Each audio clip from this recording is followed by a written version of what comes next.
Time Riders, written by Alex Scarrow, narrated by Aaron Landon.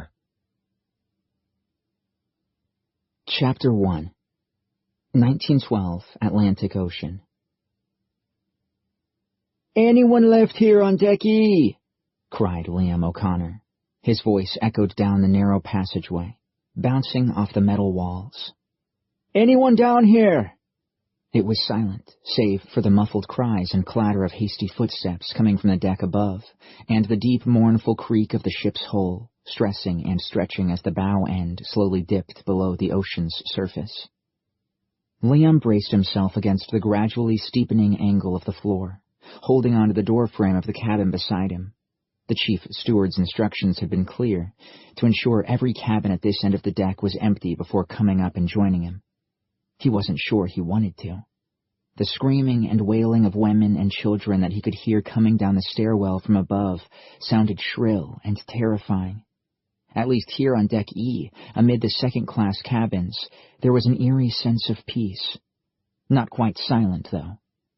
Far away he could hear a deep rumble and knew it was the sound of the freezing ocean cascading into the stricken ship, roaring through open bulkheads, gradually pulling her down. "Last call!" he cried out again. A few minutes ago he had roused a young mother and her daughter, cowering in one of the cabins wearing their life jackets. The woman was paralyzed with fear, trembling on her bed with her daughter wrapped in her arms. Liam ushered them out and led them to the stairs to Deck D. The little girl had quickly kissed his cheek and wished him luck as they parted on the stairwell, as if, unlike her confused mother, she understood they were all doomed. He could feel the angle of the floor increasing beneath his unsteady feet. From the top of the passage he heard the crash of crockery tumbling from shelves in the steward's room. "She'll be going under soon." Liam uttered a quick, whispered prayer and craned his neck into one last cabin. Empty. A loud groan rippled through the floor. It vibrated like the song of a giant whale. He felt it more than heard it. His eyes were drawn to something flashing past the cabin's small porthole. He saw nothing but darkness, then the fleeting, quicksilver flutter of bubbles racing past. "Deck E's below the waterline. To hell with this," he muttered. "I'm done here." He stepped back out into the passageway and saw at the end a ripple of water only an inch or two deep, gently lapping up along the carpeted floor toward him. "Oh, no." The lower end of the passage was his only way out. "You stayed too long, Liam. You fool. You stayed too long." He realized now the girl and her mother had been his warning to get out. He should have left with them. The ice-cold water met his feet, trickled into his shoes, and rolled effortlessly past him. He took several steps forward, wading deeper into the water, feeling its freezing embrace around his ankles, his shins, his knees.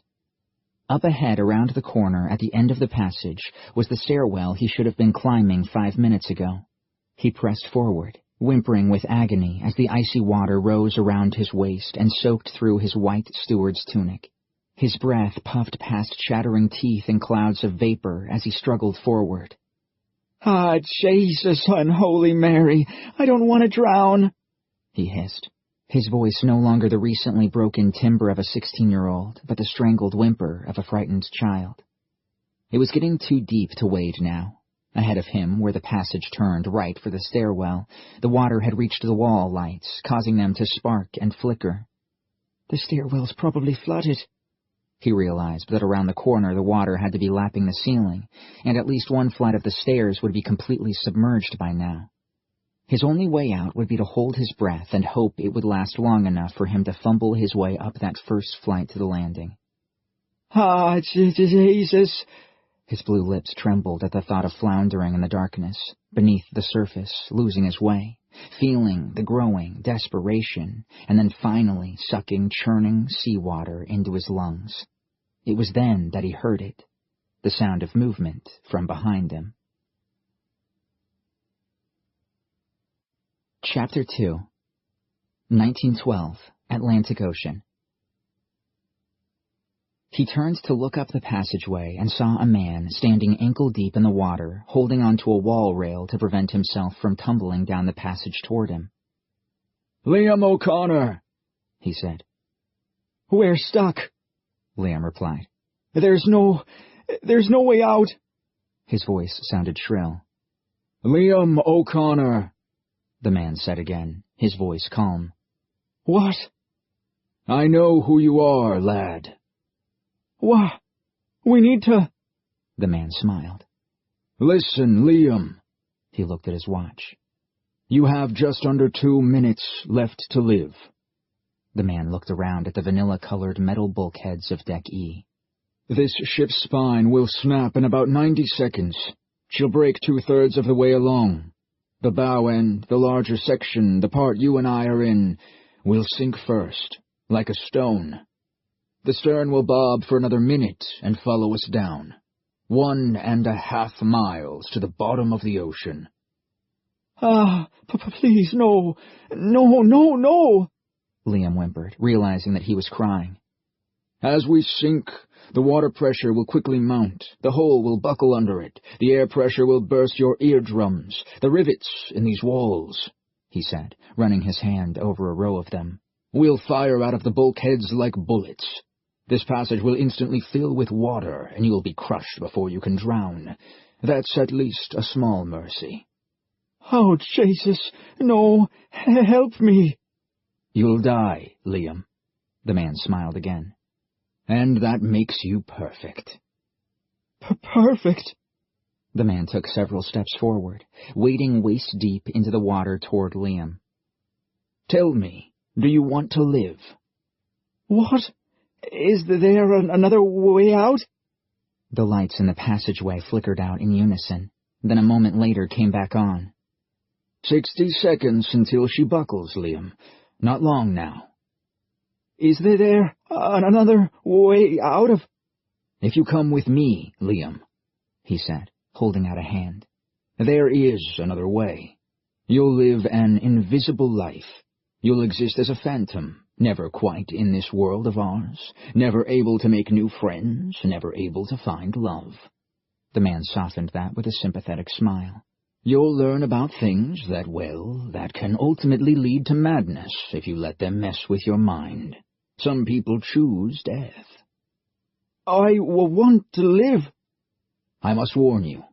I'm not offering you your life, Liam. I'm offering you a way out. That's all. Liam grabbed hold of the candelabra of a flickering wall light and pulled himself backward up the slanting passage, his feet finding the floor once more. A shuddering groan rippled around them, deafening. She's dying, Liam. The Titanic's back is going to break in just a few seconds. If you believe in God, you might wish to join him now. If you stay here, I assure you it'll all be over very quickly for you. Drowning. It was Liam's worst nightmare. For as far back as he could remember, he'd never learned to swim because of his terrible fear of water. Liam looked up at the man, looking at his face for the first time. Deep, sad eyes, surrounded by wrinkles of age. And then a thought occurred to him. Are you an angel? He smiled. No, I'm just an old man. His hand remained steady, outstretched toward Liam. I'd understand if you chose to stay and die. Not everyone decides they want to come. Liam felt a shudder. The floor beneath his feet convulsed, and the air around them was filled with the shriek of tearing sheet metal, the pop of unbuckling seams, as deck after deck above them began to give way one after the other. Here it is, Liam. We've arrived at decision time. Liam pulled himself forward, up out of the water, desperately reaching out for the old man's proffered hand. If there was time, if his mind wasn't in a free fall of panic, he might have wondered who this man was and how exactly he intended to save them both. Instead, right now, he could think of only one thing. I don't want to die. I don't want to die. The lights suddenly winked out, leaving them in complete darkness. Liam flailed with his arm blindly. Where's your hand, please? I don't want to drown. His fingers brushed the old man's. The old man caught them and held on. Say goodbye to your life, Liam, he shouted above the thunderous din of the ship splitting in two. The last sensation that Liam was aware of was the vibrating metal floor of the passageway beneath his feet giving way and falling through darkness. Chapter 3, 2001, New York. Falling. Liam jerked awake, his legs kicking out. His eyes still clamped shut, he felt with his hands, material, dry and warm, covering him. It was quiet, almost silent, except for the soft rustle of breathing next to him, and a distant muted rumble somewhere far above him. He knew that he was mysteriously somewhere else. That much was obvious. He was on a bed or a cot. He opened his eyes to see an arched ceiling of crumbling bricks above him, whitewashed long ago with paint that was now flaking off like dandruff. From the top of the arched ceiling, a single flickering light bulb dangled from a dusty loop of cable. He lifted himself up onto his elbows. He was in a brick alcove, somewhere underground, perhaps. Beyond the pool of light coming from the bulb above, a damp concrete floor spread out from the alcove into darkness. Where am I? He sat up, feeling groggy and lightheaded, and found himself looking across a gap of 3 feet at a bunk bed. In the lower bunk, he could see a girl a few years older than him, stirring in an uneasy sleep. He guessed she might be 18, perhaps 19, more a young woman than a girl. Her eyes rolled beneath the lids, her voice whimpered pathetically. Her legs twitched and kicked, making the bunk squeak and rattle with every lurched movement. Where the hell am I? He silently asked himself again. Chapter 4, 2010, Somewhere Above America. Maddie Carter reached around awkwardly and hit the flush button. The toilet hissed with a vicious suction, and for a moment she wondered whether a person unlucky enough to accidentally snag the button while still sitting on the seat might be sucked down the pipe and blasted out at 40,000 feet to freefall amid a shower of turds. Nice thought. Maddie cleaned herself up as best she could within the cramped confines of the toilet stall. She stared down at the last of the vomit swirling around the toilet bowl and down the hole, feeling better now that the airplane meal was out rather than still churning in her gut. She wiped her mouth dry with the back of her hand and checked in the mirror for any telltale blobs of puke caught in her hair. A tall, gawky, pale-faced girl stared back at her. Nerdy freckles she hated so much dappled across her cheeks beneath the frames of her glasses. Her strawberry blonde hair dangled lifelessly to her skinny shoulders, on which hung a drab gray T-shirt with the Microsoft logo stitched on the front. Yeah, 100% geek. That's what you are, Maddie. A geekette, something of an oddity. A female into playing around with circuit boards, tricking out her PC, hacking her iPhone to give her free internet access. A girl geek. A girl geek who got the screaming terrors every time she boarded a plane. She unlocked the door, popped it open, and stepped out. Her eyes glanced up the central aisle of the plane at a sea of headrests and the bobbing forms of several hundred heads. She felt a hand on her shoulder and spun around to see an old man standing beside the bank of toilet stalls. What? She said, removing small hissing headphones from her ears. You're Madeline Carter from Boston, booked into seat 29D. She stared at him, bemused. What, you want to see my ticket, or? I'm afraid you've got only a few minutes left to live. She felt her stomach lurch, getting ready to eject another torrent of half-digested food. A phrase like, a few minutes left to live, was the last thing a nervous flyer like her needed to hear right now. It ranked alongside words like terror and bomb as something one should never utter on a packed passenger plane mid-flight. The old man had the harried look of someone running late to catch a train. In a few minutes, everyone on this plane will be dead. She figured there were only 2 types of person who might say something like that. A complete wacko in need of medication, or... Oh my God, she whispered. You're not a terrorist? No, I'm here to rescue you, Madeline. He spoke quietly, then cast a glance at the sea of heads on either side of the aisle. But only you, I'm afraid. She shook her head. What? Who? Her mouth was flapping pointlessly. There's not much time. He looked at a wristwatch. In about 90 seconds, a small explosive charge will detonate midway along the right side of the plane. The explosion will knock a hole through the fuselage. The plane will instantly decompress and roll into a steep dive. 20 seconds later, the starboard wing will shear off, filling the inside of the plane with aviation fuel, which will ignite. He sighed. The impact with the woodland below 37 seconds later will kill those who haven't already been incinerated. Maddie felt the blood drain from her face. I'm sorry, he added, but I'm afraid no one will survive this. This is some kind of sick joke, right? No joke, he continued. You alone have a choice. You can choose to live. He's serious. And something about him told her he wasn't on meds. She found herself gasping, instinctively reaching for her inhaler. 90 seconds? A bomb goes off? Less than that now. Not a wacko, then. Oh, God! It's your bomb! What do you want from us? No, it's not mine, and I'm not a terrorist. I just happen to know this plane will be destroyed by a device.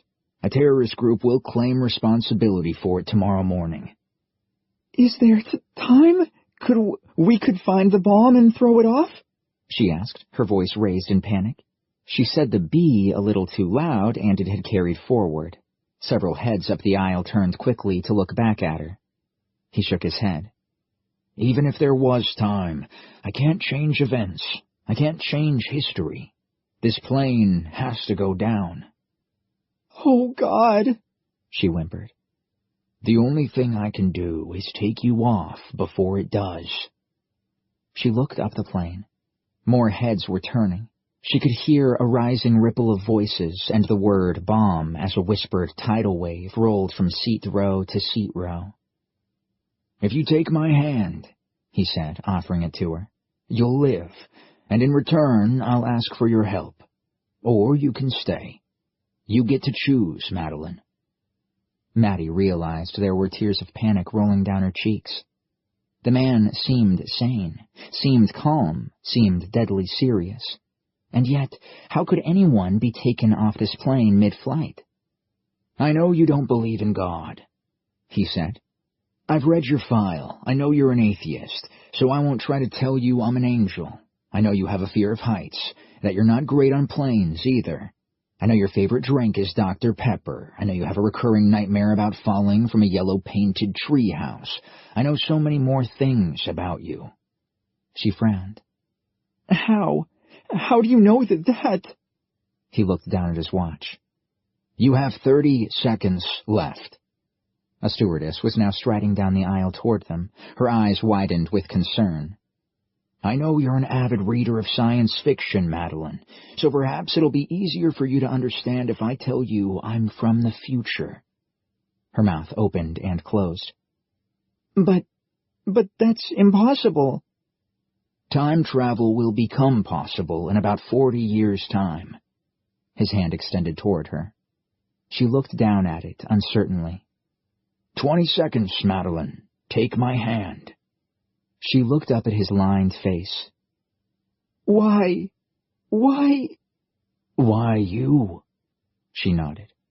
You fit the skill profile exactly. She swallowed nervously, felt her breathing become labored and erratic, confused, panic-stricken, unable to think of a useful next question. We need you, he said, looking at his watch. 15 seconds. It's time to decide. Who are you?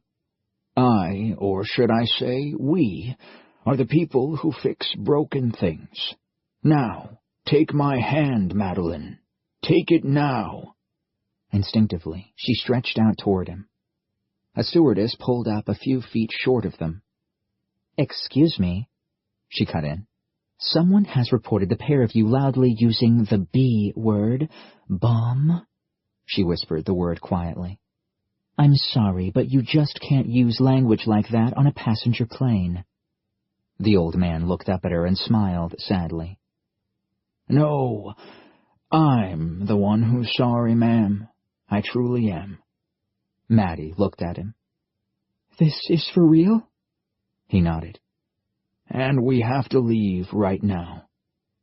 Okay, she uttered, grasping his extended hand tightly. The stewardess tipped her head to one side curiously, her forehead furrowed, her lips pursed. She was about to ask how they planned to leave the plane exactly. Then suddenly the world was a blinding white, and Maddie snapped her eyes shut. Chapter 5 2001, New York. She was screaming. At least that's what she thought the sound was. It might have been her.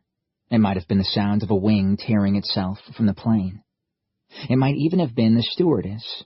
She wasn't sure. A terrifying, dropping sensation, dropping away into darkness. No!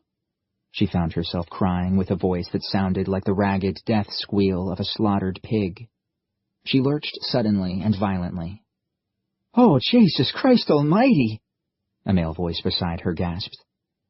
Maddie's eyes opened wide and locked into a flickering light bulb dangling from a brick ceiling, then onto the rusty springs of a grubby bunk bed directly above her. Finally, to her right, her eyes drifted to the smooth face of a young man sitting on a scruffy metal-framed bed across from her, dressed in what looked like a waiter's uniform. Jesus Christ almighty, you made me jump there, he said. One second you were sleeping all peaceful, the next you're up like a screaming banshee.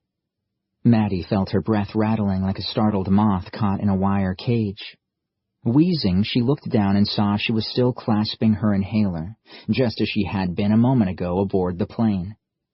She took a long pull on it, and then managed to find enough air in her lungs to sit up slowly. I'm dead. I must be dead. The young man managed a weak and awkward smile. Me too, I think. They looked at each other for a moment.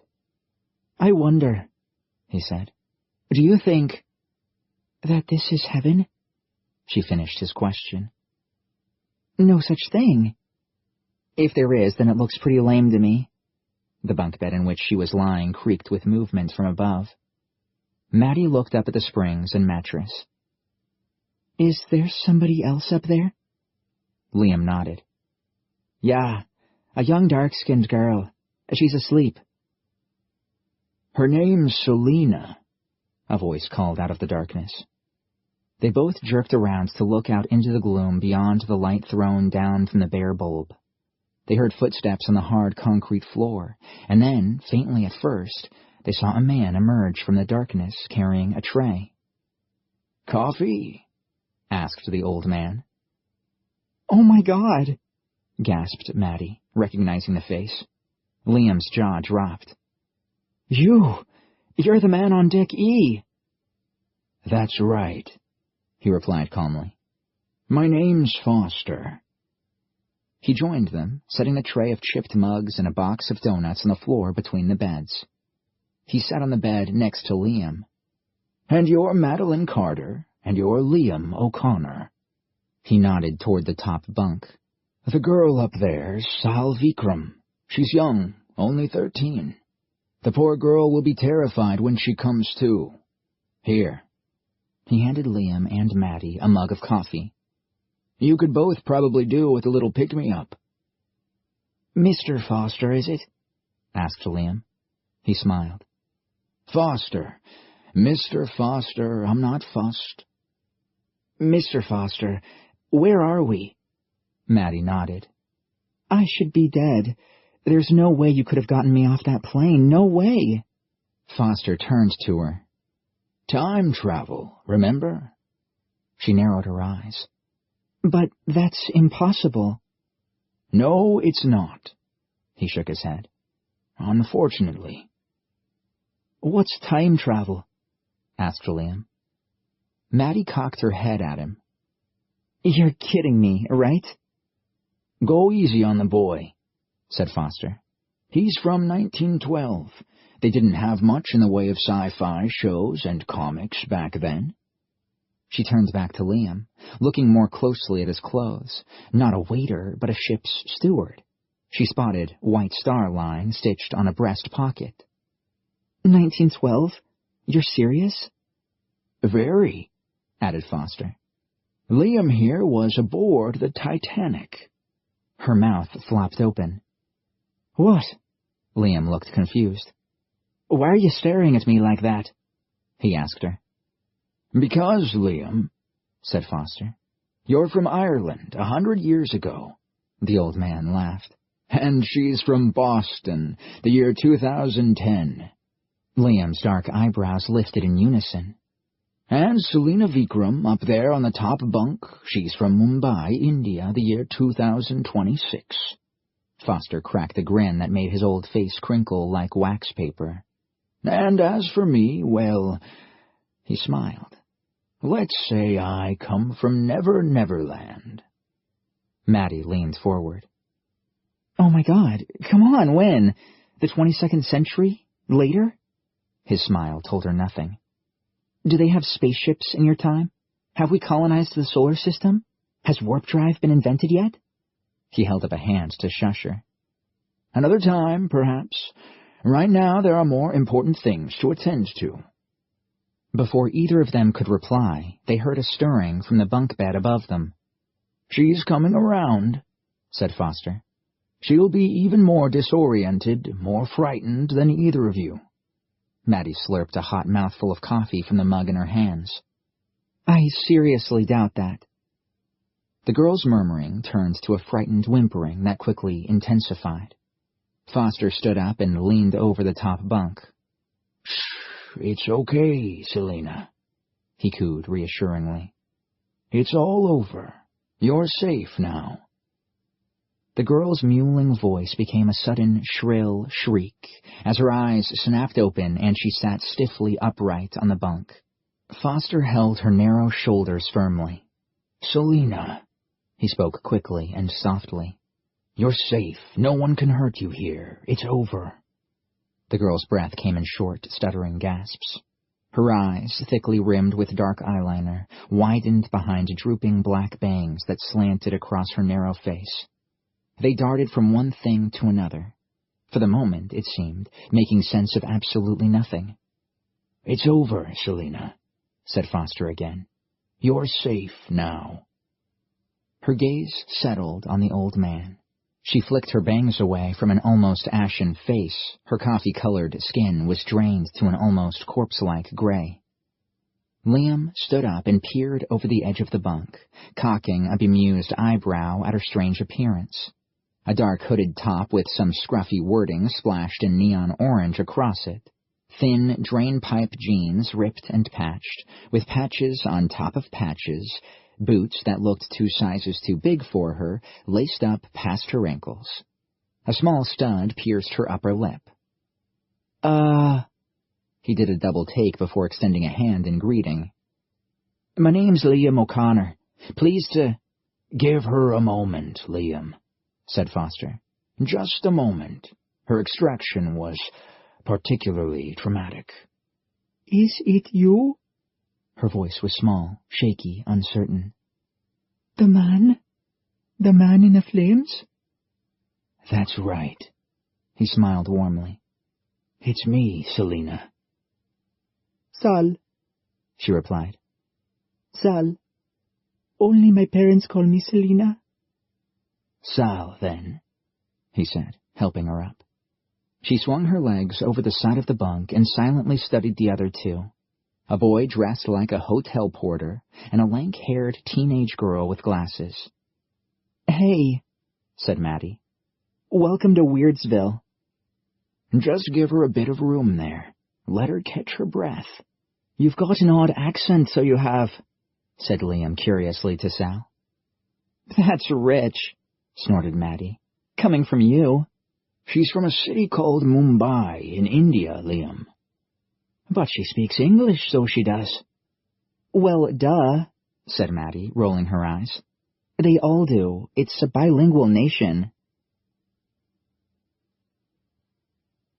Chapter 6 2001, New York. The coffee was gone, and one last unwanted donut sat in the box. We've been... Did you say recruited? Maddie repeated. Yes, that's right. You're working for the agency now. Liam leaned forward. Mr. Foster, sir, what exactly is the agency? Let me go through everything I need to say first. Then you can all ask as many questions as you like. It'll be much quicker if we do this my way. They nodded. Foster pointed out at the darkness beyond the alcove. I left the other lights off in here so you wouldn't see it all. This place, the equipment, and be overwhelmed by it. Right now, let's just pretend there's only this little brick archway, that light bulb, the four of us, and these beds. And that's where I'll start. He took a deep breath. Time travel exists, boys and girls. He left that statement hanging in the air for a few moments before continuing. A theoretical physics paper demonstrating the possibility was written in 2029. The first successful prototype machine was constructed in 2044. He sighed. Now that we've opened that can of worms, we can't close it. He studied them with deep, stern eyes hidden between furrowed eyebrows and sallow cheeks etched with crisscrossing wrinkles. Mankind was never meant to interfere with time. Never. But now that we know how to, somebody needs to make sure that nobody actually does so. And if some fool does go back in time, then it's someone's job to fix the damage caused as quickly as possible. There was a faint tremor in his rasping old man's voice. Time travel is a terrifying weapon, far more powerful than anything ever before conceived, he said grimly. Mankind just isn't ready for that kind of knowledge. We're like children casually playing catch with an atom bomb. Liam cocked his head questioningly. What's an atom bomb? I'll explain later, replied Foster. Which brings me to you three, and this place, he said, gesturing at the darkness beyond the pool of light. The fact is, there are too few of us time riders, groups like us dotted around the world, dotted through time, watching and waiting patiently.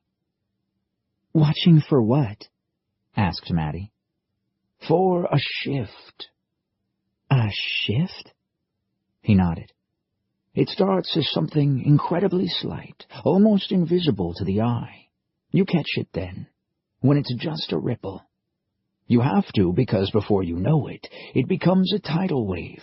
It becomes unstoppable, uncontrollable.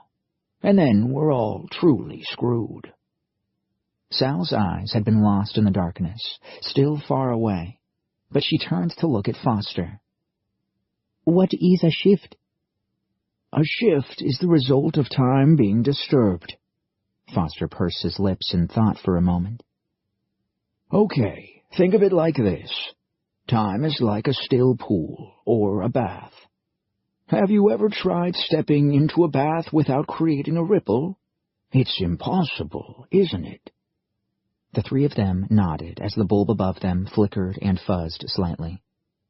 In the same way, it's impossible to step into the past without creating a ripple. But the problem is the ripple spreads and grows from the point at which someone steps in. From that we get a tidal wave that increases in size and destroys everything in its way to replace it with a new world, a universe that might have been. Liam shook his head. Not sure I understand. I get it, said Sal. If you change the past a little, you'll change the present a lot. Foster nodded. That's exactly right, Sal. The light dimmed for a moment, then winked on and off. Foster looked up at it, irritated. The bulbs worked loose again. He stood and, carefully covering his hands with the sleeve of his sweater, twisted the bulb.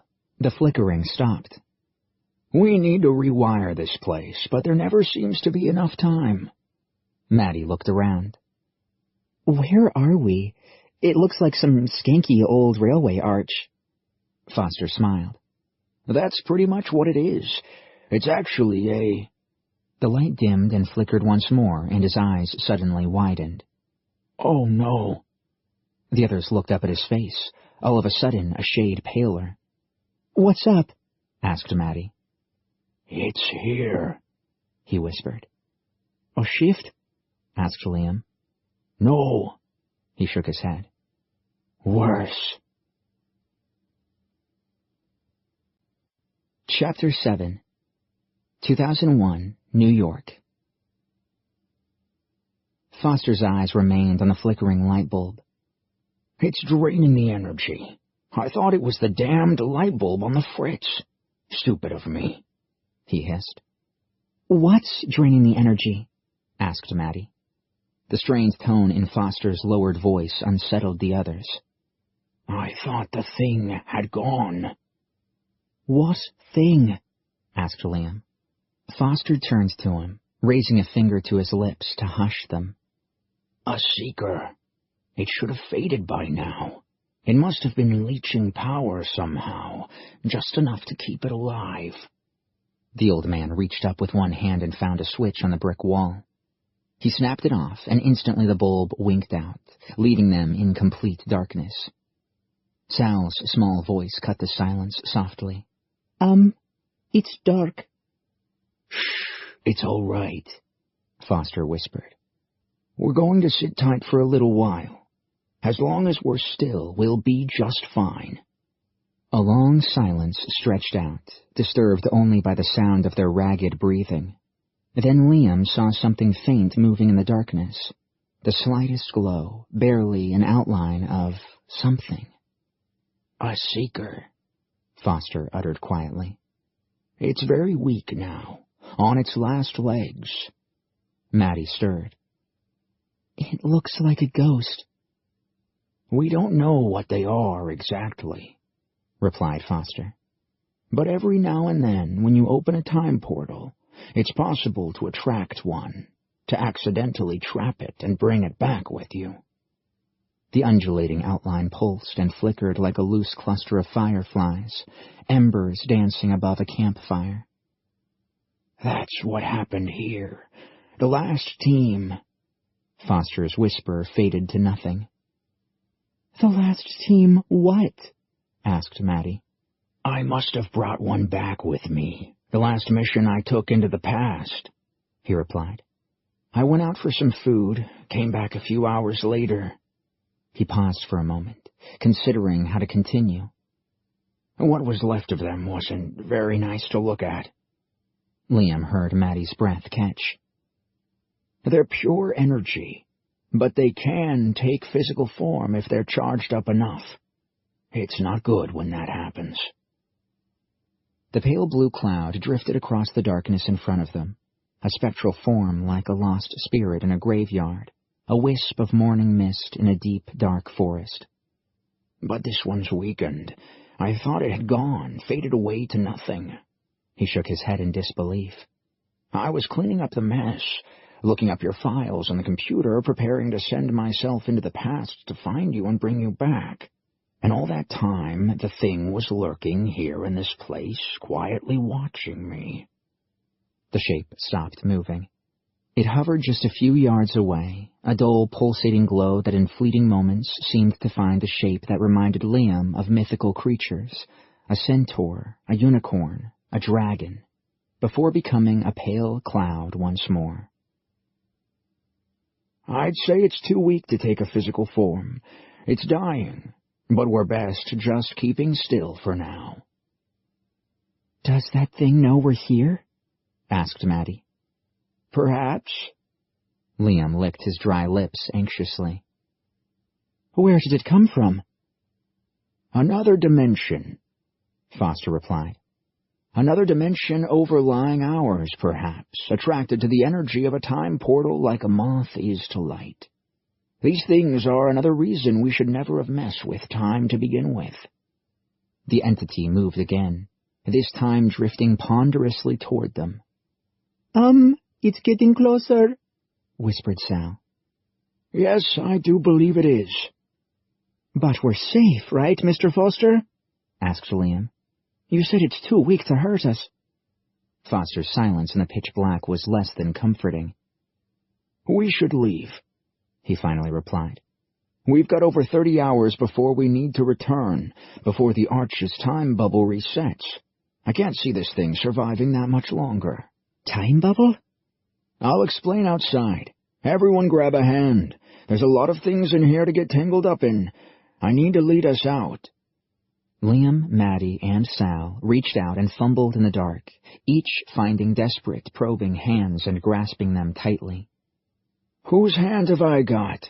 Asked Foster, squeezing as he asked. Mine, replied Liam. You holding someone else's? Mine, I think, whispered Maddie. And I've got Sal's. Good. Let's move. Slowly and quietly. Foster clambered to his feet, and Liam felt a gentle pull. He followed, his eyes remaining on the pale cloud a few yards away. It was hesitant now, still forming curious, fleeting outlines and just as quickly abandoning them. Liam felt his feet catch on something snaking across the floor and stepped gingerly over it, fearful of tripping and making a noise. Behind him he heard Maddie and Sal treading lightly. Through the pitch black, Foster led the way stealthily until finally Liam sensed they had arrived at a wall. The door's here somewhere, hissed Foster.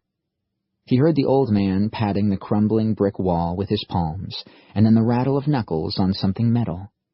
Found it. Liam turned to look over his shoulder. The seeker was little more than a faint blotch in the darkness. Foster cursed under his breath. With the power off, I'll need to crank the door open by hand. Will it take long? Asked Sal quietly. Not too long. Good, because I think it's moving our way. She looked at the others. Oh my God! Can you hear it? It's whispering. Liam cocked his head as he studied the faint bluish blur. He couldn't hear anything but Foster working the crank handle. No, but you're right about it coming this way. The manual winch was squealing like it needed oil badly, while the metal shutter rattled noisily in its frame as it inched slowly upward. He felt a draft of cool outside air on his legs and saw a crack of pale light at the bottom of the shutter. She's right. It's definitely coming closer, Foster, said Maddie urgently. Can you do that any faster? The shutter clunked and rattled up noisily, the sliver of light coming from outside widening much too slowly. There, that's enough to duck through, he uttered, winded from the exertion. Ladies first, offered Liam. He turned to look back over his shoulder, almost instantly regretting his chivalry. The seeker was making fast progress toward them.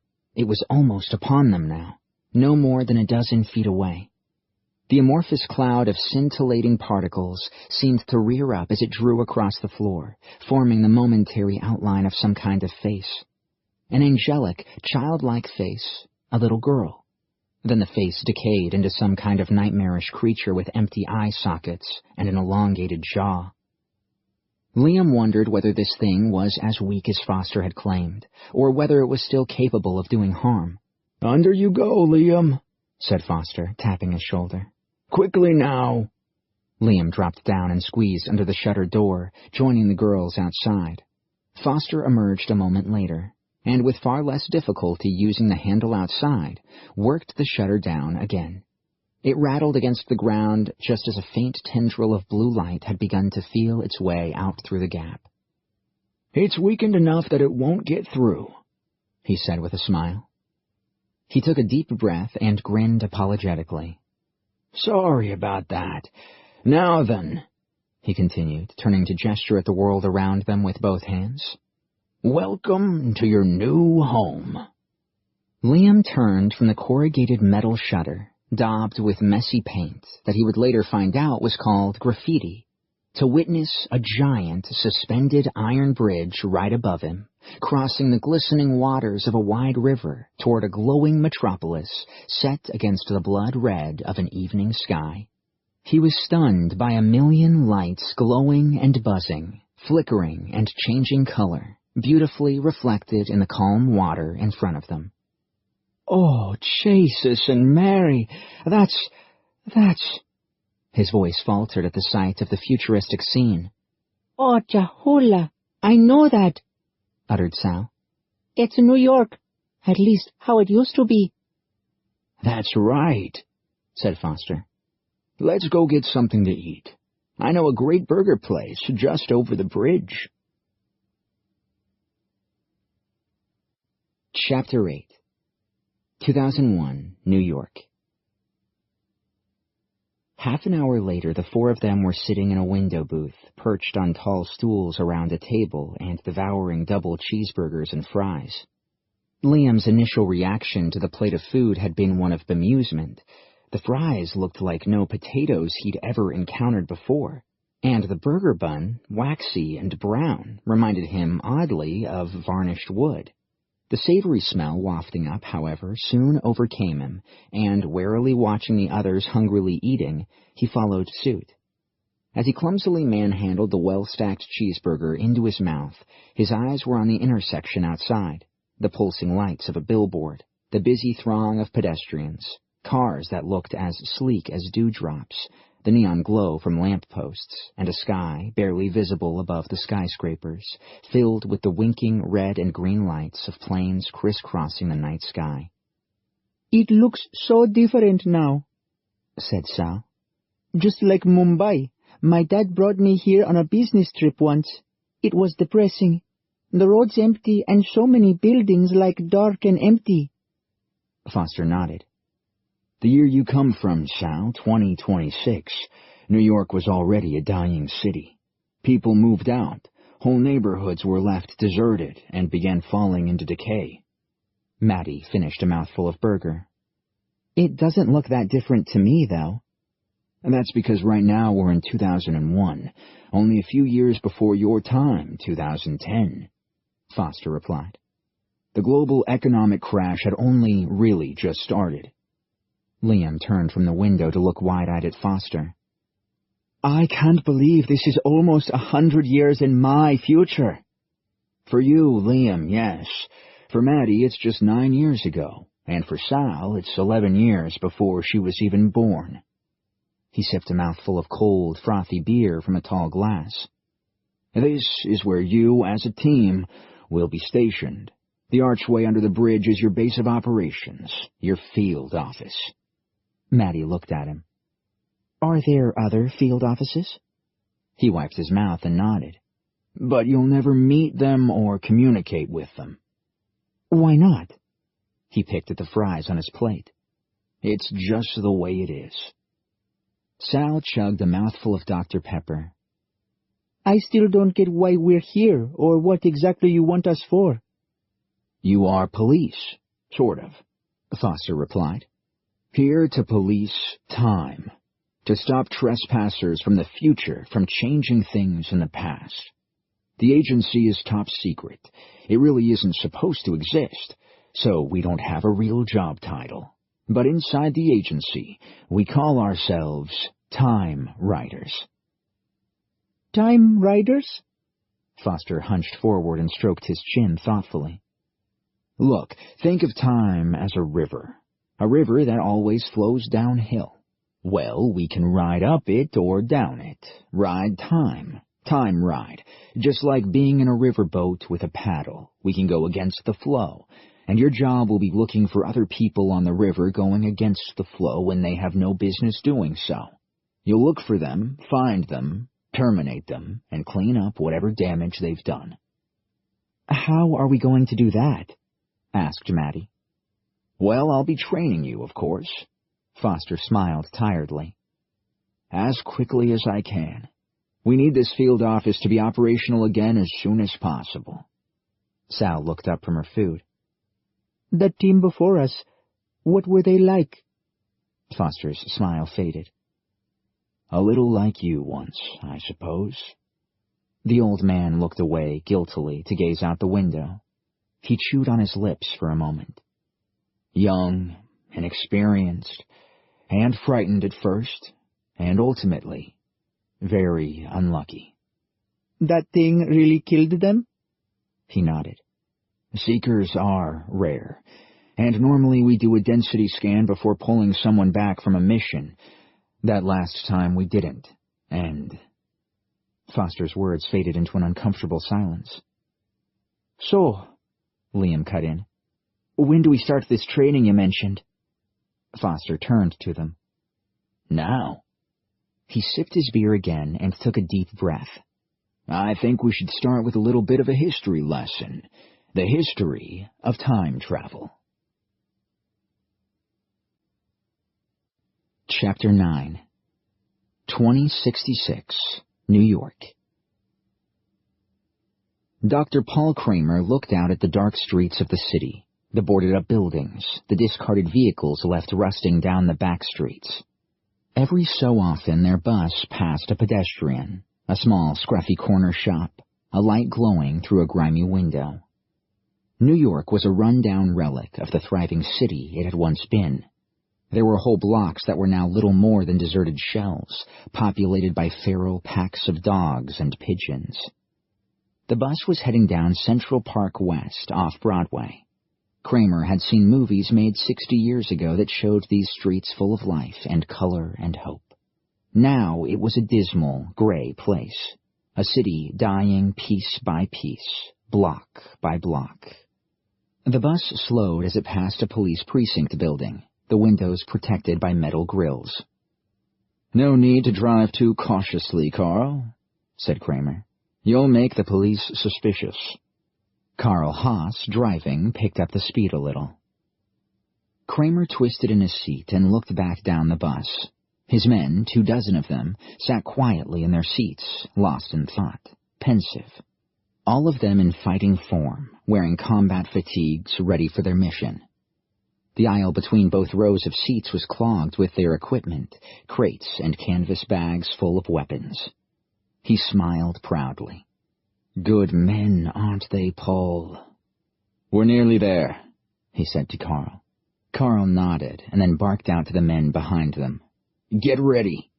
They stirred immediately, and he could hear the rattle of firearms being cocked and loaded. They were all experienced, many of them ex-military, all of them firmly committed to Kramer's plan, none of them married or leaving children behind. A one-way trip away from this dying world clogged with 9 billion people, most of them starving. What Kramer was offering these young men was hope, a chance to change things for the better. In the thigh pocket of Kramer's combat pants was the one little thing that was going to make that possible for them, a black notebook. Carl turned a corner onto 79th Street. The intersection was busier than normal, with a few pedestrians hunched over and miserable, shuffling their way home.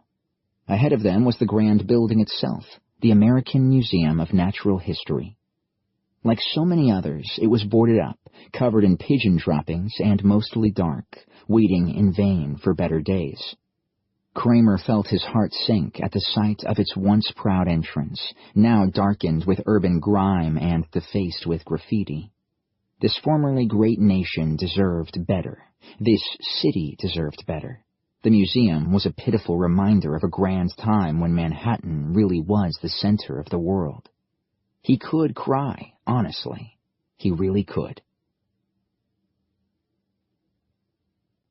Chapter 10. 2001, New York.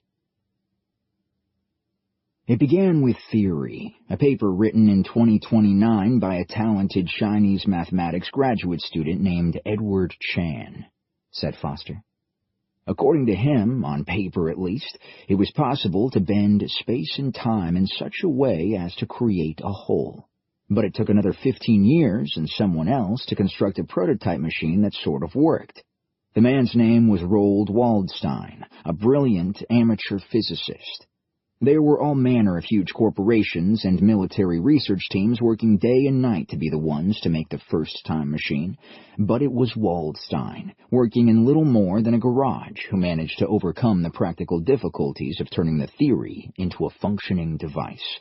It was Waldstein, one man on his own, who beat corporations and governments to the prize. Maddie laughed. The billionaires of tomorrow always seem to start out in garages, don't they? Foster shook his head, eager to continue. The story goes that he tested his own machine, went back to somewhere in the past. However, he returned a completely changed man. Why? He claimed he saw something on his trip that scared him. What? Waldstein never told anyone what he saw. But whatever it was, it convinced him that his work developing a functioning time machine was dangerous. He became obsessed with preventing any further work on time travel.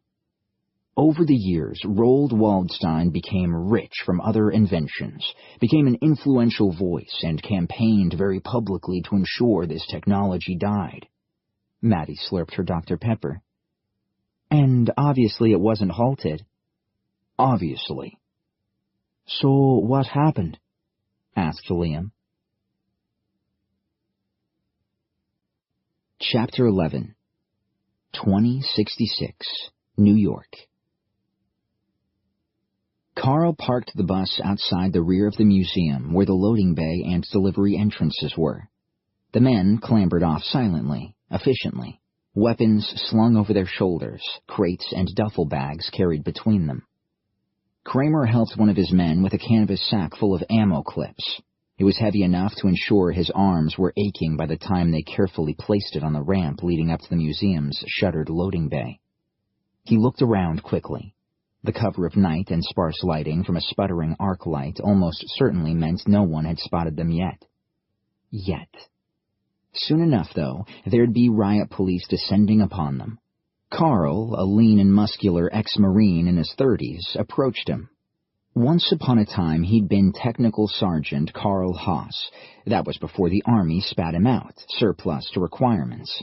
Carl was Kramer's second-in-command. While Dr. Paul Kramer might be the brains, the visionary, it was Carl to whom the men would turn once the fighting started. Dr. Kramer, sir. Yes, Carl. You're absolutely certain it's here? He couldn't blame the man for asking. Once they broke into the museum and sealed themselves inside, there wasn't going to be any turning back. Kramer patted his shoulder. It's here, my friend. Trust me. They forced the loading bay door open with a sledgehammer, smashing the locking bar and pushing the heavy aluminum doors in. Almost immediately, a bell began to ring somewhere inside the dark, cavernous building. It's okay, said Kramer. There are only a few security guards inside. He looked over his shoulder at the night sky and the distant glow of a police hoverjet sluggishly patrolling the dead skyline of Manhattan. The police, on the other hand, will be with us soon, I'm sure. We should get everything inside as quickly as possible. Carl nodded. Yes, sir, he said, and turned briskly away. He helped drag in the crates and bags of equipment. Once everything was inside, they pushed the loading bay doors closed. The area, stacked with wooden packing crates, flickered to life in the dazzling, strobing light of a welding torch, sealing the service door shut. Make sure that's properly secured, ordered Kramer. He turned to Haas. Carl, take a dozen men and round up the security staff. Bring them to me. The man nodded and headed toward the doors to the museum's galleries, quickly picking some men to go with him. Kramer felt the item in his pocket, his small notebook. He silently prayed that he wasn't making a horrendous mistake. You know it's hidden here, Paul. So many reasons why he could be wrong. Maybe it wasn't down in the basement of the museum, but instead in some other building. Maybe the code was copied down incorrectly. Maybe he really did destroy it. Have faith in your instincts, Paul. If he'd gotten it wrong, though, they were going to be nothing more than a couple dozen angry idealists trapped in a dusty old building full of priceless museum exhibits, boxed away in the hope of better times. He guessed the riot police might be wary of using heavy caliber or incendiary weapons for fear of damaging the nation's irreplaceable heirlooms, but they'd be coming in, one way or another, and there'd be gunfire. They'll shoot first and worry about the chipped pottery later. Chapter 12.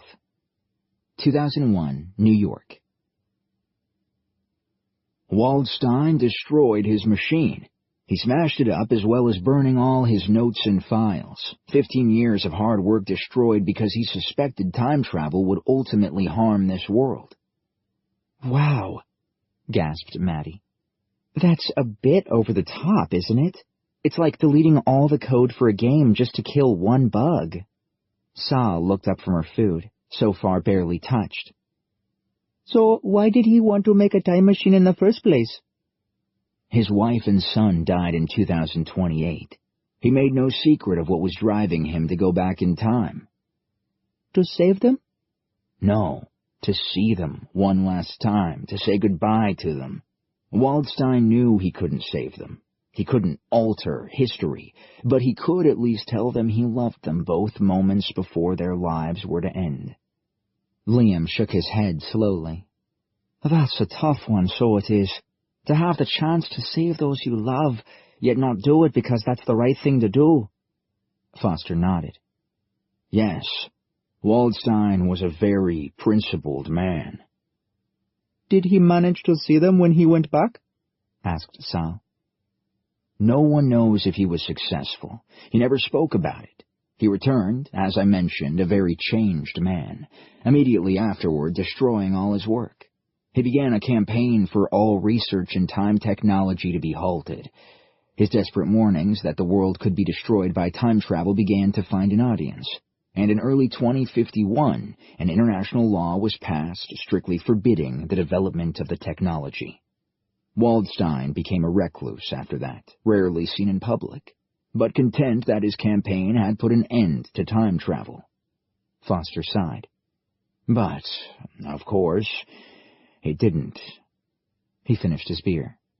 It was obvious that every major corporation, every country, every tin-pot dictator, anybody with the money, the resources, and manpower was secretly working on their own time machine. Waldstein had shown it was possible, and that was enough. So, in direct violation of the international law, this agency was set up, quietly, secretly, working on our own machines. Let me guess, interrupted Maddie. To go back in time to kill Waldstein. Foster shook his head. No. Just as Waldstein couldn't save his family, so the agency can't go back in time to prevent him from making his machine.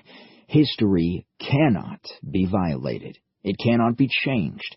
That's the tidal wave I mentioned a while back, remember? They nodded. You see, time can cope with very small changes. History can sort of heal itself of extremely minor alterations, because there's a momentum to events, a momentum to history.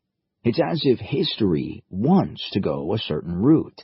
But, said Foster with a cautionary glance up at them, a more significant change, for example, going back in time and talking Waldstein out of building his machine or even killing him, well, something like that would be enough of a change to cause a tidal wave. He looked out the window at the busy street aglow with neon light spilling down from a billboard advertising Nike sportswear. The agency was set up to be ready for what we knew was coming.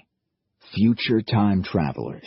Those who'd want to change the past and rewrite the present. Terrorists, religious fanatics, megalomaniacs, the criminally insane. Anyway, he pushed his stool back and stood up. That's enough history for now. I think it's time I took you three outside and showed you a little of the world out there, the time and place in which you're going to be based. Particularly you, Liam. He smiled. You'll need to play a little catch-up if you want to familiarize yourself with the world of 2001. Maddie shrugged. It doesn't look so different, just as busy, noisy, and smelly as 2010. Oh, but this is a very different New York, said Foster. Maddie looked out the window. Not really. I see the same old out there. Ads for Burger King and McDonald's, Nike and Adidas, yellow cabs and guys trying to sell cheap AA batteries that don't work. I think I'd better show you something, Maddie. I think it'll mean a lot more to you than to Sal or Liam. Chapter 13 2066, New York. Kramer studied the museum's 6 security guards, rounded up by Haas and his men without so much as a shot fired. They stared fearfully back at him, eyes darting anxiously down at the weapon slung over his shoulder. A couple of them were tousle-haired and bleary-eyed, as if they'd been roused from sleep. Kramer shook his head pityingly. Great security guards. My name is Dr. Paul Kramer. It's very simple, gentlemen. We want the major media networks assembled outside, and I want to do an interview with them, which will be broadcast across the nation's airwaves live. We also want a hoverjet landed on the roof of the museum, which we intend to leave untouched when our work here is done. If we don't get what we want, we will destroy the museum and all of its incredibly valuable and irreplaceable contents. Kramer smiled. There, I said it was pretty simple. The security guards stared at him dumbstruck. Now, he continued, we will be letting one of you go to take our demands out to the police, who I'm sure are already on their way by now. The rest, I'm afraid, will be required to stay here with us as our hostages. One of the guards cleared his throat. The government won't negotiate with terrorists. You must know that. We shall see. There are too many valuable national heirlooms in this building. Even in these godforsaken times, people starving, people living in shanty towns across this country, there's still pride in our heritage, our grand past. The people will lynch the authorities if this place ends up burning to the ground. Kramer shrugged almost apologetically. I'm pretty sure they'll negotiate. The guard's face stiffened. You'd really destroy this place? Oh, yes. Kramer smiled sadly. I'm afraid I most definitely would. He took a step toward the security guard. What's your name? Malone. Bradley Malone. Kramer appraised the portly guard silently. In the distance, they could hear the whomp-whomp-whomp of police hoverjets already approaching, and the wailing sirens of ground response units converging. Well, Bradley, I like that you spoke up. I really do. You seem to have more balls than the others. So why don't we let you be the one to go out and give the police our demands? You make sure you tell them that we're prepared to wait 2 hours for things to be arranged, not a minute more. If they're late, this whole place will go up like a Roman candle. Bradley Malone nodded. And if they try something dumb like, oh, I don't know, a surprise assault, they'll be very sorry. As I'm sure you've noticed, my men and I are armed to the teeth, and while I'm more of a desk man myself, Carl here and his boys have quite an impressive amount of combat experience between them. Malone nodded once more. I'll be sure to tell them. Good. Well, it's been a pleasure talking with you, Bradley. Kramer nodded to one of his men. Send him out the front entrance. He watched them go, then turned to Haas. Carl, have the other guards taken into the basement. We'll hold them down there, and let's get our equipment down there, too. No time to waste. The clock's ticking now. Yes, sir. The men moved quickly and efficiently, hustling the hostages through double doors labeled with a fading sign, Staff Access Only. The rest of them began to lift their crates and canvas sacks of equipment after them, banging clumsily through the swing doors and grunting with effort as they hefted them down concrete steps to the basement. The sound of the hoverjets and sirens had grown louder, and through the metal grills that covered the building's grand front windows, he could see the blue flash of police lights. Apart from a couple of his men stationed by the windows, keeping an eye on the police assembling outside, weapons unslung and ready to fire, Kramer stood alone in the dim interior of the Museum of Natural History's main hall. That should keep everyone busy enough for now, he muttered quietly. Chapter 14 2001, New York. Foster pointed up at the New York skyline. Do you see something there that shouldn't be there? Maddie gasped. Oh my God, the Twin Towers. That's right, said Foster. The World Trade Center. She looked at him. Does this mean history's changed already? That they won't be destroyed by terrorists? The old man shook his head sadly. Sorry, no. History remains unaltered. It remains, in this case, regrettably, as it should be. Oh, man. Her eyes moistened. I'd forgotten how beautiful they looked, all lit up at night like that. The agency picked this time and this place for a very good reason, Foster continued. Today's date is the 10th of September. Tomorrow is the 11th. Sal looked up at him. Her eyes widened, suddenly registering something. 9/11? She said. I remember. We studied that in school. That's going to happen tomorrow? Foster nodded. Liam looked from one face to another, bemused. 9/11? What's that? What's going to happen? 9/11 is how people refer to the terrible thing that will happen tomorrow morning, Liam. Foster gestured up at the glowing skyscrapers towering above Manhattan's cityscape like sentinels. Tomorrow at 8:45 a.m. precisely, a plane full of people will be deliberately crashed by terrorists into the side of the North Tower, and about 18 minutes later, another will be crashed into the side of the South Tower. By 10:30 a.m., both towers will have collapsed in on themselves, and about 3,000 people will have lost their lives. Liam looked at Maddie and noticed the glistening trail of tears running down her cheeks. Foster took a deep breath. Many people in New York lost someone they loved, someone they knew. The nation was traumatized. Tomorrow, Liam, this will feel like a very different city. He placed a comforting hand on Maddie's arm. I'm sorry. I know from our computer records that you lost family in there. She nodded. A cousin, Julian. He was cool. She could have told the others how she'd had a childhood crush on him, how he'd made her laugh till she cried whenever he came to visit. He'd run the computer network for one of the banks. Julian died along with 3,000 others. Died and left them nothing to bury. I know this is painful for you, continued Foster, but for practical purposes this is an ideal location for an agency field office. Why? She asked, wiping her cheeks dry. Why does it have to be here?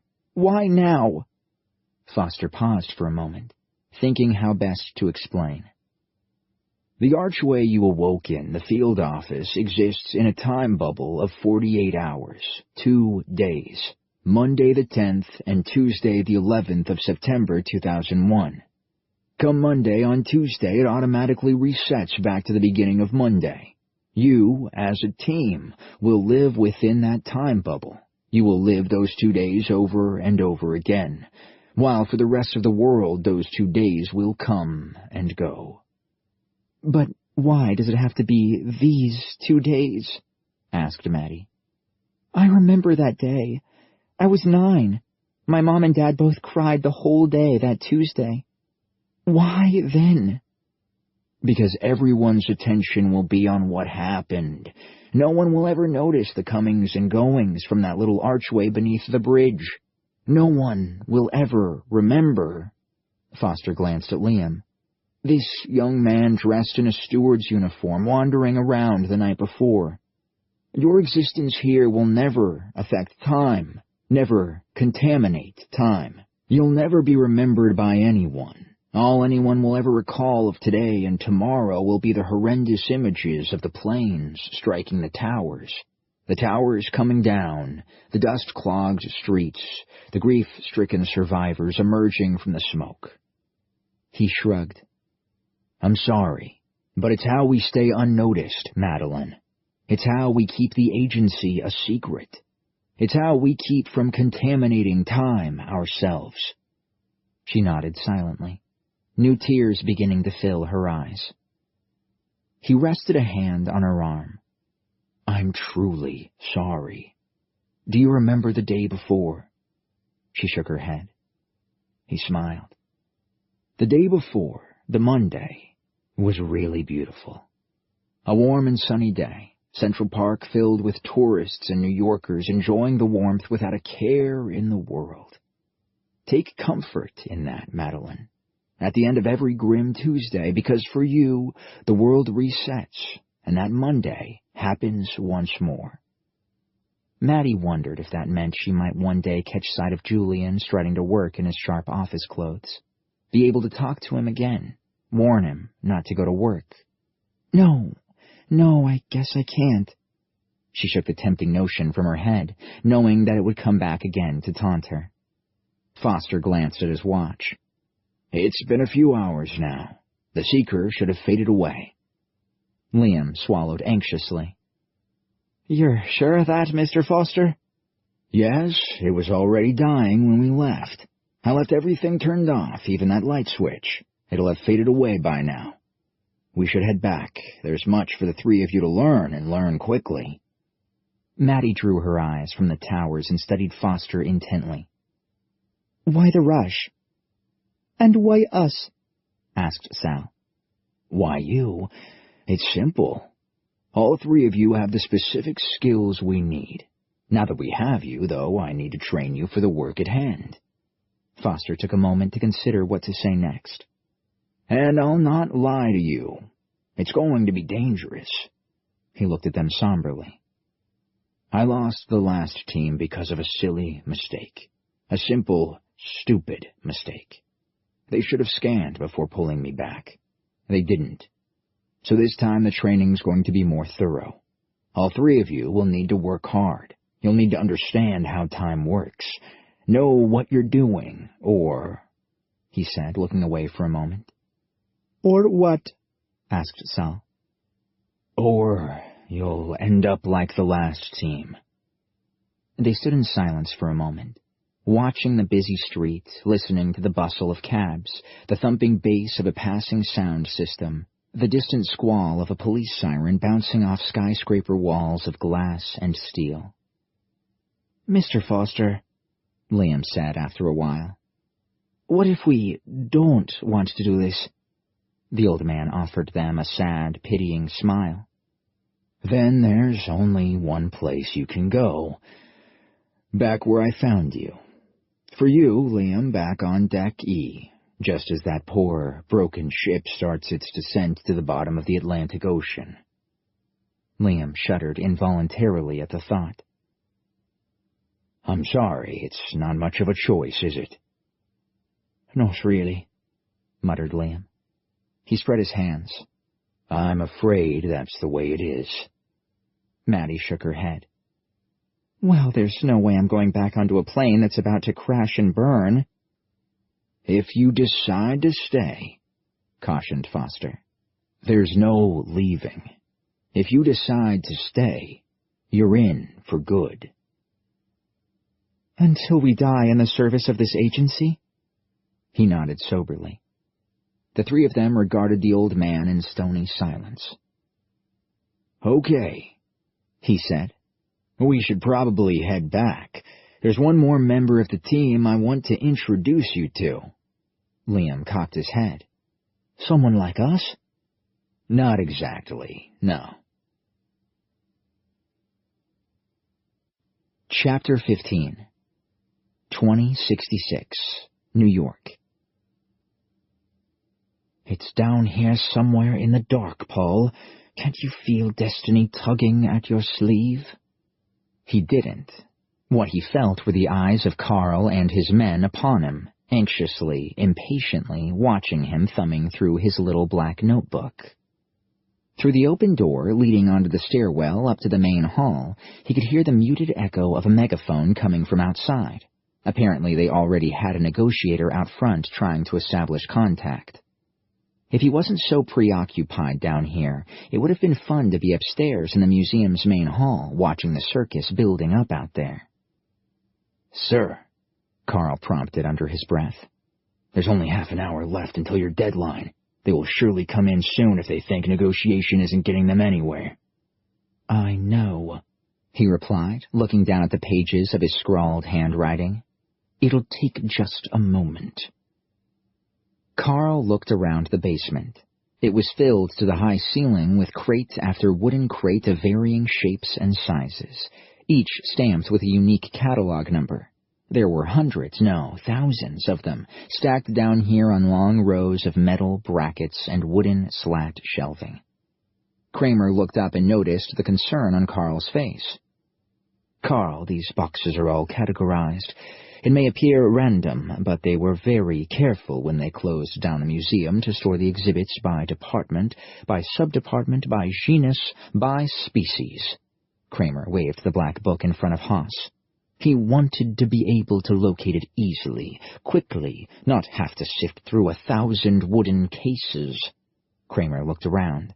"We'll find exactly where it's located," he added. "The answer's in this little notebook. Trust me." Kramer flicked through a few pages, finally running his finger down a page filled with faded handwriting. "And here it is. CRM 30915672051. Carl Haas turned to inspect the nearest crates, but Kramer grabbed his arm.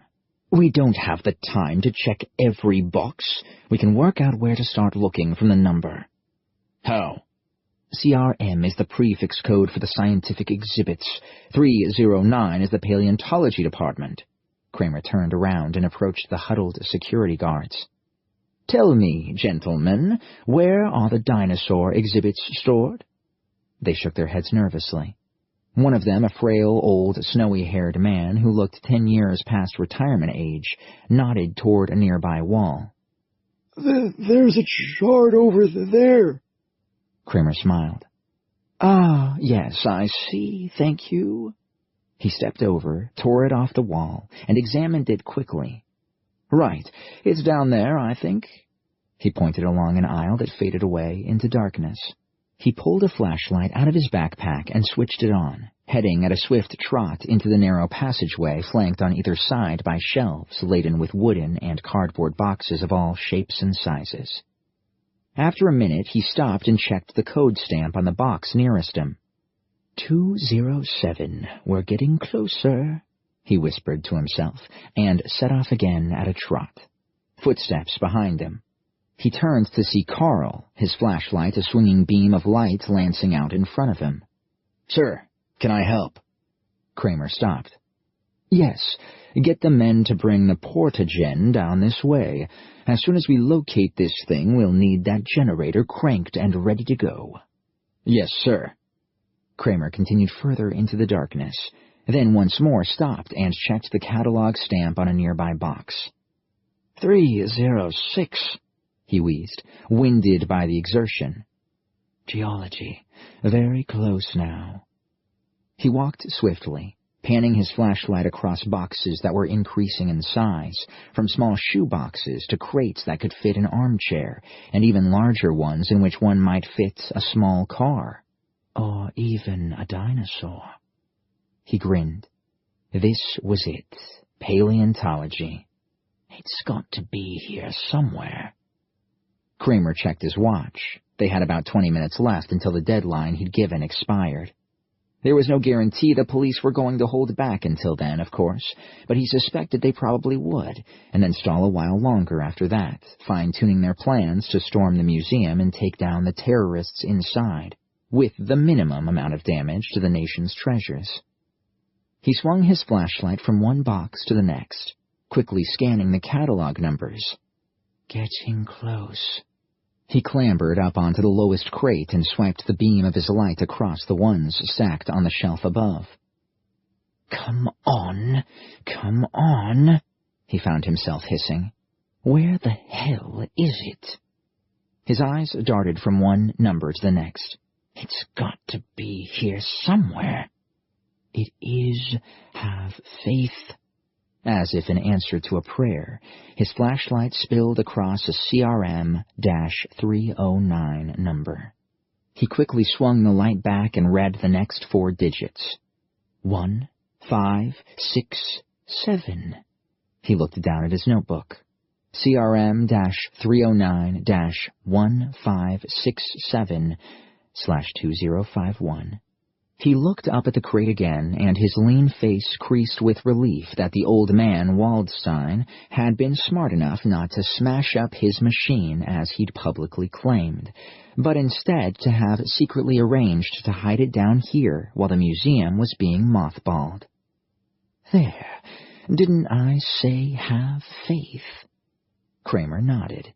His instinct always seemed dead on. Chapter 16 2001, New York. Liam looked unhappily at the graffiti-sprayed metal shutter. Are you certain it's safe to go back in there, Mr. Foster? The old man nodded assuredly. We left nothing on in the arch that the seeker could leach from. No power for 6 hours. It'll have faded to nothing by now. He grabbed the bottom of the metal shutter. Liam, crank the manual winch at the side there, would you? Slowly, creaking noisily, they winched it up and found themselves staring into the ominous pitch-black interior of the archway. From above the arch, a deep rumble made the girls and Liam jump. Train from Manhattan to Brooklyn, chuckled Foster. Runs over the Williamsburg Bridge above. Come on, there'll be no spooks in here now. The old man stepped inside, out of the litter-strewn back street, and disappeared into the thick darkness. Maddie nodded at Liam. You first. He managed a wavering smile. There was me thinking ladies first. Not in a million freaking years, she replied. They heard a switch being thrown inside somewhere, and immediately several flickering fluorescent lights, dangling on dusty cables suspended from the archway's ceiling, winked to life, bathing the damp, cold floor inside with a pale, unwelcoming glare. Maddie made a face. That's our field office? The floor was an uneven, cold concrete, stained with oil, gouged, scarred, and pitted from a lifetime of previous tenants. Across the floor, she could see loops of thick cable running from one side of the archway to the other. Inside, she guessed, it was just about big enough to park 2 buses tightly beside each other. Along the left wall, a bank of computer monitors haphazardly filled a grubby workbench. A few yards away from it, in the corner, she could see a large plexiglass cylinder filled with liquid, like some kind of giant test tube. The back wall was laced with entwined, drooping cables held up off the floor on hooks and running toward a hole in the wall through which they disappeared. Beside the hole was a sliding door of corrugated metal. She presumed that led to another room. On the right side, she noticed the little brick alcove they'd awoken in several hours ago. Beside the alcove was a wooden kitchen table and a scattering of mismatched chairs. A couple of armchairs were arranged over a threadbare throw rug.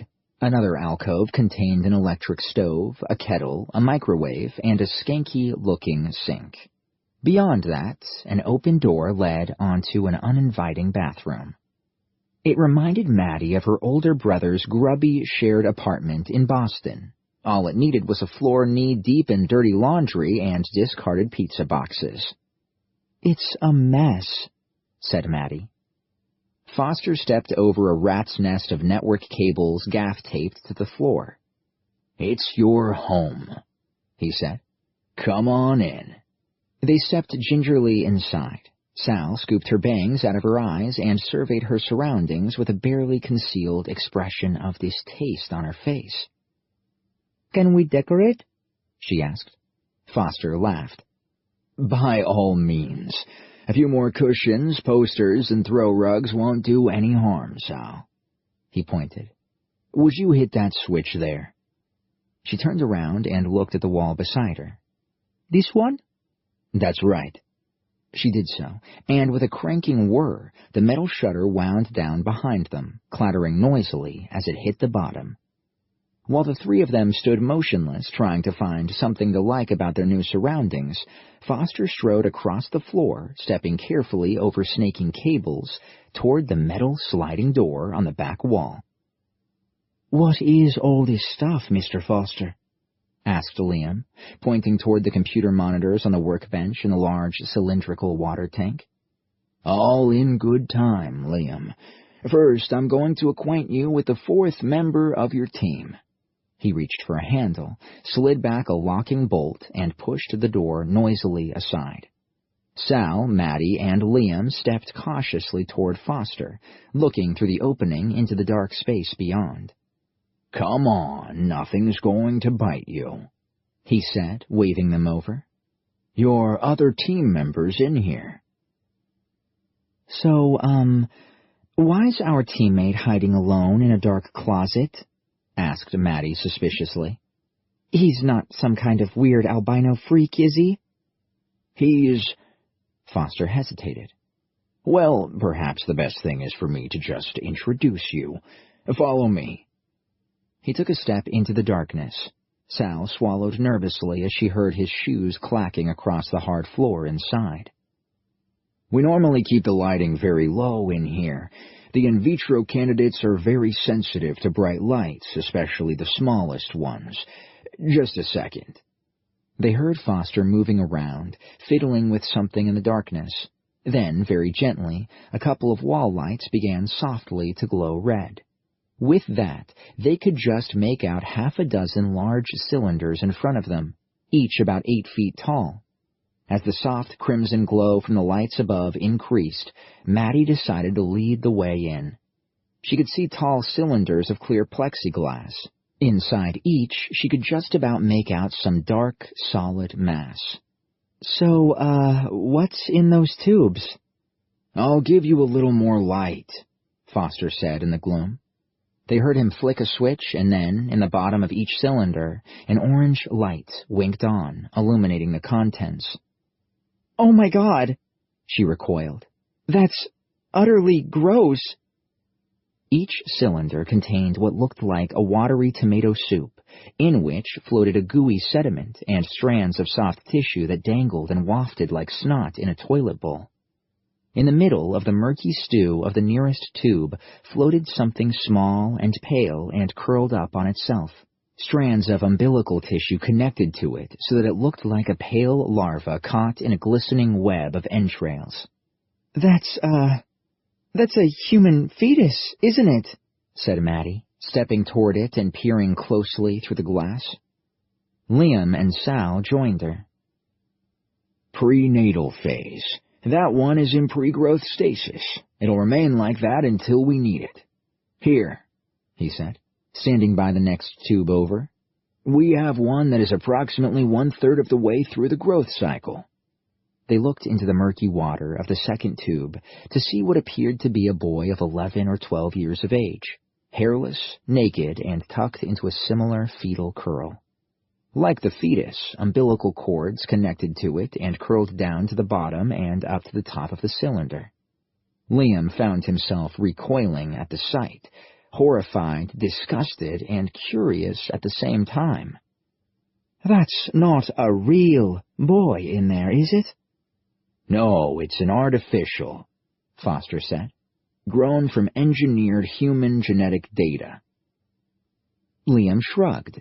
The word genetic meant absolutely nothing to him, but he was reassured by Foster's answer that he wasn't looking at a real child floating like a pickled egg in a vinegar jar. He leaned closer to get a better look at the still form of the boy, and then its eyes suddenly snapped open. Chapter 17. 2001, New York. "Oh, Jesus!" Liam blurted as he and the girls lurched backward in horror. "It's okay," said Foster. "It's okay. It's not going to leap out and get you." All three of them gathered their breath. Sal giggled nervously. Maddie shook her head. "Oh my God, it's like something out of Aliens." They watched in silent fascination as the boy's eyes slowly swiveled around to look at them through the murky fluid. "I think it's seen us," said Maddie. "Yes," replied Foster. "It's seeing us, but there's no intelligence there. The body's motor responses are handled by a small organic brain at this stage. It has the brain capacity of a mouse. Real cognitive processing, thinking, in other words, that's incorporated later when they're nearly full term." The boy's mouth opened and closed silently. "Is he trying to talk?" whispered Sal. No, that's just a reflex action. Liam watched the cloudy liquid drift in and out of the boy's open mouth. How can it breathe? Oxygenated liquid solution. It's breathing the liquid into its lungs, just like we breathe air. Liam shuddered at the thought of that. But that must feel just like drowning. Foster nodded. I suppose it would feel like that if you were unused to it, but this unit has known no different. The boy in the tube cocked his head. Jahula, gasped Sal, leaping back. Did you see that? Maddie stepped closer to the glass tube. Are you sure it's not, thinking? Foster nodded. Trust me, there isn't enough brain matter in there to think. Yes, it's awake and looking at us, but it's not wondering who we are. She shook her head. It looks just like a normal little boy. That doesn't seem right to me. Come on, said Foster. We're here to meet your colleague. With some difficulty, he managed to drag them away from the boy in the tube, past a couple of tubes covered over with a tarp. What's in there? Asked Liam. Foster shook his head. Misgrowths. I'll need to flush them sometime. Misgrowths? Ones that didn't turn out quite right. It happens from time to time. Sal started to lift the canvas and peek under, before Foster stepped forward and pulled the tarp back down. Probably best if you don't look, Sal. Inside these tubes is the stuff of nightmares. Oh, muttered Sal. Here, said Foster. This is your colleague. He pointed toward the last tube. Like the others, it was full of murky organic soup, but this time, through the floating clouds of debris, they could see a fully grown man. Gosh, uttered Maddie. It's freaking... Well built? She nodded. Liam studied the creature inside. He was easily 6, maybe 7 feet tall, broad-shouldered, every part of his stocky frame wrapped with well-defined, bulky muscles. Liam was reminded of a book by a woman named Mary Shelley. The story was about a monster raised from the dead by a mad old man called Frankenstein. It looks like some kind of superhero, whispered Sal in awe. It looks very strong, so it does, said Liam warily, guessing how much damage just one of those huge hands could do. Are you sure it'll behave itself, Mr. Foster? The old man laughed. Oh, don't worry, Liam. You couldn't hope for a more reliable colleague. Does this one have the brain of a mouse, too? Yes, but it also has a silicon neural net processor and a waferplex data storage unit inserted into its cranium. Liam looked at Foster, bemused by the gobbledygook. What? A computer in its head, cut in Sal. Liam, none the wiser, turned to Sal. A what? She sighed and cocked a dark eyebrow. You really are from 1912, aren't you? It's a machine that lets the unit store information, Liam, said Foster. Lots and lots of it. In that skull is a small block of circuitry that we can fit more facts into than 100 libraries full of books. Liam's jaw dropped. How's that possible? Foster waved a dismissive hand. That'll have to come another time. The history of computers is another whole subject, and one we don't have time for right now. He stepped toward a panel on the side of the tube. This unit's been full term for a while now, waiting its turn. So let's not keep it waiting any longer, eh? Stand far back, this stuff really smells. He punched a button. The bottom of the plexiglass tube swiveled open, releasing a flood tide of the thick liquid onto the floor. It splattered and spread, a large, viscous, steaming pool of gunk that smelled appalling, like meat gone bad. The creature inside flopped out through the bottom onto the floor, loose and lifeless, like a large twist of boiled spaghetti. It's dead, said Sal. No, it's booting up, replied Foster. Give it a moment. They watched in silence as the warm, foul-smelling liquid steamed on the floor. Liam noted with some relief that it was draining away through a grate in the middle of the floor. Then the naked form twitched. Maddie and Sal gasped. "That's a good boy," whispered Foster. "Come on now." The muscles flexed and rippled down its back as it slowly stirred to life. After a few groggy seconds, it pulled itself up on bulging arms, as thick as any normal person's thighs, until it kneeled on its hands and knees. The creature's gaze slowly drew up from the floor and rested on them. Liam could see in the thing's gray eyes the twinkling of something that looked like an awakening intelligence. The clone opened its mouth and vomited out a river of thick pink goo that splattered onto the floor. Maddie made a face. Ew! Sal curled her lip. Oh, that's totally jahule gross. Has it just thrown up? Asked Liam. No, it's emptying the liquid out of its lungs. It gurgled for a moment, the sort of sound a contented baby might make after eating. Finally, its mouth struggled slowly to form what appeared to be a clumsy and awkward version of a friendly smile. Ba-ga-ga-ba-gla, it uttered. Chapter 18 2066, New York. Kramer finished erecting the wire cage, tightening the last of the bolts holding it together before standing back to look at it. "This is it?" asked Haas. "This really is the first ever time machine?" Kramer nodded, admiring it silently. It was little more than a wire mesh cage the size of a shower stall. Sitting beside it on the floor was something that looked like a copper kettle, and next to it, a modest palm-top computer.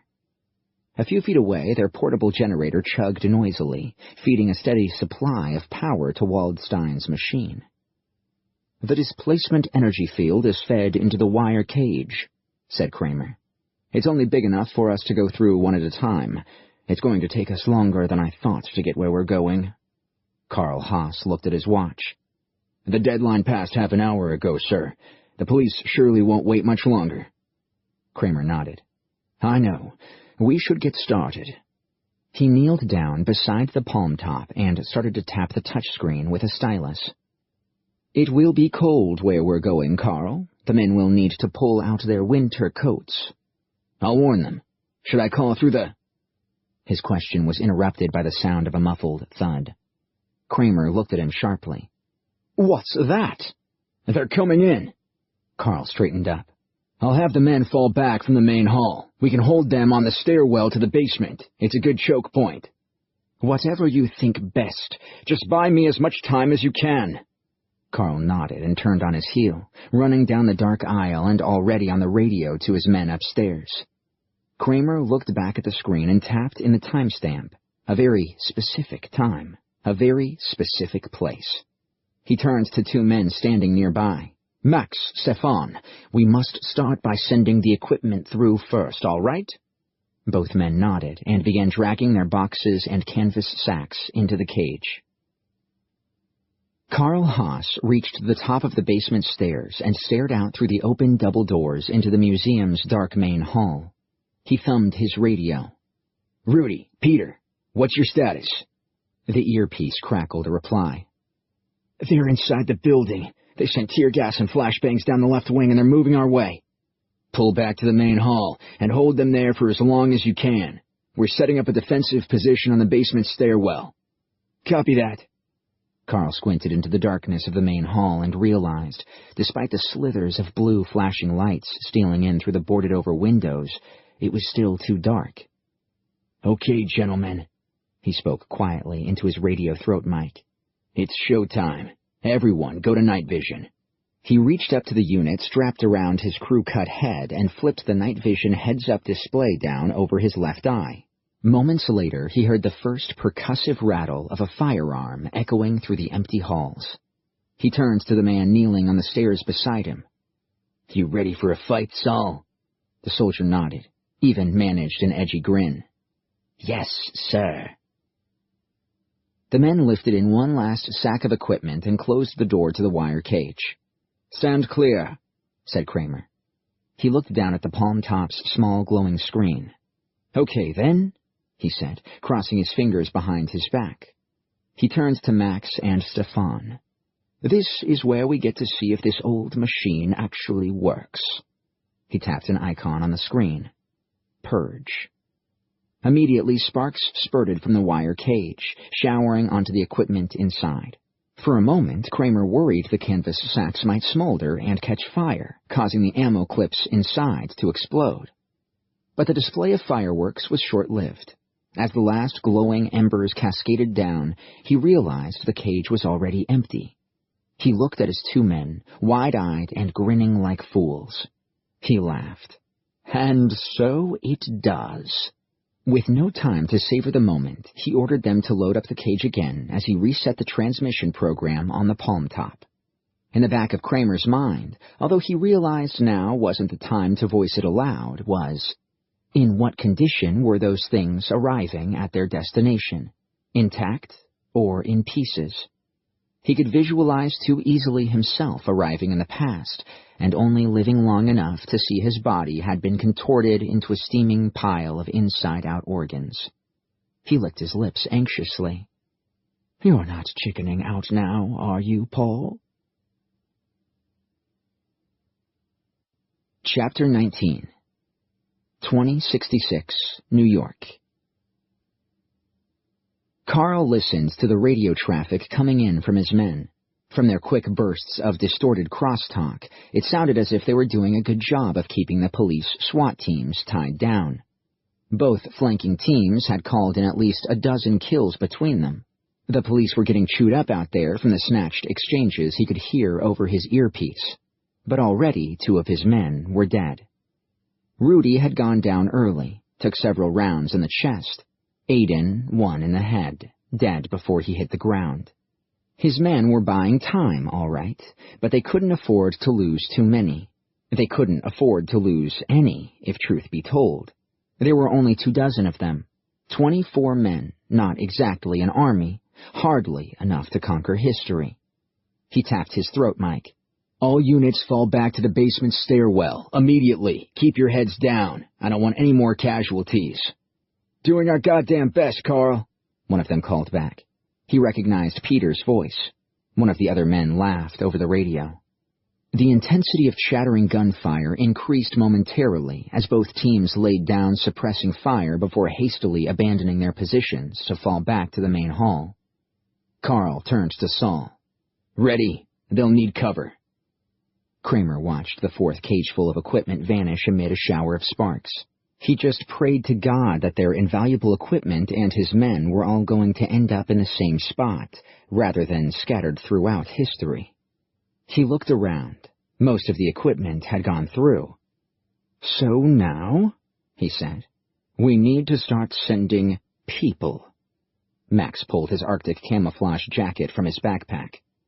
I'll go first, sir. Good man, Max.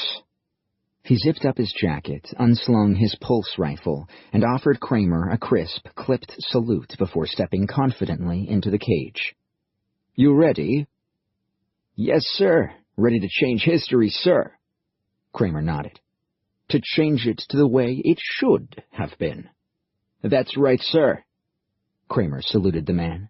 He felt self-conscious making the gesture, having never been the military type, but it seemed like the right thing to do. I'll see you on the other side with the others, Max. I'll see you too, sir. Kramer hit the purge icon. The last of Carl's flanking men raced across the main hall toward where he and Saul were holding position in the open doorway to the stairwell. Moments later, several gas canisters rattled across the dusty marble floor of the hall and instantly spewed clouds of acrid smoke. Carl's men squeezed past him, gasping and winded from their sprint. There's a ton of them, said someone. It's crawling with them out there. Down the stairs, Carl shouted, and set up a defensive position below at the basement entrance. Go, go! The men tramped downstairs, their heavy boots and equipment packs jangling noisily. Carl aimed down the barrel of his automatic, his night vision heads-up display of little use through the billowing smoke. He fired off a dozen rounds into it, more in the hope of forcing their heads down than hitting a target. The kill zone was too wide here for just the 2 of them to hold. They'd be better withdrawing with the others and holding the stairwell at the bottom. The police would be forced to bunch up on the stairs, a much better kill zone. Go, Saul, go. Sir? Down to the basement, go. Saul followed the other men down, leaving him alone in the doorway. Carl pulled 3 manual fuse anti-personnel grenades from his belt and set fuse times a minute apart. He tossed the first out into the hall, dropped the second at the top of the stairwell, and turned around to scramble down the first 2 flights of stairs, where he placed the third grenade. He raced down the 3rd flight of stairs to the bottom of the stairwell. Hold your fire, he called out in the dim light as he descended. It's me, it's Carl. Hold your fire. His voice echoed off the hard cinder block walls. His men were waiting, 18 of them, tucked behind a barricade of boxes and crates hastily built across the open doorway leading to the museum's vast storage basement. Excellent work, he said, slapping the shoulder of the nearest man as he clambered over to join them. There's a 3-minute spread of grenades up there, which should slow them down. He looked around at his men. How many did we lose? Another 2, said Saul. Dexter and Schwartz. His face tightened. Not good. Carl, what about them? Asked one of his men, nodding at the museum's security guards huddled together across the floor beside another stack of crates and boxes. Do we kill them? He asked. Carl bit his lip in thought for a moment. They were no threat. Old men, frightened men. He'd let them go up the stairs, but the chances were they'd be gunned down the moment they stepped out into the main hall. All right, Joseph. Tell them they should go find a quiet corner and hide. Wait until the gunfight is over. Okay. Oh, and tell them to make sure they call out to the police first before they show themselves. They'll be trigger happy. Joseph grinned and nodded. He obviously shared the same opinion of the dunderheads upstairs. Amateurs. Big boots, big guns, and no brains. The first charge went off in the hall with a dull thump. Carl put a hand to his earpiece and nodded. He turned to his men.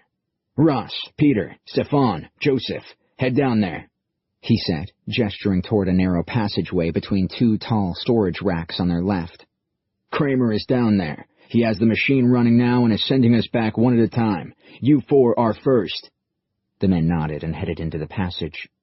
The second charge went off at the top of the stairs, louder. Rubble and debris rattled down the steps.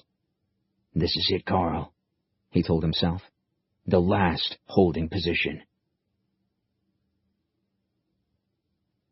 Chapter 20 2066, New York.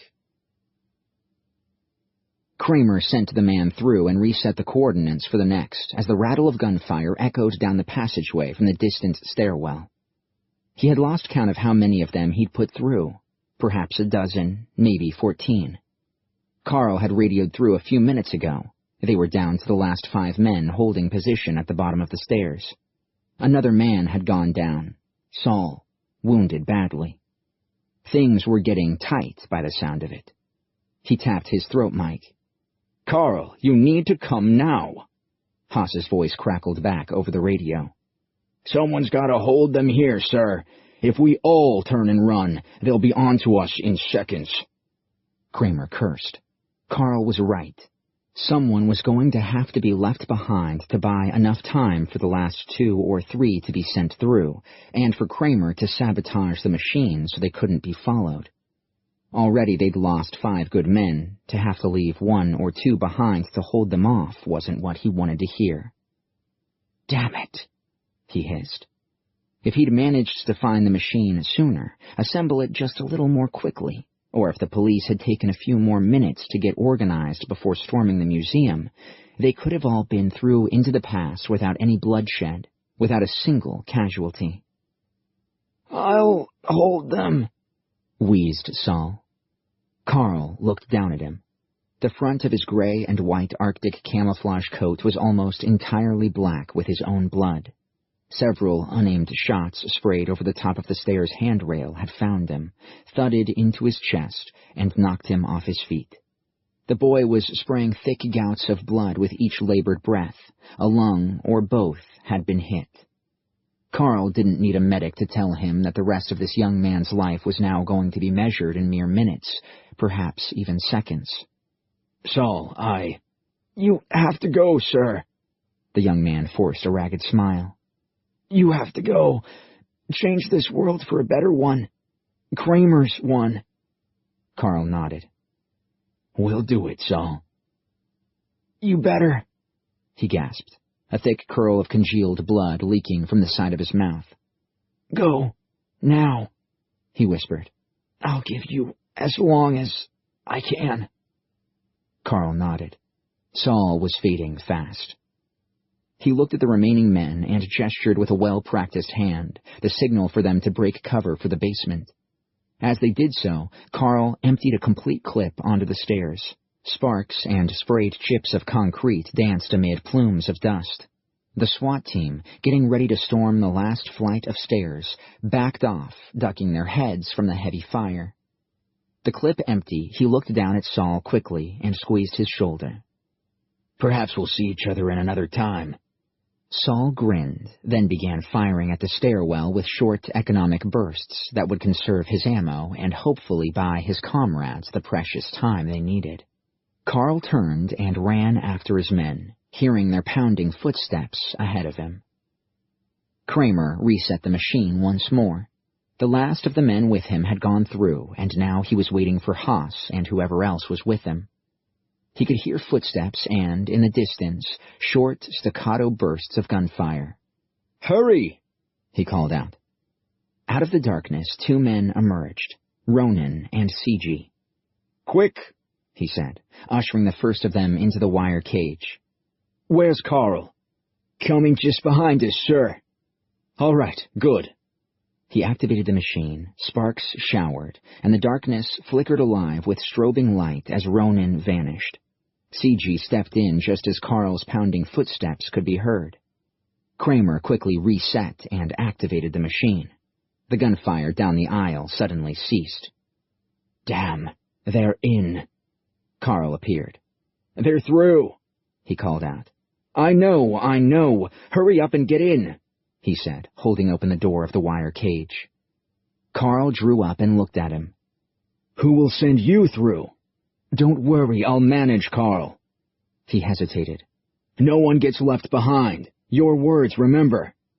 Kramer offered him a smile. No one left behind, I promise. I'll be right behind you, my friend. He closed the door on him. I'll see you there, Carl.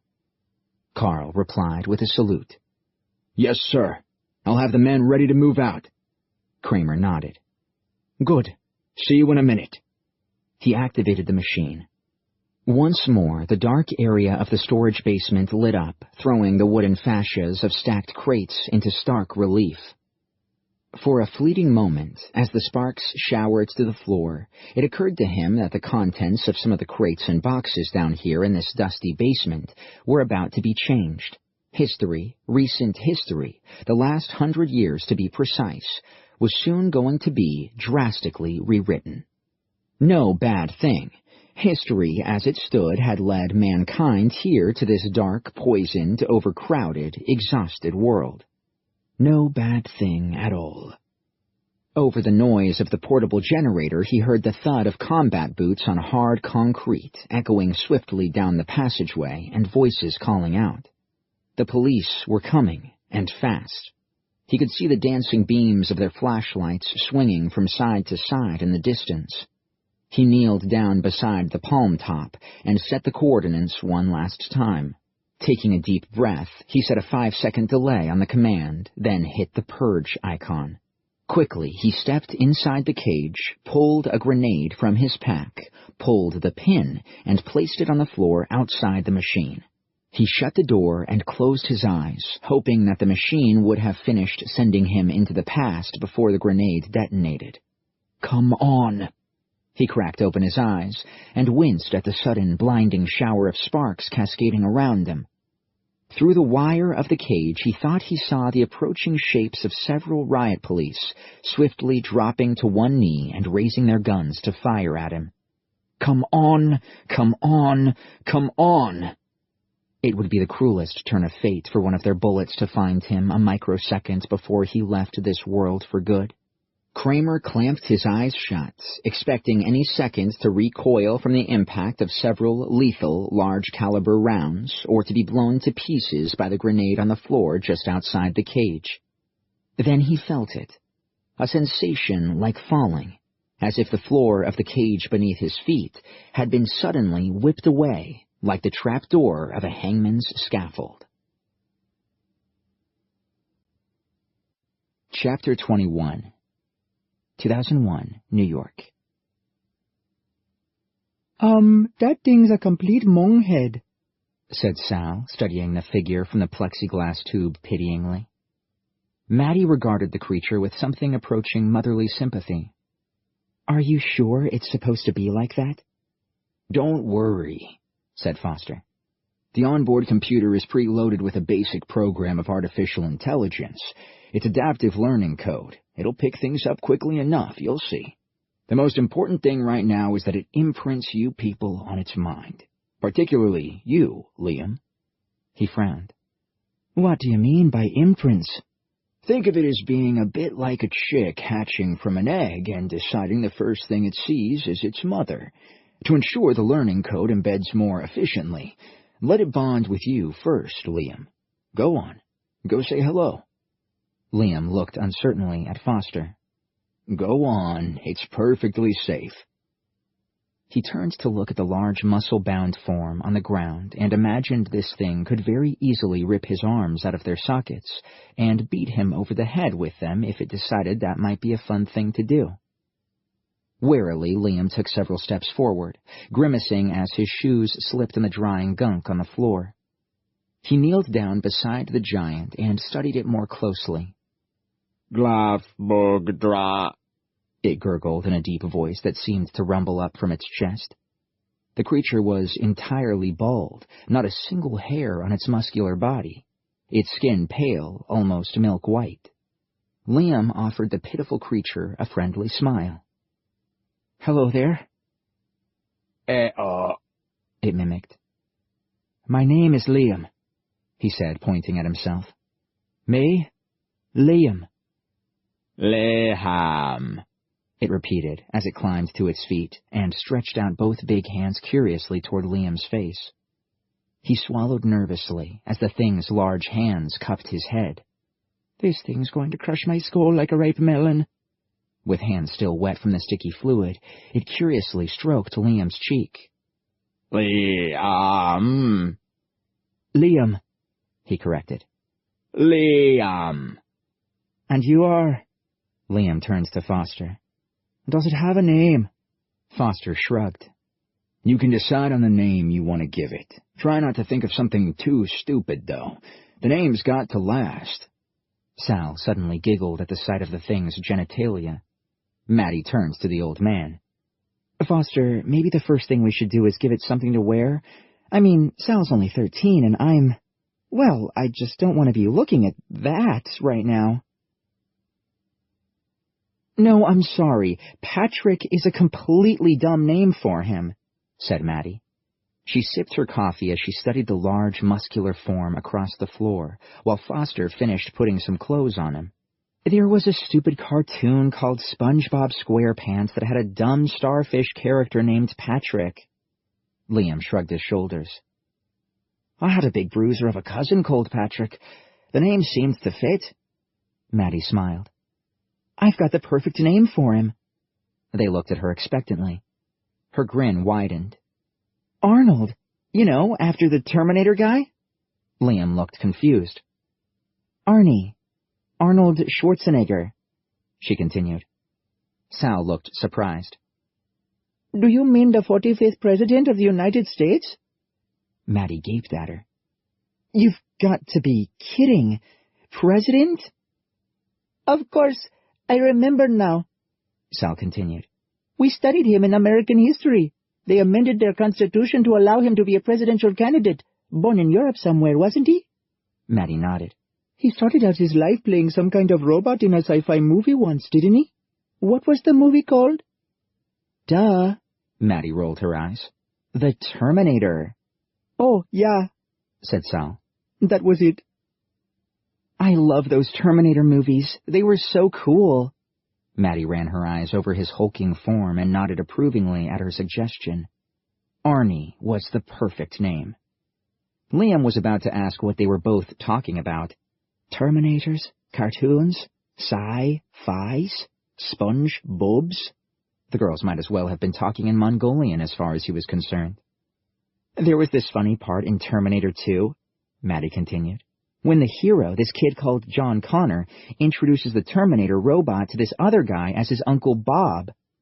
Uncle Bob? Cut in Liam. Bob. That's a good name. Nice and simple. Sal nodded thoughtfully.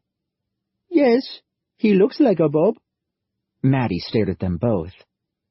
You don't want to call him Arnie? They shook their heads. Sounds like a daft name, so it does, said Liam. Maddie's shoulders sagged. All right then, Bob it is, nice and simple. At least it should be easy enough for numbnuts over there to say.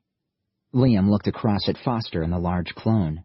The clone was dressed now in a crumpled blue jumpsuit, and Foster led him across by the hand, like a child, to join the others sitting around the table. Here we are. Foster set him down beside Liam. The armchair's tired springs creaked under his immense weight. The basic speech software should have fully installed by now. Give it a try and talk to him. Liam looked up at the large, hulking clone sitting beside him. Hello again. The thing nodded and replied slowly in a deep voice that rumbled through the archway almost as loudly as one of the trains that routinely rattled over the bridge above them. Hello, Liam. Foster leaned forward and spoke slowly. His full name is Liam O'Connor. Let me introduce these other two. This is Madeline Carter, and this is Salina Vikram, but she prefers the name Sal. Hello, Madeline. Hello, Sal. And you, said Liam, pointing a finger toward him. We are going to call you Bob. His emotionless face considered that in silence for a moment. Then finally, with a sincere nod, he announced solemnly to them all. I am Bob. Foster smiled encouragingly. Excellent. The name's registered in his memory. Now all the introductions are done. So what happens next, Mr. Foster? You all get a good night's rest. It's been a long day for all of you. Tomorrow we're going to be very busy. Doing what? Asked Sal. Training, of course. Chapter 22 2001, New York. Monday, I think. I found this notebook in the archway. The front pages are all ripped out, so I guess someone from the previous team was using it before me. I'm going to use it as a diary. Maybe that's what they were using it for too. Who knows? So it's weird, like a dream, like a strange movie. No school to go to, no busy streets thick with rickshaws and Mumbai smoke, no having to wear an anti-choke air mask when I step out, no mum and dad. Jahula, it's so weird. The other two seem to be coping with this freakiness better, Maddie and Liam. I think I like them both. Maddie is 18. She's really uber smart with technical things. She told me that she was a computer programmer back in 2010. She worked on computer games for a job. For a hobby, she says she liked hacking things. It's kind of strange, though. She's sort of from the same time as my parents. She even likes some of the same old-fashioned music as them. And yet she's just a few years older than me. That's just so weird.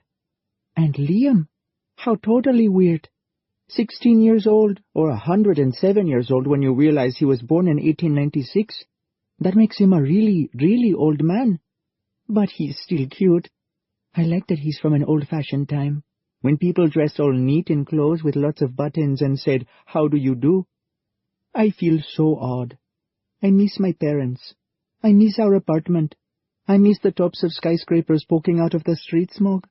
I even miss watching the Electra Bollywood show with Mum, even though the song and dance routines are totally jahuli embarrassing. But I'm sort of excited too. I'm here in New York, in a time before things turned bad, before global warming, the overcrowded cities, the food rationing, the terror bombs in the north, the oil shortages, and all that nasty stuff. And it's like so strange to think that in India right now, my dad is about the same age as me, a 14-year-old boy living in Mumbai, and Mom's 12 and lives up in Delhi, and they won't even meet each other for another 10 years. I miss them, though. Sometimes, when the others aren't around, I cry, but I don't let them see that. So far, I've kept cool. Foster is taking me out of the field office this morning to begin my training as the team's observer. I really don't understand yet what an observer does, but I'm sure I will very soon. Okay, Sal, said Foster. This is Monday morning. Monday, September 10th, the day before disaster strikes. He looked around at Times Square, the very center of New York, the bustling heart of the city. It was just after 10 a.m., and Broadway was teeming with life. Think of today as normal New York. This is how it should look. You understand? Sal nodded. You're the team's observer, Sal. The observer is like the nose of a dog, there to detect the very first scent of a reality shift in the timeline. Because someone changed something in the past? That's right. She gestured around at Times Square, busy and noisy with early morning traffic. But how am I going to know when something is different here? He nodded, then thoughtfully stroked his chin. Perhaps I should explain why you, in particular, were recruited. What's so special about you? That might help to explain things. She shrugged. Perhaps it might. There was nothing she considered particularly special about herself. She preferred black clothes instead of the bright neon polysilks all the other bolly-boppers liked to wear. She preferred dark rock music instead of boom-tastic street hop. She preferred her own company and a good puzzle e-book to hanging around some grimy street corner with a load of stupid ditto heads choking behind their masks on street poison. Our archived records of 2026 zeroed in on you as an ideal candidate for recruitment for two reasons, Sal. Firstly, we knew exactly when and where you were going to die, which made it possible to locate and extract you. Sal nodded silently. She understood that now. But secondly, you were a Mumbai regional under-12 champion in Peek-O-Do. Peek-O-Do was a picture-based puzzle game. It involved spotting repeated patterns in large, cleverly designed grids of random images. Sal nodded. She was a champion, sort of, until she got bored with it. It was a fad, a craze that came in from Japan. For a few years, it seemed everyone was into playing Peek-O-Do training on their Nintendo Flexi Boy, on the train, in the bath, even on the toilet. The point is, Sal, it means we know you'd make a perfect observer. Your ability to spot tiny details quickly, to notice things that others would easily miss, to see patterns in chaos, makes you the perfect candidate. His hand swept out across the busy square. You'll witness this morning's scene over and over. It'll always be the same, and you'll become familiar with it. You'll learn that... Foster glanced at his watch, then pointed across the square at a young mother who'd stopped pushing her stroller to pick up a toy tossed out by her child. At exactly 10:14 a.m., the woman wearing red jeans over there will have to stop at a crosswalk to retrieve a teddy bear for her baby. Foster looked around. That those two old men wearing very smart suits will stop outside the McDonald's and light up cigarettes. Sal made a face. Ooh, is that legal? To smoke? She nodded, staring with wide-eyed amazement at both men as they casually sucked in, then blew out clouds of blue smoke. Foster laughed gently. Yes, Sal, it is still. He pointed to a giant billboard high up the front of a building. You'll know that on this particular day the movie Shrek is showing. He pointed to another billboard. That the movie The Planet of the Apes is opening soon. And another. That Tommy Hilfiger shirts are the height of fashion. Sal curled her lips in disgust, and realized that they really loved their tacky clothes back in 2001. He turned back to look down at her. Your eyes will register all these tiny details. Your mind will remember them," he said quietly, his eyes locked intently on hers. "And then, one day soon, you'll know instantly when something's different." A shift? His face creased with an approving smile. "That's right, Sal, a shift. The very first sign that something has been changed in the past." She looked around and realized that, in a way, it was a bit like a very large game of peekaboo. "You'll see this before either of the others will because, well, that's your special talent, Sal." Because I once was a finalist in a jahuli old puzzle competition? "Yes," he laughed. "Because you were once a finalist in a jahuli old competition, and because every Monday you will come out of the archway and take a walk across the Williamsburg Bridge from Brooklyn to Manhattan in this glorious sunshine, and you'll get to know this day like no other person in the world." Did the team before us have an observer? Foster hesitated a moment before answering. "Yes, they did. Every team does." Tell me about him. Or was it a her? The smile slowly faded from his face. She didn't really have much time to learn her job before," he sighed, "before we accidentally trapped that seeker." She looked at him somberly. Will there be other seekers? He shook his head. "No, because we'll always be more careful in the future. It's not a mistake I plan to repeat." Where did it come from? He hesitated a moment before answering. "Another dimension." He turned to her. "It's the dimension you travel through when you ride time." That sounds... Well, it doesn't sound safe. "It's chaos space. We're merely traveling through it, instantaneously. You wouldn't really want to hang around there." She sensed there was a lot more he could tell her about it, but for now he seemed eager to change the subject. "Come on." His face brightened. "Let's see some more of the city. Did you visit Central Park when your dad took you to New York?" She thought about that for a moment. She remembered a large open area in the middle of Manhattan in which rusting vehicles were stacked one on top of the other, a giant automobile junkyard. Is it the place where all the old cars were dumped when the oil ran out? Foster nodded sadly. "Yes, but back in 2001, now, it's still a beautiful park with grass and trees and a lovely lake. Would you like to go see it?" She smiled and nodded. I'd like that. Chapter 23 2001, New York. You're kidding me, right? My job is an analyst? Foster nodded. She looked at him, her eyebrows arched with disbelief.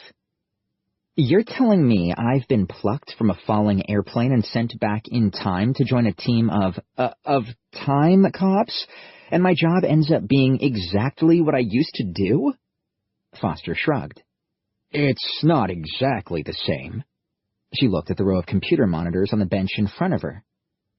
Great.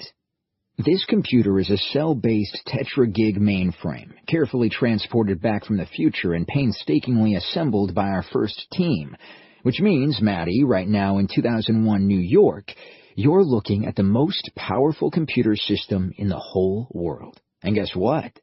He grinned. It's all yours to play with. Maddie reached one hand out and stroked the slim casing of the computer on the bench. Mine, huh? Yours. Okay, I guess that isn't so bad then. We know from our files, Foster continued, that you worked for a computer game company. You worked as a programmer on a hugely successful online role-playing game called Second World. Maddie clucked modestly. I guess it was pretty popular. You were listed in the credits as the database debugger. Among other things, she replied irritably. I also wrote the code for a bunch of decent AI combat stuff, and coded some of the coolest parts of the user interface, but did I get credited? Pfft, nothing. Foster nodded. But it's the database work, the debugging, that makes you so incredibly valuable. Because? Because, Maddie, it's detective work, isn't it? Finding that tiny piece of computer code that's causing a game to crash or behave in an unpredictable way. I suppose.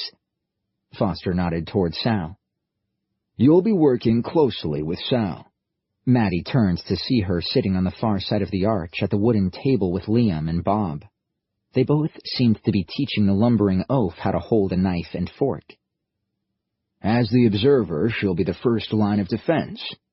Foster had explained Sal's role as observer. It seemed a tall order to her for a young girl's eyes to be better than a computer at identifying a shift. When she observes something that has altered, it'll be your lateral thinking, your programmer's mind, combined with the power of this system linked into the web and countless historical databases around the world, to zero in on where and when history has actually been changed. Maddie shook her head. How am I freaking going to figure out stuff like that? I was crap at history in high school. I'm not sure I'm the right person to... You'll do just fine. He cut in. You don't need to know a lot of history. You just need a logical mind and a little common sense. I have faith in you, Maddie. You'll be this team's leader, the team's strategist. Leader? You're the leader, aren't you? Foster's voice lowered slightly, as if he were sharing with her something he didn't want the others to know. I'm not going to be here forever. Eventually, the three of you and Bob will be operating on your own. What? Where are you going? That's not important. The point is, I'm here to get you ready as a team, to be able to function on your own. He looked at her. And your team will be looking to you for leadership. She glanced across at the others, both giggling as Bob's large hands fumbled awkwardly with a knife and fork. Me? A leader? Up until now, she'd considered herself more of a loner, happy to work in isolation with lines of code as her only company. Having those two and that big ape rely on her was bad enough, but having the history of mankind in her hands as well. She shook her head. You've got the wrong person, Foster, she replied. I can't do this. The old man reached for the keyboard and mouse on the bench, ignoring her. Let me show you just how powerful this computer system is. Did you know it's linked into every database in the world? From this keyboard you can, if you want to, hack into any other connected computer, through any firewall or encrypted security system. Yeah, right. You want to see what's in the president's email right now? Maddie's jaw dropped. You can... Foster chuckled. Shall we go take a look at the words of wisdom George Bush has been tapping out this morning? Chapter 24. 1941. Bavarian Woods, Germany. Falling, falling, falling. Professor Paul Kramer opened his eyes and immediately winced in the brightness. He screwed his eyes shut. It's okay, a voice spoke softly. Kramer tried again, easing them open carefully. The first thing he registered was snow, a deep blanket of it, mostly smooth, with one or two tracks of footprints and grooves where heavy things had been dragged. Squatting beside him was a familiar face. Carl. Just take a moment, sir. There's a minute of disorientation, dizziness. It'll pass. Kramer took a deep breath and puffed out a thick cloud in front of himself. There were too many questions he needed answers for him to wait. Tell me, have we arrived at the right time? It appears to be. Snow for April would seem right. The right location? Carl nodded. The woods outside Obersalzberg. The equipment. All right here. It was a little scattered, but the men have located everything that came through and hidden it in the woods. The men all came through? Carl's hesitation was enough. Kramer looked up at him, putting his eyes against the low glare of the setting sun. Carl?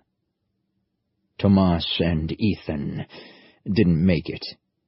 Kramer struggled up onto his legs and looked around at the men. All were suited up in their Arctic camouflage jackets, backpacks and webbing strapped on. Each held a state-of-the-art M29 pulse rifle. On their heads they wore Kevlar helmets complete with fold-down night vision and heat sensor eye heads-up displays. An impressive sight, one that stirred in him a warm sense of pride. But so few of them. He counted just 17.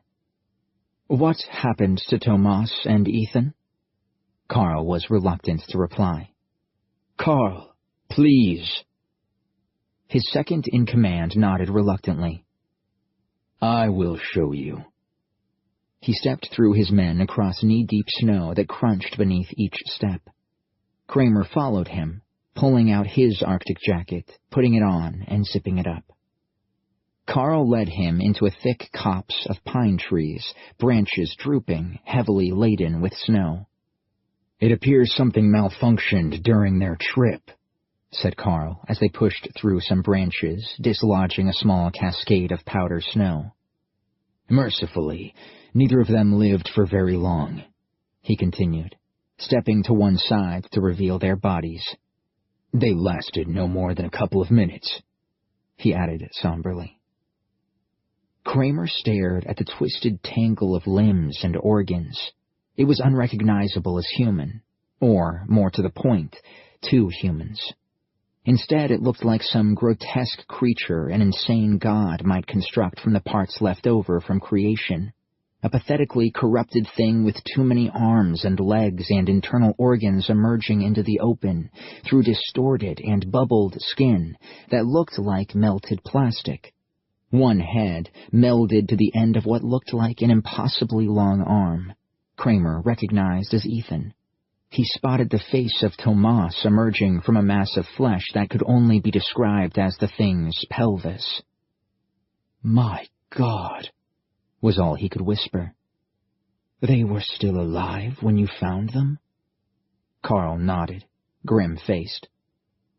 Kramer felt his stomach loosen, but he refused to vomit or retch in front of Carl. The man needed to see a confident and strong leader, not someone who doubled over at the first unpleasant sight. "We knew this might happen," said Kramer, "that Waldstein's prototype might be prone to error." "Put a brave face on it, Paul Kramer," he commanded himself. "We were lucky to only lose 2 men, Carl. Only 2.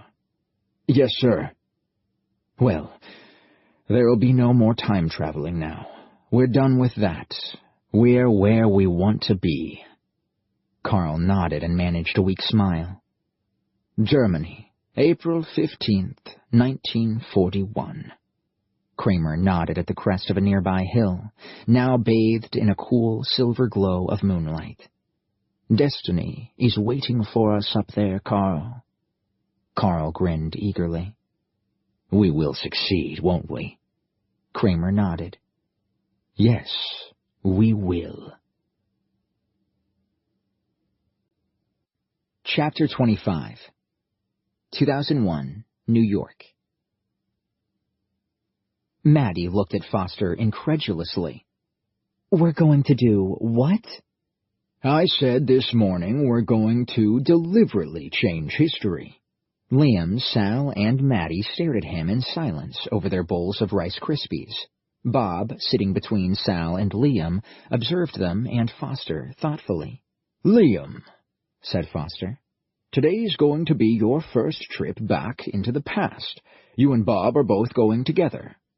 Bob's thick lips managed a clumsy smile that looked more like a camel chewing. "Is good," his deep voice rumbled. "And you?" asked Liam. "Yes, I'm coming along too." "Where are we going?" The old man raised a finger. "Aha! Now that's a secret. The point of this exercise will be to test Maddie and Sal's ability to find out exactly where we've gone, and what we might have changed." "But," said Liam, looking confused. "But I thought we're not allowed to change history, at all." Bob nodded slowly. Changing history is bad. It's what we call a test bed location, Foster replied. We use this little piece of history to test out new teams all the time. Don't worry, we'll be changing something for a short period of time only, then putting things back exactly as they were. How long will you be gone? Asked Sal. Will it be dangerous? Foster smiled. Not at all, and we'll actually be in the past for a very short time. I've set the computer up to automatically open the return window, so all you two have to do is watch history and work out where we've gone. Liam looked across the archway toward the large plexiglass cylinder full of water. And we're going to be climbing into that? Oh, yes, I'm afraid so. Foster leaned forward and placed a hand on Liam's shoulder. Don't worry, we'll warm it up a bit. I'm not that eager to jump into a test tube of freezing water either. Liam removed the last items of his clothing, leaving him wearing a pair of grubby underpants he realized he'd had on for far too long. You better not be peeking, he heard Maddie laugh from the other side of the archway where she was sitting at the breakfast table. What's to see? Stop being an idiot, Liam, and get in, snapped Foster. Liam quickly scampered up a rung ladder, swung his legs over the side of the tube and into the water. He lowered himself down and found himself facing Bob and Foster, both treading water. Well now, this is fun, he said sarcastically, holding onto the side of the cylinder nervously. Why is this fun, Liam O'Connor? Asked Bob earnestly. Liam shrugged. It's not every day I climb into a large fishbowl with— Be quiet and listen, Foster interrupted. I set the computer to send us back in time automatically. We won't need Maddie to set any coordinates this time, but normally she would be in charge of this whole process. Liam nodded, glancing at her faint, foggy form through the scuffed, milky plastic of the cylinder. He wasn't sure how confident he was going to feel being zapped through history the first time she had her fingers on the buttons. For this exercise, neither of the girls know where we're being sent. We'll be there for no more than an hour, then the computer will automatically bring us back. I have downloaded the relevant history data into the support unit's hard drive. Into Bob's brain? Yes, into Bob's brain. Liam looked at the muscular giant treading water beside him. How'd you get the information in? Wireless. It's transmitted. Foster turned to look at the muscular giant. What time are we heading back to, Bob? November 22nd, 1963. And where? Dallas, Texas. Good. How much time left before the displacement field activates, Bob? 58 seconds until launch. All right, then, said Foster. Any questions? Mr. Foster, why exactly are we in our underwear and floating in a pool of water? Contamination protocol. We take as little as we can back with us, that's why. The water is a neutral buoyancy solution, so that when the portal activates, we're touching absolutely nothing. We're floating. The water and us alone will go back in time, nothing else. I see. 20 seconds until launch, said Bob. When we count down from 5, Liam, I want you to take a deep breath and submerge yourself completely, said Foster. Liam swallowed nervously. The thought of letting go of the edge of the tube and allowing himself to sink beneath the surface sent his heart thundering. Mr. Foster, I suppose now is not a good time to mention I never actually learned to swim. I never— I know, Foster sighed. Relax. You'll get used to it. Liam looked unhappily at the water. But I'll sink if I let go. Sink like a stone, so I will, Don't worry. You just need to hold your breath for 10-20 seconds, and it'll all be over. My head actually beneath the water? Yes, head beneath the water. What if I'm not actually completely under? Would that sort of do, Mr. Foster? If I could just keep my face— No. You need to be entirely within the water, every bit of you. The field scanner will detect if part of you is poking out, and the launch will abort for safety reasons. And I'll be very annoyed and will have to try again. Oh. Information. 10 seconds until launch, announced Bob. Liam felt his breathing coming out in short, nervous gasps. I'm not sure I can go through with this, I really... You just hold your breath and let go of the side, Liam. Nothing to it. Information. 5 seconds until launch. No, seriously, Mr. Foster, I really... Bob, said Foster, pull Liam under.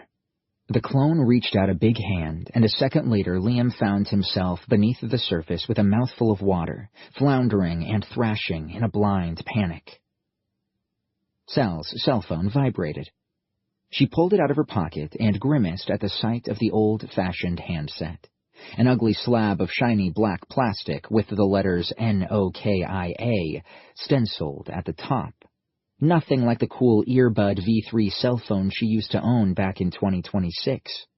She felt embarrassed pulling this museum piece out of her pocket and self-conscious holding it up to her ear, until it occurred to her that everyone else's cell phones in 2001 looked equally embarrassing. She thumbed a button. Hello? It's Maddie. They went into the past about a minute ago. Where are you now? Sal looked around. She was on Broadway, heading north, just passing the intersection with West 41st Street. I'm approaching Times Square. I think... Yeah, I see it up ahead. So, you see anything weird yet? She shrugged. Not really. It's just like it looked last time I walked over here. Same sunny day, same people, same traffic. Replied Maddie. I'm not really sure what I'm supposed to be doing back here. I'm looking at the internet, the news pages and stuff, but I don't know what I'm looking for. Sal laughed nervously. Me either. I'm just taking a nice walk in the sun, I suppose. And I'm just sitting here like an idiot, looking at a bank of monitors. You okay, Sal? It was a busy Monday morning. With the morning rush over and the commuters all tucked away in their high-rise offices, it was mainly clusters of tourists, families, and groups of friends taking in the sights of the Big Apple. Sal sighed. Some company would have been nice. Last time she'd strolled this route a couple of bubble days ago, Bob had been sent along with her to get some more experience at passing as human. With his lumbering 7-foot frame beside her, every inch of him covered in bulging muscle, she'd felt somewhat more self-assured, accompanied by her own pet superhero bodyguard. I guess I'm okay. Chapter 26 1963, Dallas, Texas. Liam landed heavily amid a tumbling cascade of water, splashing noisily as if a bathtub had been emptied from the top of a short ladder. He looked up and saw Foster on one side and Bob on the other, both on their hands and knees in a large puddle that spread out swiftly. He looked around. He could see vehicles parked on a tarmac area. They looked less modern, more angular than the cars he was used to seeing every day in New York. Bob was the first to his feet. He held out a hand each to Liam and Foster. I help you, he rumbled. Liam grabbed the hand and pulled himself up. We need clothes quickly, said Foster, before we attract any attention to ourselves. Between a pickup truck and a dusty-looking car, there was a double door with a sign on it, Book Depository, Deliveries Only. In there, said Foster, is a locker room. We'll find some clothes on pegs. You sure? Foster grinned. I've done this training trip quite a few times now. What if there are people in there? Asked Liam, his hands hovering self-consciously to cover his soaking underpants. There aren't. They're all at the front of the building trying to get a glimpse of the president's limousine. It'll be arriving in a few minutes. Foster led the way across the parking lot and pushed through the double doors. Inside, out of the bright morning sunlight, it was dim and smelled musty from the stacks of school textbooks littering the floor in messy piles. To your right, said Foster. They turned into a room lined with employee lockers and pegs on the wall opposite. At the end was a lost property box stuffed with odds and ends left over the years. Between them, they found enough items of clothing to dress all three of them, although the only items that came close to fitting Bob were a pair of sandals, which his large toes drooped over the end of, and a set of scruffy navy blue overalls. "We look like three tramps," said Liam. "Perfect," said Foster. "No one will think twice about us." "Mr. Foster," said Liam quietly. "What's about to happen?" Foster turned to the support unit. "Tell Liam." Bob mentally extracted the relevant file from his recently installed database. Information. In precisely 5 minutes, 32 seconds, the 35th President of the United States of America, John F. Kennedy, will suffer a .41 caliber projectile impact to the throat and a second to the top of the cranium, ejecting approximately 25% of his brain tissue. "The man's killed?" Foster looked at him. "Take a guess." "And what? We're going to stop this happening?" Foster shrugged. "More like delay it." 2001, New York. Sal looked around Times Square. This was probably the 11th or 12th time she'd taken a walk up from Brooklyn across the Williamsburg Bridge, along Broadway to the hub of the city teeming with endless life. There were so many things to observe in this place, so much going on. She honestly didn't understand how she was supposed to remember every little detail here, how she was supposed to know exactly what should happen in this thoroughfare from moment to moment at this time of day. Her eyes scanned the major billboards. There was a giant display of a jolly green ogre and the title Shrek above his head, and another board with some hairy blue monster and a little green ball-like creature beside him entitled Monsters, Inc. Further along, she saw a poster for the stage performance of something called Mamma Mia. Then, with something that felt like a reassuring stroke of déjà vu, Sal spotted the young mother in the red jeans pushing a stroller before her across a crosswalk. "Oh, that's right. She'll have to stop and pick up a stuffed toy." A moment later, she did, bending down irritably for it in the middle of the crosswalk and handing it back to a pair of chubby hands reaching out desperately from the stroller's seat. That was a weird sensation. She smiled. "Wow," she muttered, pleased with herself. "I just predicted the future." 1963, Dallas, Texas. "Up these stairs, one more flight to go," Foster wheezed. Liam looked across the stairwell, through an open office door. He could see desks and bookshelves and filing cabinets left deserted. Crowded around every front window was a crush of office ladies in floral print dresses, sporting beehive hairdos, eagerly peering out. "What are we heading up these stairs for?" Foster was too winded to answer. "Bob, would you—" The support unit nodded obediently. Information. On the 6th floor of this building is a man named Lee Harvey Oswald. He will shoot at the 35th President of the United States of America in precisely 1 minute and 27 seconds. Now 1 minute and 26 seconds. Thanks, Bob," said Liam. The thing managed a cumbersome approximation of a smile. You are welcome, Liam O'Connor. As they reached the top of the stairs, Foster slowed down and put a finger to his lips.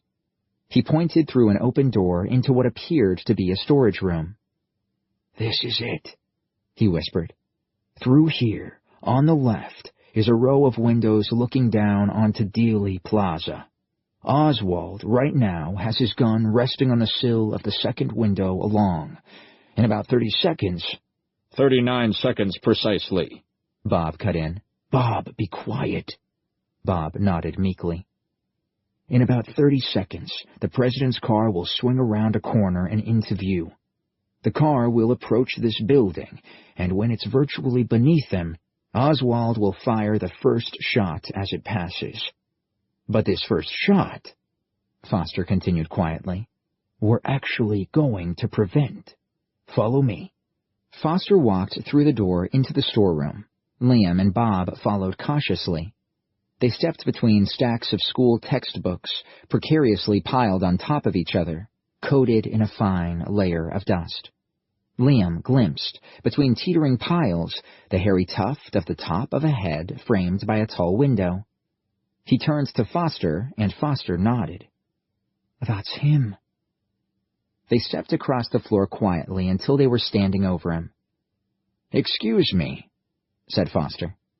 Lee Harvey Oswald spun around. His eyes widened at the sight of 3 bums calmly watching him, one huge and muscular, one very old, and the third little more than a boy. His mouth flapped open. The muscular man wrenched the rifle from his hands. "Lee Harvey Oswald," said the old man calmly. "You'd better start running. Run as fast as you can," he said, offering the slightest sympathetic smile. "I suggest you head home."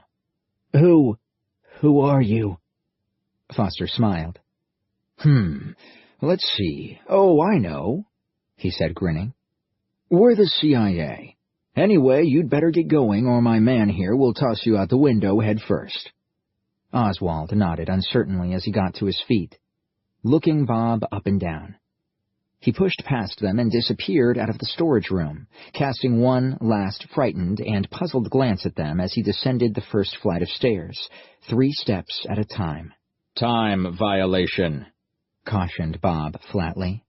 "This timeline has now been altered." Liam shook his head. But have we not just done the thing we're never supposed to do?" Foster nodded. "Correct. As we speak, time is already shifting, rippling forward through the years. The decades are adjusting themselves, making room for a new reality. That President Kennedy survived today."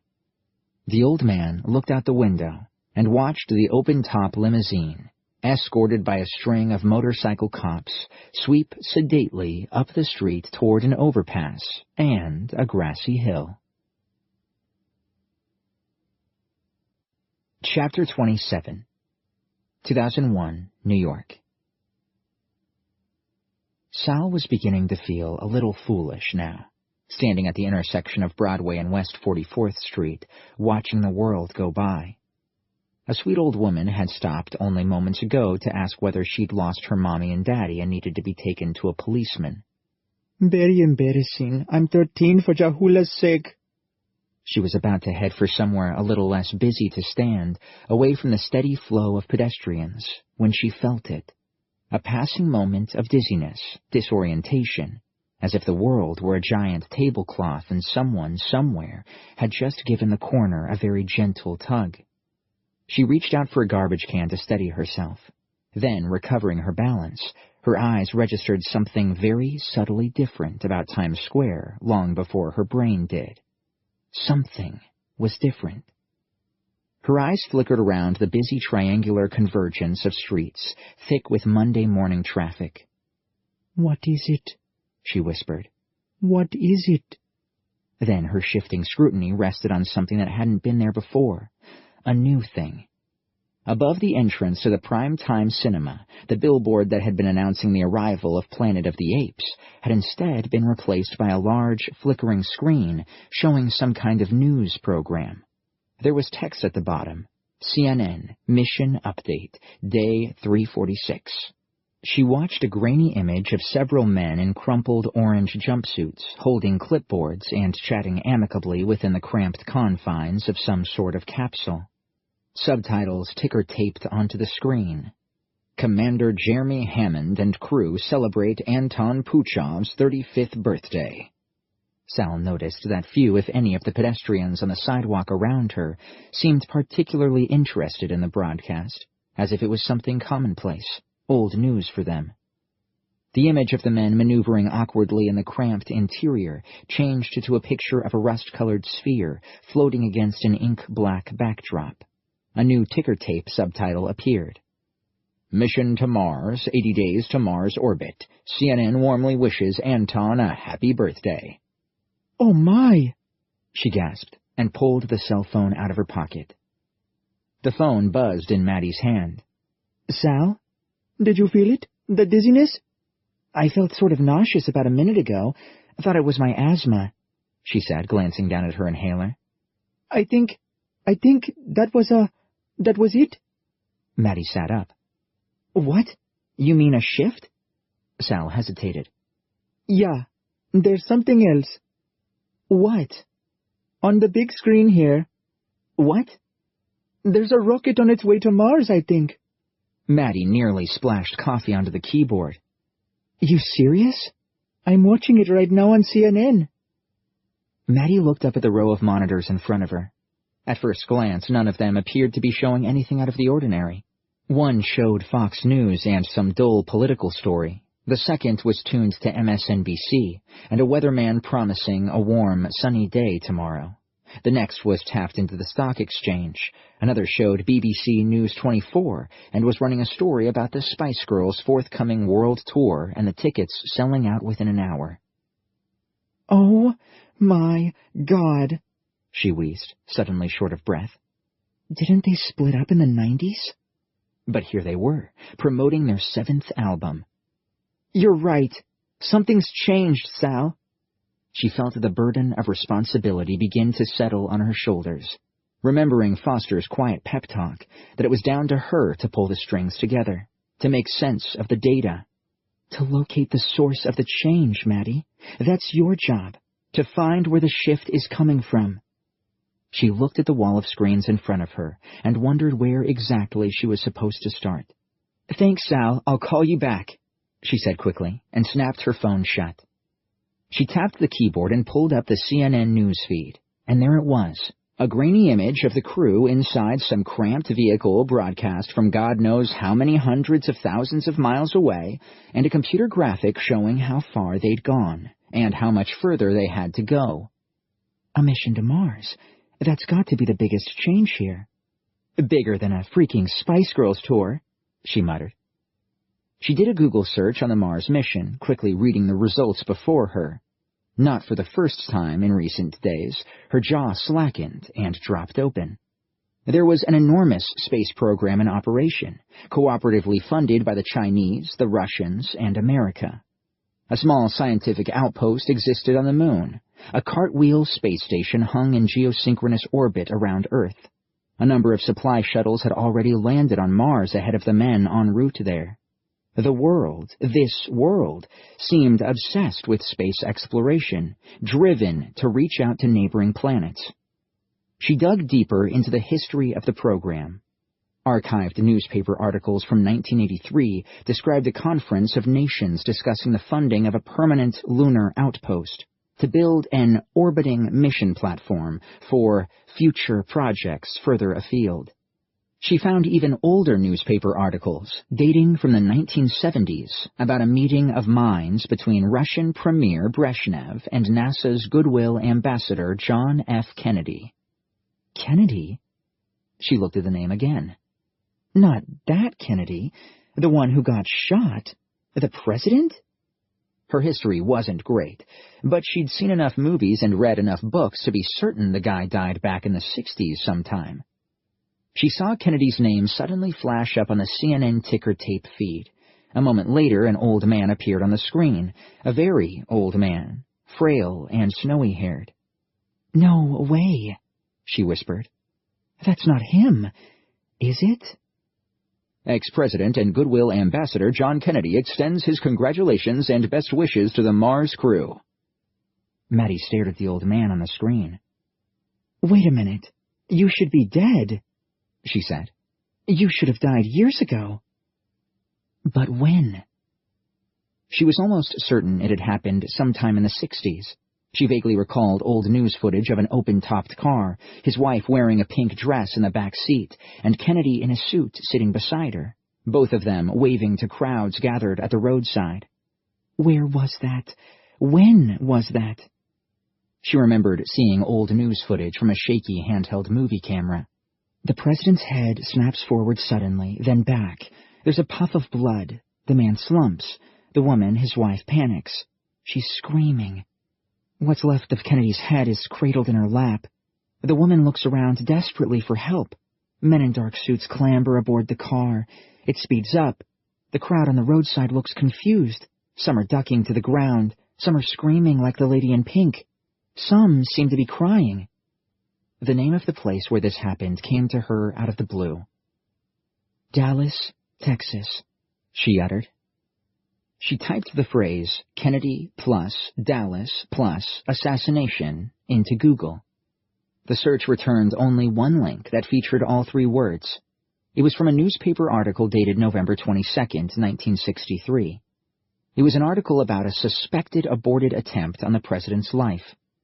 She clicked the link and a newspaper article appeared on the screen. A .41 caliber rifle found abandoned on the 6th floor of the school book depository overlooking Dealey Plaza. The man suspected of owning the gun, a Mr. Lee Oswald, was later arrested at his home. He claimed to have made plans to kill the president during his visit to Dallas, but said he changed his mind at the very last moment. The story is further complicated by sightings of 3 strangers in the same building at the time the president's motorcade was passing, whose staff described as being dressed like vagrants and were certain had no reason to be there. Maddie slapped the bench and yelped, "Yes!"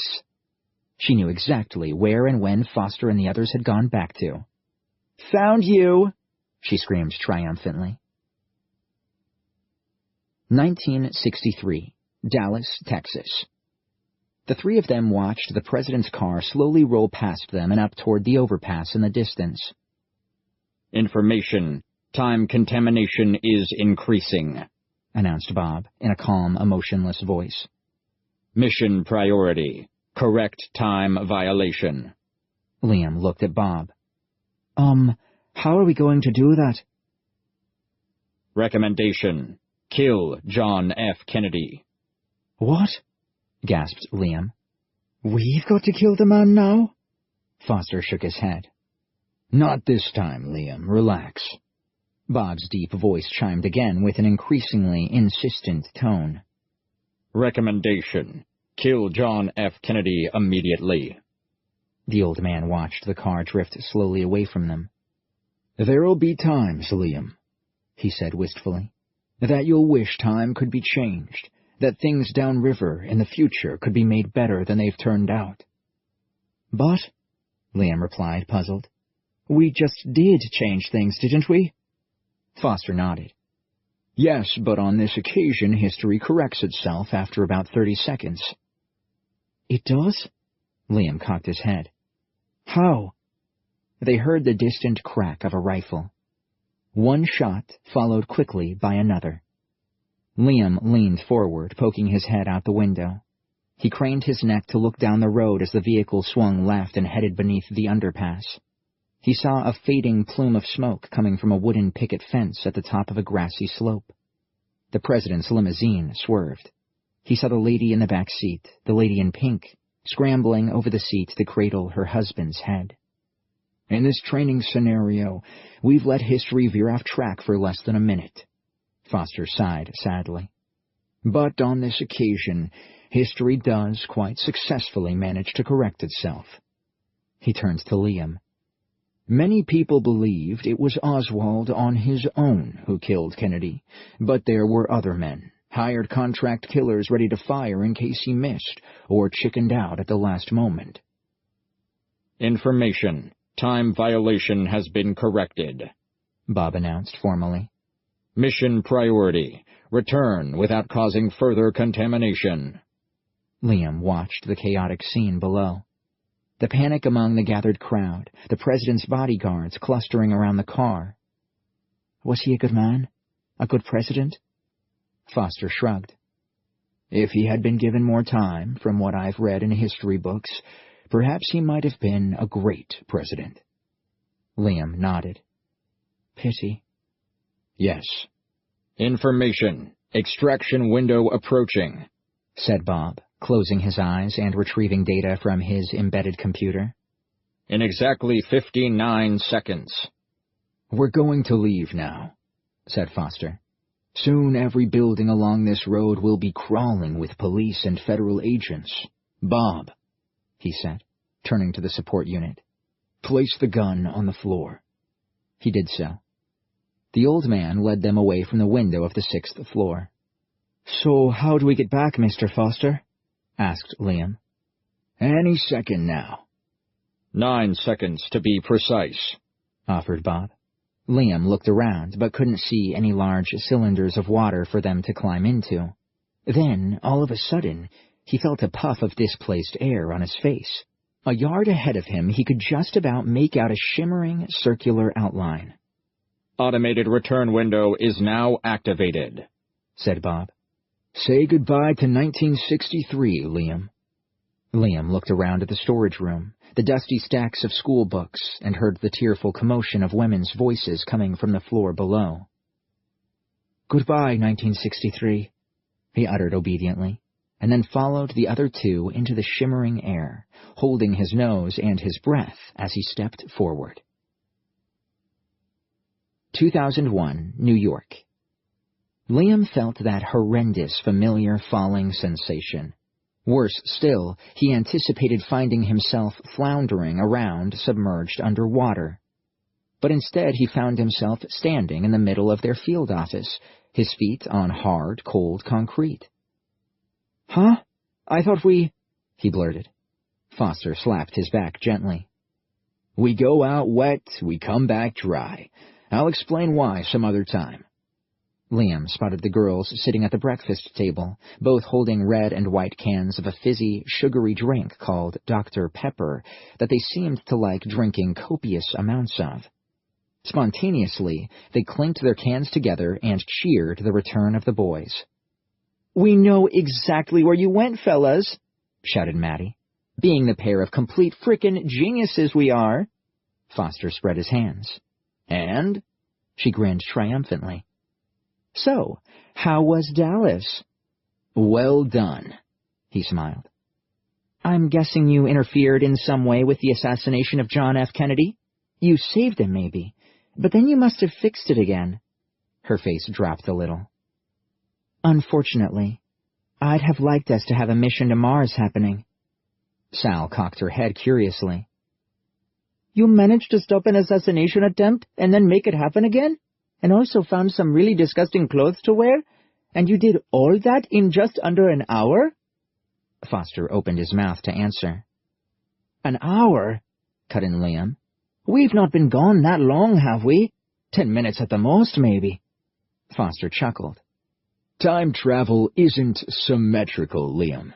I could send you to one-time location and arrange a return window for 50 years later.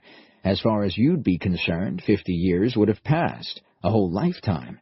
And yet to someone standing here, you'd have disappeared as a young boy and returned again just moments later as an old man. Liam shook his head and grinned. Jesus, this time-writing thing is doing my head in already, so it is. Chapter 28 1941, Bavarian Woods, Germany. Kramer watched Carl with admiration. The man was a professional soldier, had served with some of the world's elite special forces, and thereafter been a highly recommended and highly paid mercenary. In the troubled world of 2066, there was plenty of work for men like him. Carl had been one of the first to be won over by Kramer's dream of a better world. He'd spoken on Kramer's behalf to other mercenaries he knew and trusted, men he knew who also longed for a better place, a better time. The world they'd left behind was a place that was dying, choked by pollution, strangled by dwindling resources, a world horrendously overpopulated and ultimately doomed. Who wouldn't want to leave that behind? It had been easy for Carl to recruit 24 men he could trust for this mission. Every single man he'd approached had been ready to jump at the chance of leaving the 21st century, for a shot at rewriting the 20th century. And good men they were, all of them. Very experienced, very disciplined. They all spoke at least 2 languages, English being their shared language. Most of these men quietly stepping through the snowy woods with well-practiced stealth were German, some were Dutch, a few were Norwegian, a couple of them British. But only 17 of them now. Kramer shook his head. We lost 7 men just getting here. Suddenly, up ahead, Carl silently raised his hand and made a fist. The men understood the signal and squatted down amid the snow-covered foliage. In their mottled white and gray Arctic camouflage coats and waiting perfectly still, they were almost undetectable in the dark. Carl turned around and beckoned Kramer forward. He crunched lightly across the snow and squatted down beside him. Carl pointed through the trees ahead. "Is that it, sir?" Kramer craned his neck to get a better look. Up a winding trail, he could make out a couple of sandbagged machine gun posts to either side of a gravel road, and a sentry hut bathed in the light of twin floodlights. "This is it, Carl," he smiled. "This is it. Hitler's winter retreat. Der Kiesteinhaus, the Eagle's Nest. It does not appear that heavily guarded." "It's up this one road, perched on the side of a steep hill," said Kramer. "The building itself is defended by several dozen of Hitler's personal bodyguards, the SS Leibstandarte. A little farther up the hillside, only a few 100 yards away, is an SS garrison housing 400 or 500 of them." He turned to Carl. "They will happily die to defend their leader. Your men will have to be very fast, Carl. The moment the first shot is fired, the alarm will be raised, and the garrison alerted." Carl looked back at his men, perfectly still in the snow, weapons ready and waiting for an order. They were expertly trained and well-equipped with modern weapons and night scopes. He smiled. "My men will get to him. Don't worry." Kramer wished he shared the man's confidence. Just 17 of them. If Carl's men were unable to complete their objective before the regiment-strength SS garrison descended upon the Führer's retreat, then it would be all over. 17 against 500?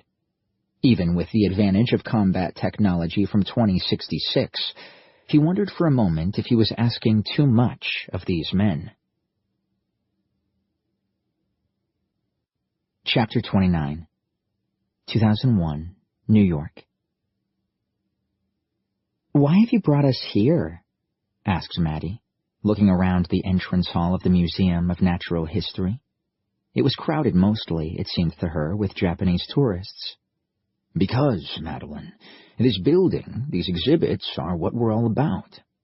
He gestured with his hand at the giant skeletal frame of a brachiosaurus looming over them, and all but filling the grand entrance hall. "This is the history that was meant to be. This is the history that you, just like the other field teams, are tasked with defending." His eyes drifted down from the giant skull above to rest on them. "Madeline, the analyst, Sal, the observer, Liam, the operative, and Bob, the support unit. You're a team now, and everybody alive today and alive tomorrow is depending on you to keep an eye on the time. This museum records how history is, and it cannot be allowed to change." Foster's voice carried a little further across the grand hall than perhaps he'd intended, but since no one else here seemed to speak English, Maddie thought it probably didn't matter too much. "So this afternoon, I want you to explore the museum, to reach out and really feel the history you're defending. I'll leave you to make your own way around, and then we'll meet back here in the entrance hall at 5 sharp. They nodded in silence. "Then I'm taking you guys out to the best ribs and burger place I know. A celebration. Think of it as a sort of graduation party." Liam found the display of dinosaurs breathtaking and was unable to tear himself away from the giant skeletons and the animatronic dioramas. He was soon left alone as the girls and Bob wandered off to view the other exhibits. Before he knew it, several hours had passed, and he decided to make his way back to the entrance hall to await the others. He watched the busy area, full of snapping cameras and quietly whispered family conversations, overexcited children and mewling babies. Not for the first time, he felt a warm glow of gratitude to Foster for plucking him from the bowels of the stricken Titanic, saving him from the worst possible death he could imagine. In the last dozen or so days, he'd lost track of how long they'd been here.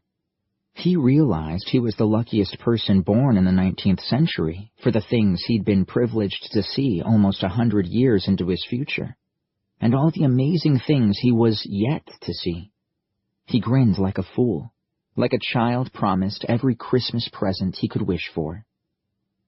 His gaze drifted across to a milling crowd beside the large entrance doors.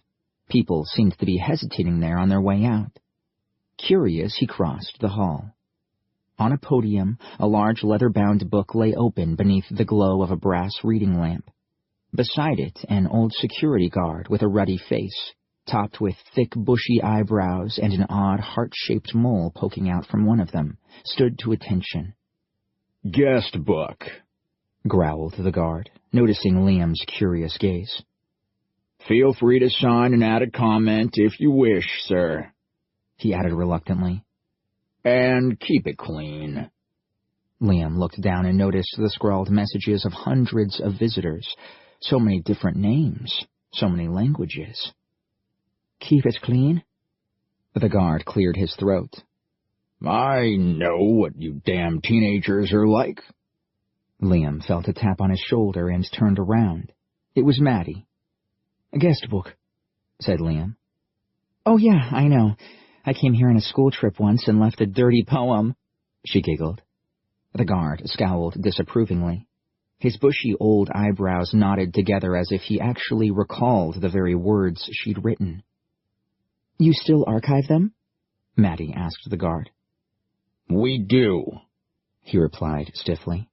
"We keep every guest book. We've done that since before the beginning of the last century. 100 years of comments," he said proudly. "Not all of them dirty poems, either." Maddie cringed guiltily. "Sorry." But the guard was already busy directing a visitor to where the restrooms were. "Go on, Liam. Why don't you sign it?" He looked at her.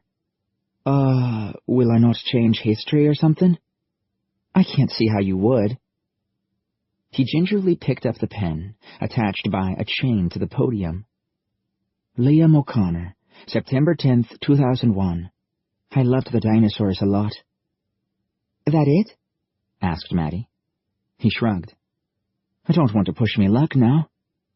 She shook her head and snorted. "Ah, there are the others." Liam followed her across the hall, casting one last glance back at the book. "There, I left me mark on history." If he died tomorrow, for whatever reason, at least there'd be a scribbled line on a page of a book somewhere that showed he'd once existed. "Well done," said Foster, clinking his glass tankard of beer against Liam's and Maddie's and Sal's glasses of Dr. Pepper. Bob observed the ritual with a curious expression on his face, picking up an empty glass and tapping it against another. "You all did very well," added Foster, before slurping a large, frothy mouthful of ice-cold beer. He wiped his lips, and cautiously glancing around at the busy restaurant, he lowered his voice. "You've all seen how it works, then. You all understand the part you have to play in the team." Maddie and Sal nodded. Liam shrugged. "But I didn't actually do very much, Mr. Foster." "No, not this time, but you will. The agency uses the Kennedy incident as a standard training mission. It's a little piece of history that corrects itself. But when you go back on a real mission, it'll be up to you, and of course the support unit," he looked across at Bob, studiously examining a steak knife, "to make things right." "But how will I know what to do?" "You'll know, Liam, because you're a very bright young man, quick on your feet."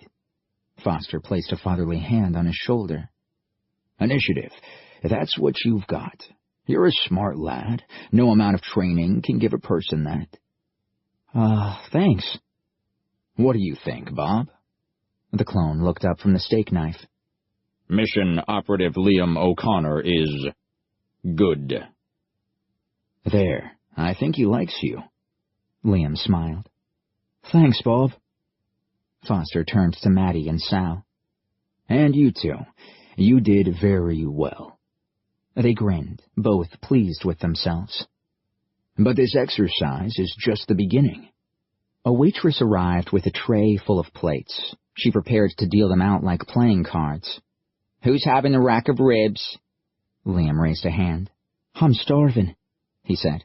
"The salad." Sal raised her hand. "The burgers?" Foster and Maddie nodded. The waitress looked at Bob, confused. "I'm sorry, sir, what did you order?" Bob glanced up at her with his piercing gray eyes. "I do not eat human food unless it is a necessary mission requirement," he explained dryly. The waitress cocked her head. "Excuse me?" "Oh, don't worry about him," said Foster. "He's just not allowed to eat on duty." She smiled coyly at Bob, admiring his physique. "So, are you, like, some kind of undercover cop, then?" Bob turned to Liam. "Liam O'Connor, explain the term cop, please." Liam shrugged and made a face. "You're asking me?" "A cop," explained Foster, "is a slang term for a law enforcement officer." "I understand." Bob nodded slowly and closed his eyes. "I am filing the term for future use." The waitress looked from Bob to Foster, bemused. "You guys aren't from around here, are you?" Maddie finished chewing her first mouthful of burger. "Oh, you can forget about them. They're Canadian." Chapter 30 1941 Berghof, Hitler's Winter Retreat. Kramer cowered behind a small oak bureau in the hallway.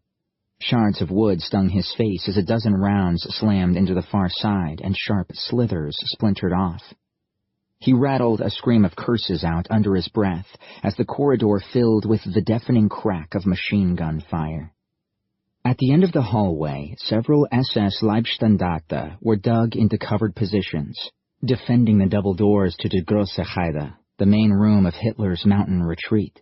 Karl and several of his men returned fire, their shots peppering the overturned marble table ahead of them behind which the SS were putting up a valiant defense. Showers of powdered marble erupted from the once mirror-smooth table surface, now pockmarked with cracks and bullet craters. "We have to move, Karl. They'll have reinforcements here any second." Karl nodded. He understood the situation all too well. The attack had started out smoothly. He and his men had quietly slipped past the machine gun posts on either side of the winding road and made their way up the steep rise toward Hitler's hillside chalet. But the game was up when a guard spotted them at the last moment approaching the building's main entrance. He'd managed to fire off a single shot from his gun before Dieter had slipped a blade into his throat. Hitler's hand-picked guards had been surprisingly swift to react, bustling their leader to safety behind the thick double doors of the main hall and setting up a defensive position outside it. The rest of the SS Guard detachment in the building had been quickly and ruthlessly picked off by Karl's men. It was just these stubborn guards at the end of the hall now. The problem was, though, that their attack had been stalled right here, and time was rapidly working against them. Outside the chalet, a distant klaxon was sounding, and the regiment garrisoned nearby was undoubtedly already scrambling into their boots and on their way over. Karl's 5-man rear guard covering the front entrance of the chalet had as much chance of holding their position as they'd had holding the ground floor of the museum. They were certain to be quickly overwhelmed. Kramer was no soldier, but he could see that this last hurdle could be the one that finished them. If they remained in this stalemate a minute or two longer, it was going to be all over. The numbers were quickly going to mount against them, and having modern pulse rifles and elite training wasn't going to make a bit of difference. "We're going to die if we don't take those men." He looked across the hallway to where Karl was crouched. Their eyes met. The man nodded, knowing what Kramer was thinking. A faint smile slipped across his face as he slapped in a fresh cartridge and cocked his pulse rifle. The other men around Karl took his lead, quickly reloading their weapons and then readying themselves to burst out into the open and sprint the length of the hallway under fire. Silently, Karl mouthed a countdown, turning back to his men, encouraging them with a final devil-may-care grin that told the mercenaries they were going to succeed or die heroes. 5, 4, 3, 2, 1. They emerged from their covered positions at 1, laying down a withering barrage of rapid-fire high-impact shots that filled the air around the table with a blizzard of chipped fragments and marble powder. They ran forward, still firing, 10 yards, 5 yards. Kramer followed in their wake. He found himself screaming like a banshee. Carl was the first to reach the overturned table, crashing heavily into it. He swiftly poked his rifle over the top and sprayed the SS guards sheltering behind it point blank, with a sustained burst until his pulse rifle clacked like a woodpecker, exhausted of ammo. Rudy and Sven joined him, emptying their clips blindly over the top of the table into the space behind it. Then all of a sudden, it was as silent as a graveyard. The smoke and dust cleared around them, and Kramer, gingerly lifting his head to look over the top, saw the men dead on the floor, an unpleasant mash of flayed flesh, splintered bone, and tattered black ceremonial uniforms. In the distance, muted through the thick stone walls of the chalet, he could hear the rapid tap of gunfire from the front of the building. "The garrison's here already. We're out of time." Carl clambered over the table and aimed a swift, hard kick at the oak wood double doors. They rattled heavily and swung inward. Carl led the way in. As he stepped through, a single pistol shot echoed across the grand room, and a solitary shard of wood flung off the oak door beside his head.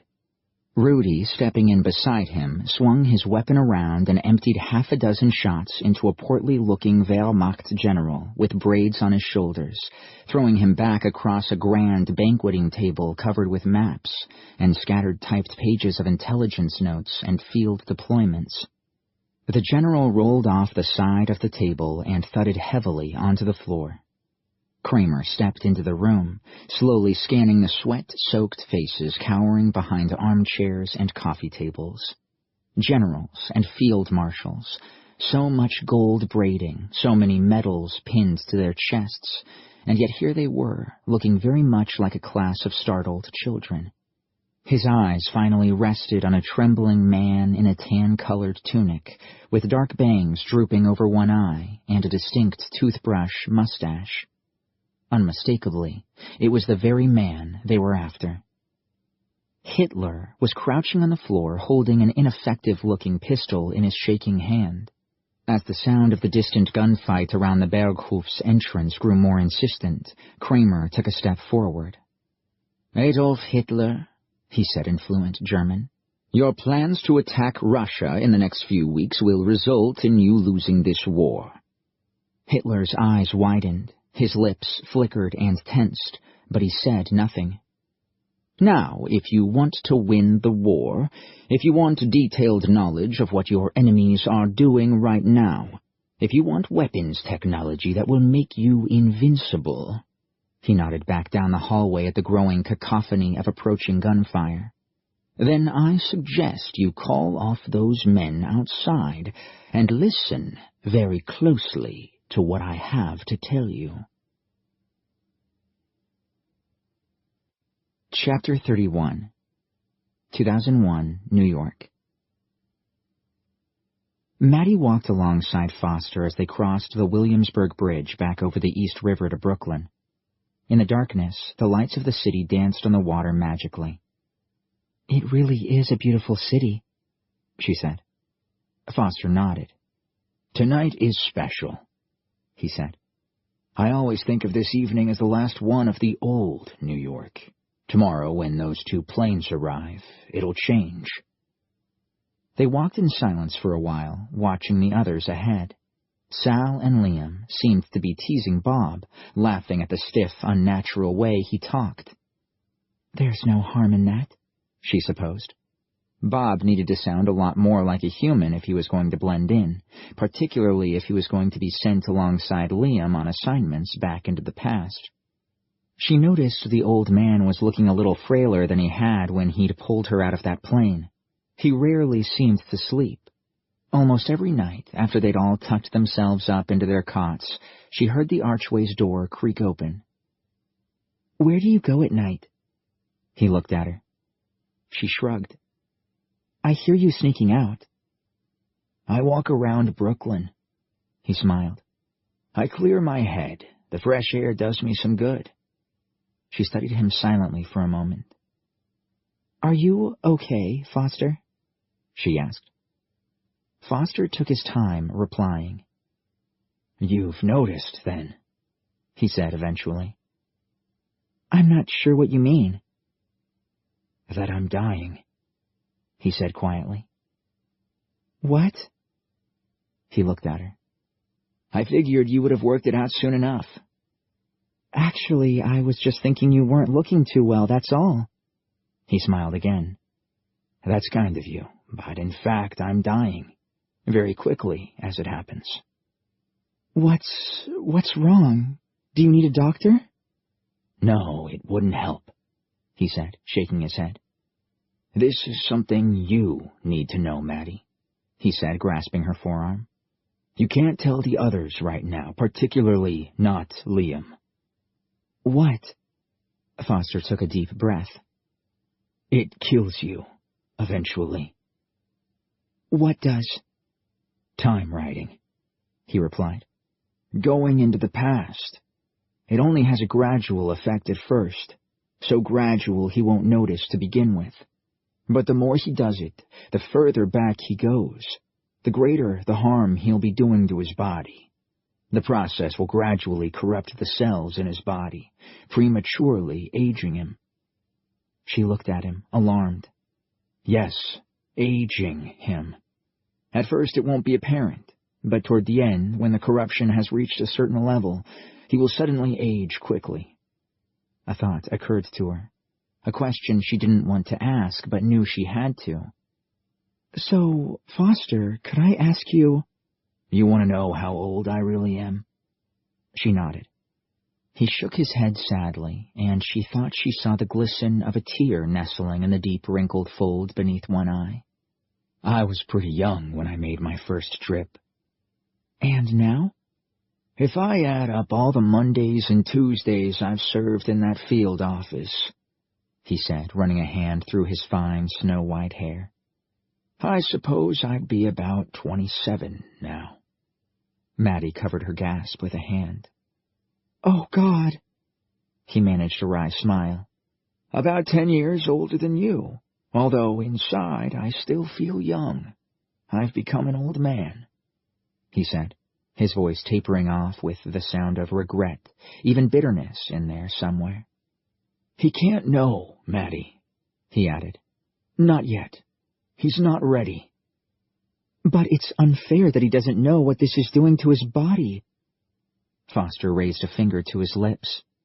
Even above the noise of traffic rumbling past them over the busy bridge, her voice might just carry enough for him to hear. He has no choice, Madeline. Either he does this, or he has to return to the Titanic. At least this way he gets another 7 or 8 years of life.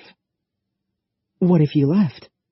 What if he decided to walk away right now and never came back? He can't do that. It would cause problems. This seems... She felt her voice thicken. This seems so unfair. He shrugged sadly. Life is unfair. You make the best of what life deals you, Maddie. In Liam's case, he's been given a few more years that he wouldn't have had otherwise. And think of all the incredible things he's going to see in those years. What about all the incredible things he's seen already? He's a young man who was born in 1896, and yet just now he's enjoyed a cheeseburger, fries, and an ice-cold soda while gazing out on 21st century New York. What do you think Jules Verne or H.G. Wells would have given to trade places with Liam? Just for 5 minutes. Just for a glimpse of this world. But it's not right that he isn't allowed to know, she replied. Perhaps the kinder thing would be to keep this truth from him as long as you possibly can, said Foster. He looked at her. That'll be your call, Madeline. When I eventually go and leave you in charge as the team leader, it'll be your decision how and when you break this to Liam. She bit her lip unhappily and looked at the others again, still giggling and goofing around at Bob's expense. Oh, Liam. Poor Liam. I mean, you both sound so wrong, said Sal, pulling her hood up over her head. Real freak show, like characters out of an old black-and-white movie. Liam scowled. What do you mean? Do I not sound enough like everyone else around here? She shook her head and laughed. No, that funny Irish way you talk. I'm from Cork, that's how we talk there, he replied defensively. Anyway, your Indian accent sounds funny to me too, sort of like Welsh. She laughed. Bob, she said, jabbing the support unit lightly in the ribs. Do your impersonation of Liam. You wish me to replicate Liam O'Connor's speech patterns? Yeah, go on. Bob's eyelids momentarily fluttered and ticked as he retrieved data stored somewhere in his tiny computer mind. I'm Liam O'Connor, so I am, and I come from Cork in Ireland, so I do, uttered Bob with an expressionless face. Sal giggled. Perfect. Ah, don't be taking the mickey like that, Sal. Hang on. Liam's eyes narrowed suspiciously. You've not been training him to do that, have you? She nodded, clamping her lips tightly. Affirmative, said Bob dryly. Sal Vikram assisted me in replicating your speech pattern, Liam O'Connor. Liam shook his head with a show of good-natured disgust. Well, at least I don't dress like some sort of carnival street beggar, all ripped clothes and messy orange paint splashed over me front. What? Sal looked down at the neon logo on her hoodie. Oh, that. It's the logo for a rock band, SZ. Rock band? Bhangra rock. My parents really hate it. Think it's too Western, too American. Oh, said Liam, nodding politely but not really understanding what she was talking about. But it's 10 times better than American thrash metal, much darker, with like hip-hop dance loops and scream rap and stuff. Liam frowned. Hip-hop dance loops? He looked at her. Dance, so is it the kind of music we're talking about? Sal looked at him, her face half smile, half bemusement. He shrugged and grinned.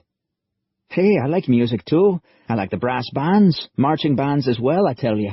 You can skip merrily along to that, so you can. And then there's the folk tunes where I come from. Would you have heard of the Galway Races, Molly Malone, the Jolly Beggarman? She stared at him in silence. No, I guess not, Liam shrugged. Ah, well, those are ditties you can really dance a sweat to, and then there's... Sal listened to him chattering on about the dance halls back in Cork, secretly delighting in the fact that he sounded like a walking antique, an old-fashioned young gentleman from another century, all manners and quaint charm, and so unlike the boys from her time. She loved the curious sound of his accent, despite teasing him. Sal smiled. What a strange little group we make. Like some kind of odd family. For the first time since she'd died, since she'd been plucked away from the life she knew, she felt almost happy. In a strange way, this felt like it could be a new home to her, a new life she could get used to. She looked out at the glittering lights of Manhattan, pleased that their field office was here and now in this time, pleased that she was privileged enough to be seeing New York City at its prime before the world started to change, the global crash, the depression, before it all began the long slide downhill. The night sky above her was thick with churning clouds, bathed in amber light from the city below. Red sky at night, shepherd's delight. It looked like it was going to rain this evening. A gentle breeze tossed hair into her eyes and touched the bare skin of her forearms, a murmuring breeze that seemed to quietly whisper in her ear a promise of more than just a little rain. A storm's coming, Sal. Can you feel it yet?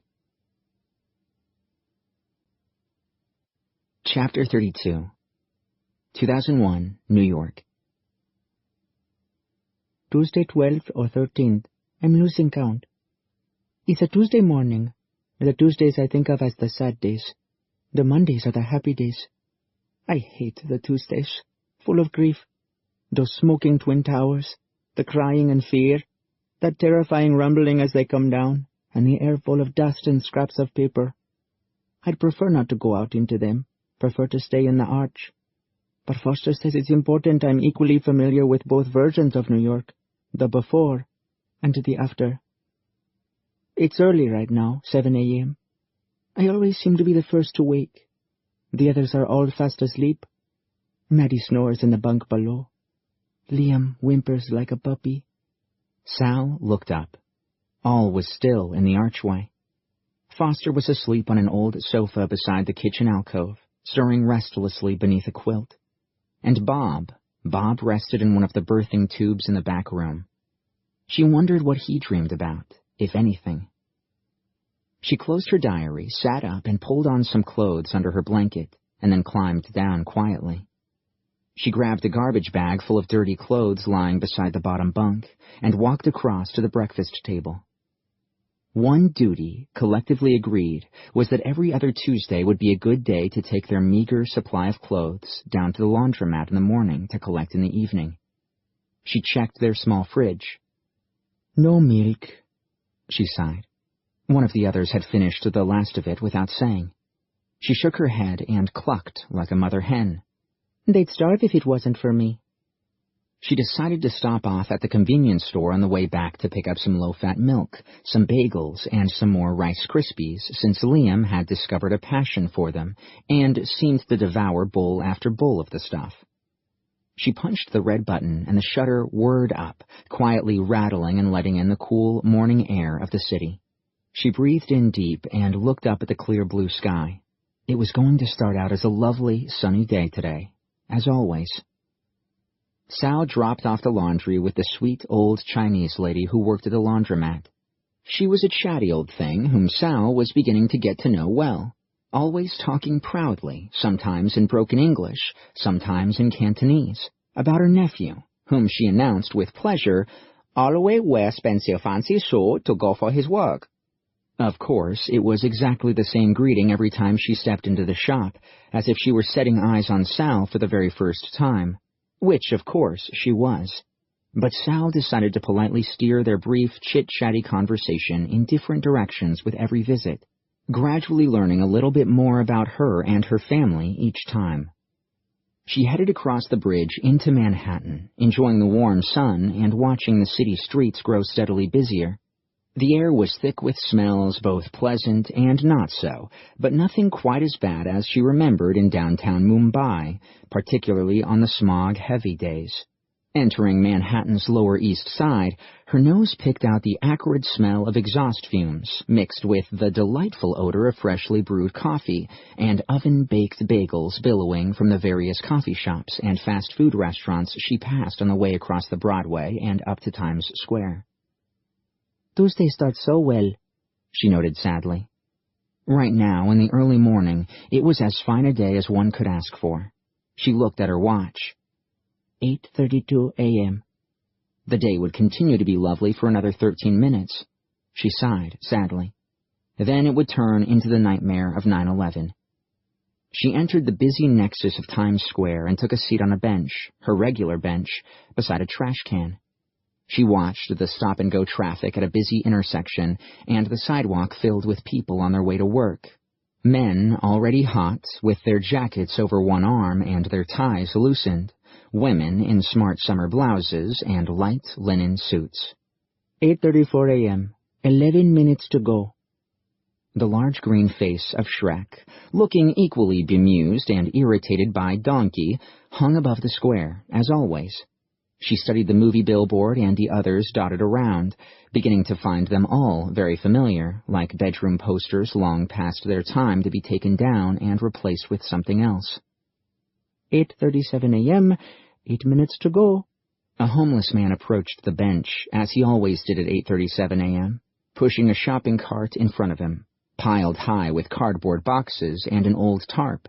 He smiled politely at her, as he always did, before rummaging through the trash can and finding a half-eaten sausage McMuffin.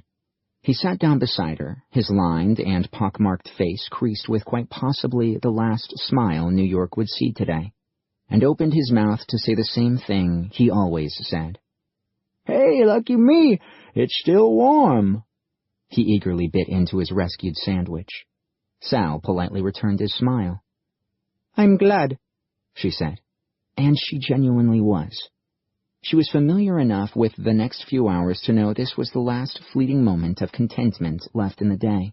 A homeless tramp, chewing gratefully on a discarded hot dog in a bun. 8:43 a.m., 2 minutes to go. She looked up at the skyline, seeing in the distance the very tops of the 2 World Trade Center towers, glistening like polished silver in the morning light. Proud structures that confidently seemed to reach up to the blue sky and actually touch it.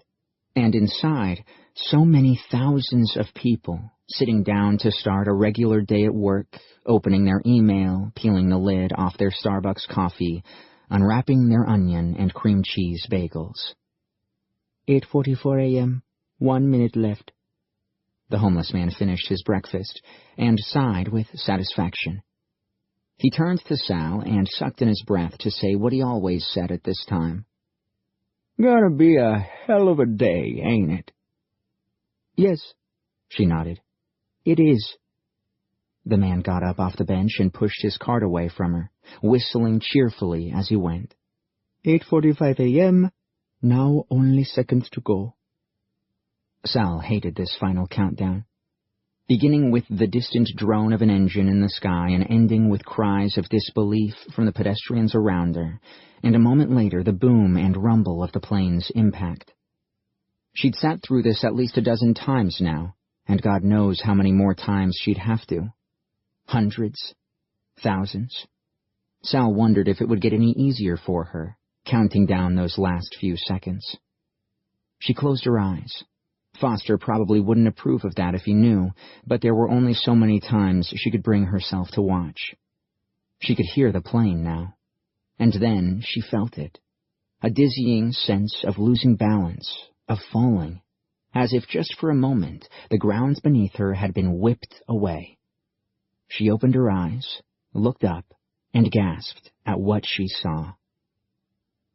Maddie studied the screens before her, steaming mug of coffee in hand. Black coffee, because someone had used the last of the milk and not left any for breakfast, and waited for the first ticker-tape newsflash to report some kind of explosion at the World Trade Center. She checked the clock on the computer. It was 8:45 a.m. It was due. The clock display now flickered to indicate 8:46 a.m. Okay, it's now past due. She grunted. She looked around for the others. Liam was drowsily slumped on his cot, reading a National Geographic magazine he'd found lying around the archway. Foster, who looked frailer and ill this morning, remained fast asleep on his couch. Bob was still in his tube being nourished intravenously with some horrible-looking gunk. Was the best Maddie could come up with right now. Sal stared dumbstruck at a very different world around her. Shrek and Donkey were gone, as were the posters for Mamma Mia and Planet of the Apes. She noticed some of the more recent buildings looked a little different, too. But most importantly, the Twin Towers were gone, and in their place, not quite so high but easily as grand, stood a giant marble column from which an enormous red pennant proudly flapped. Her eyes dropped to street level. It looked so much less chaotic. Fewer billboards adorned the sides of buildings. The storefronts looked somehow cleaner, more reserved, more upmarket. The streets were far less clogged with vehicles, which themselves looked strangely old-fashioned, reminding her of some of the odd-looking automobiles she had once seen in a transportation museum. The pedestrians, many more of them than there were a few moments ago, eyed her ratty clothes curiously. She looked down and realized her hoodie with SZ splashed brightly across it, and her ripped and patched drainpipe jeans stood out in stark contrast to the somber and characterless gray suits everywhere. And something else. Virtually everyone was wearing a red armband that featured a white circle and some small black design on it. It reminded her of old war films. The bad guys used to wear those red armbands. What were those bad guys called? Oh yeah, Nazis. She turned to look for the homeless man who'd been sitting on the bench beside her, but he was gone, along with his shopping cart. Feeling dozens of curious eyes begin to fix on her, she got up off the bench and quickly hurried across the busy sidewalk to the mouth of a quiet back street. She pulled out her cell phone and dialed the field office. The display showed 2 words: no signal. Confused for a moment, she quickly realized she could see no one else talking into a cell phone either. In fact, she could see no one even holding one, nor any ads for service providers or deals with free texts, nor stalls selling novelty phone covers. Nothing at all to do with cell phones. Maddie looked up at Foster. "The plane impact just didn't happen," she said. "And a moment later most of the newsfeed screens went blank," she added, pointing to the row of monitors, now all synchronously blinking an error message. Foster, looking bleary-eyed from being woken and far too pale for her liking, nodded thoughtfully over her shoulder. "We're in trouble. This looks like a big shift," he said quietly. "Normally they come in waves, subtle ones at first that bring minor changes. Then the bigger ones come later if events up the timeline aren't corrected." One computer screen still seemed to be functioning. Beneath a prominent red banner with a logo on it were the headlines of the day's news. "What is that?" queried Liam, pointing to a logo on the banner. "Reminds me a little of the Nazi swastika," she replied. "But it isn't." "What's a swastika?" asked Liam. Foster waved a hand. "Sorry, Liam, I'll bring you up to speed later." He looked more closely at it. "It looks like a black eel or snake or something, biting its own tail." "Yeah," Maddie nodded. Liam spotted something the other 2 hadn't yet. "I wonder if you noticed the news is bilingual." He pointed to the lower half of the screen, where the same headlines had been duplicated in another language. "German and English," said Maddie. "That's all I can see. No other language options." Foster turned to them and gathered his thoughts. "Okay, well, it doesn't take a genius to figure out that history's been shifted to incorporate a pretty significant alteration." The Germans won World War II?" suggested Maddie. "More than that, Madeline. It looks like they conquered America." Liam looked at both of their ashen faces. "That really isn't good, is it?" Chapter 33 2001, New York. The archway's shutter rattled gently as it whirred up. All 3 of them spun around anxiously. A pair of Dr. Martin boots and skinny legs quickly reassured them. "Sal!" cried Maddie. "I was getting worried about you." Sal stepped in quickly and lowered the shutter. "It's all different out there," she said, gasping for breath. "I ran back all the way. I was frightened. My phone wasn't working." Foster turned to Maddie. "Yes, of course. In this new history, maybe they don't have things such as telecommunications satellites in orbit." "Or cell phone towers," she added. "If this is like some Nazi-styled government, maybe they're not so eager to let people communicate with each other so easily." "That's true," he replied, hands clasped thoughtfully. "And this," said Maddie, gesturing at the screen. "This looks like some kind of online government-approved news site." He made a face. "Which means we can't entirely trust it as a source of information." "But it's all we've got," Maddie pointed out. He nodded. "That is true." Liam beckoned Sal over. "Come and sit down," he said, patting an empty seat beside the old man. "Let me get you a drink of water or something." "Thank you," she panted. He reached out and touched her lightly on the shoulder. "You all right there, Sal?" She nodded. "I was so Jahula. It was so frightening. It's like another world." He headed toward the kitchen alcove and filled a glass of water from the faucet. "Is there an archive section on this page?" asked Foster. Maddie moved the cursor across the screen. "Yeah." She clicked a button on an info tab. "History, /Geschichte.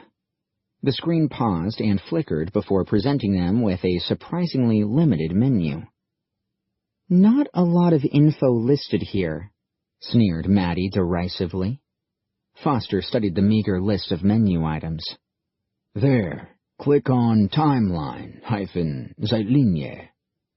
She did so, and a moment later they were presented with the graphic of a time bar with the significant events of the last 50 years laid out along it. My God, look, she said, pointing at the screen.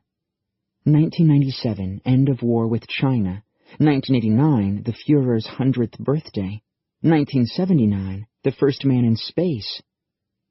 But look at the beginning of the timeline, said Foster. Maddie frowned. It starts in 1956. Why nothing before? I don't know. She clicked on a button beside the beginning year and was answered with a red warning dialog box. Frühgeschichtsanfragen erfordern korrekte Ermächtigung. Access to earlier history requires authorization. Maddie shook her head. It seems history before that date is out of bounds for everyone. It all starts with 1956. She checked the historical marker for that particular year. 1956. America celebrates joining the Greater Reich. Maddie clicked on the tab and a small article appeared. A grainy black-and-white photo showed some city street lined with cheering people and a motorcade of vehicles proceeding down it. She read the words aloud. September 1956. Vice President Truman reluctantly concedes defeat and signs the terms for an unconditional surrender in the presence of the Führer's highest-ranking field officer, Reichsmarschall Haas. The American nation is now a part of the Greater Reich. The Führer is greeted on the streets of Washington by hundreds of thousands of enthusiastic supporters, heartened by his promise to rescue their nation from years of poverty and hardship. She shook her head. I can't believe that. I can't believe the American people would roll over and welcome Adolf Hitler as their ruler. That's just crazy. Foster nodded. Well, I agree it's odd, but whether they did or they didn't, history has gone off track. Wildly off track. He turned to Liam. I'm sorry, son. I feel like I'm throwing you in at the deep end. We need to send someone back to check things out. All right, replied Liam unhappily. This time, though, said Foster. I'm afraid I can't go. Liam swallowed anxiously. I'm going back alone? No, Bob will go along with you. I'm not sure I'm sorry, lad, but there are no choices here. You have to go back and find out what's going on. But why aren't you coming? Foster's eyes met Maddie's briefly. It's too far back in time for me. But did you not go back to 1912 to get me?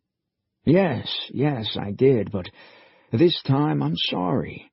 I'm going to have to sit this one out. Oh. We haven't another moment to lose. He turned to Sal. Revive Bob from his birthing tube. She nodded and headed off to the back room.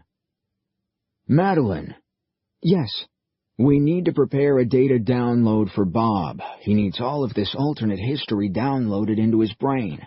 Also, he needs to have a complete understanding of the German language. And I'd download from our on-site files everything we have on Hitler, the Nazi High Command, and the Second World War. I guess that should do it for now. What about me? Asked Liam. Foster shrugged. Sorry, Liam. It's come sooner than I expected. I'd hoped to take you through a couple more training trips, but it looks like we've run out of time. Oh, boy, whispered Liam. Foster pointed toward the cylinder. You'd better start filling up the tube with water. Chapter 34. 2001, New York. Liam clung desperately to the side of the plexiglass tube with both hands, unhappily kicking at the warm liquid beneath him. Bob floated beside him, calmly treading water. Okay, Liam, you're going to be there for 2 hours exactly. We've set the coordinates for September 1st, 1956. We're sending you to the grounds of the White House. All you and Bob are going to do is observe, okay? Just observe. Do you understand? Liam nodded. Yes. Foster patted his hand. Relax, Liam. You'll do just fine. He looked at the support unit treading water. And you must trust Bob. In that silicon brain of his is everything you'll need for this quick trip. He's going to be your walking encyclopedia, aren't you, Bob?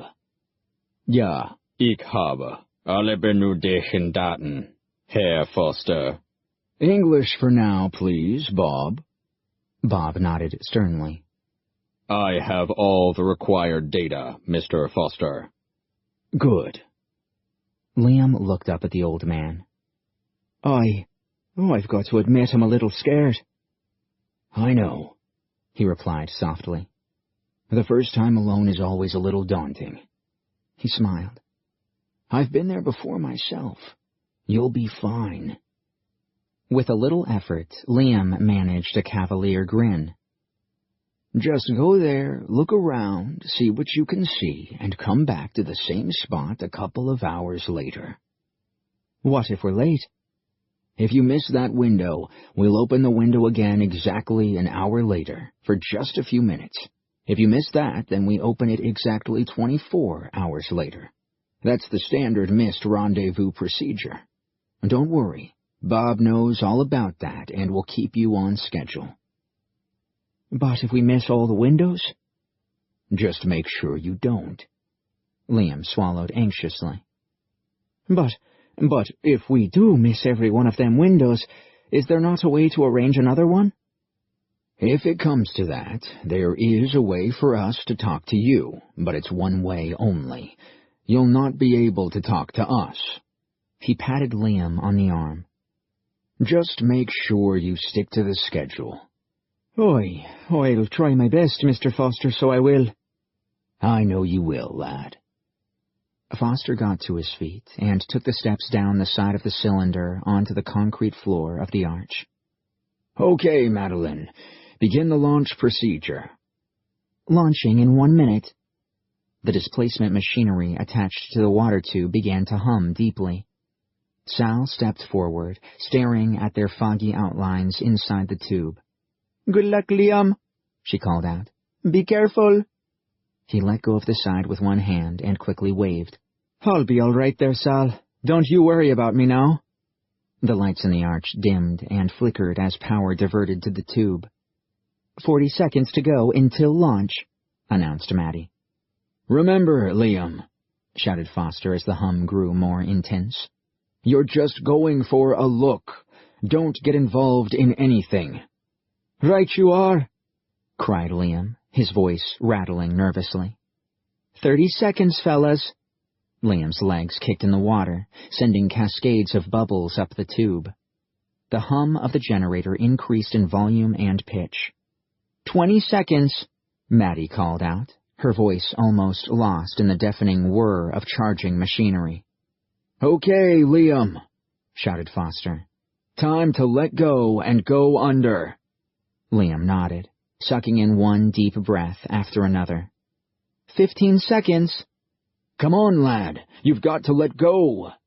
Liam nodded, still sucking and blowing air, hyperventilating, his legs thrashing in the water beneath him.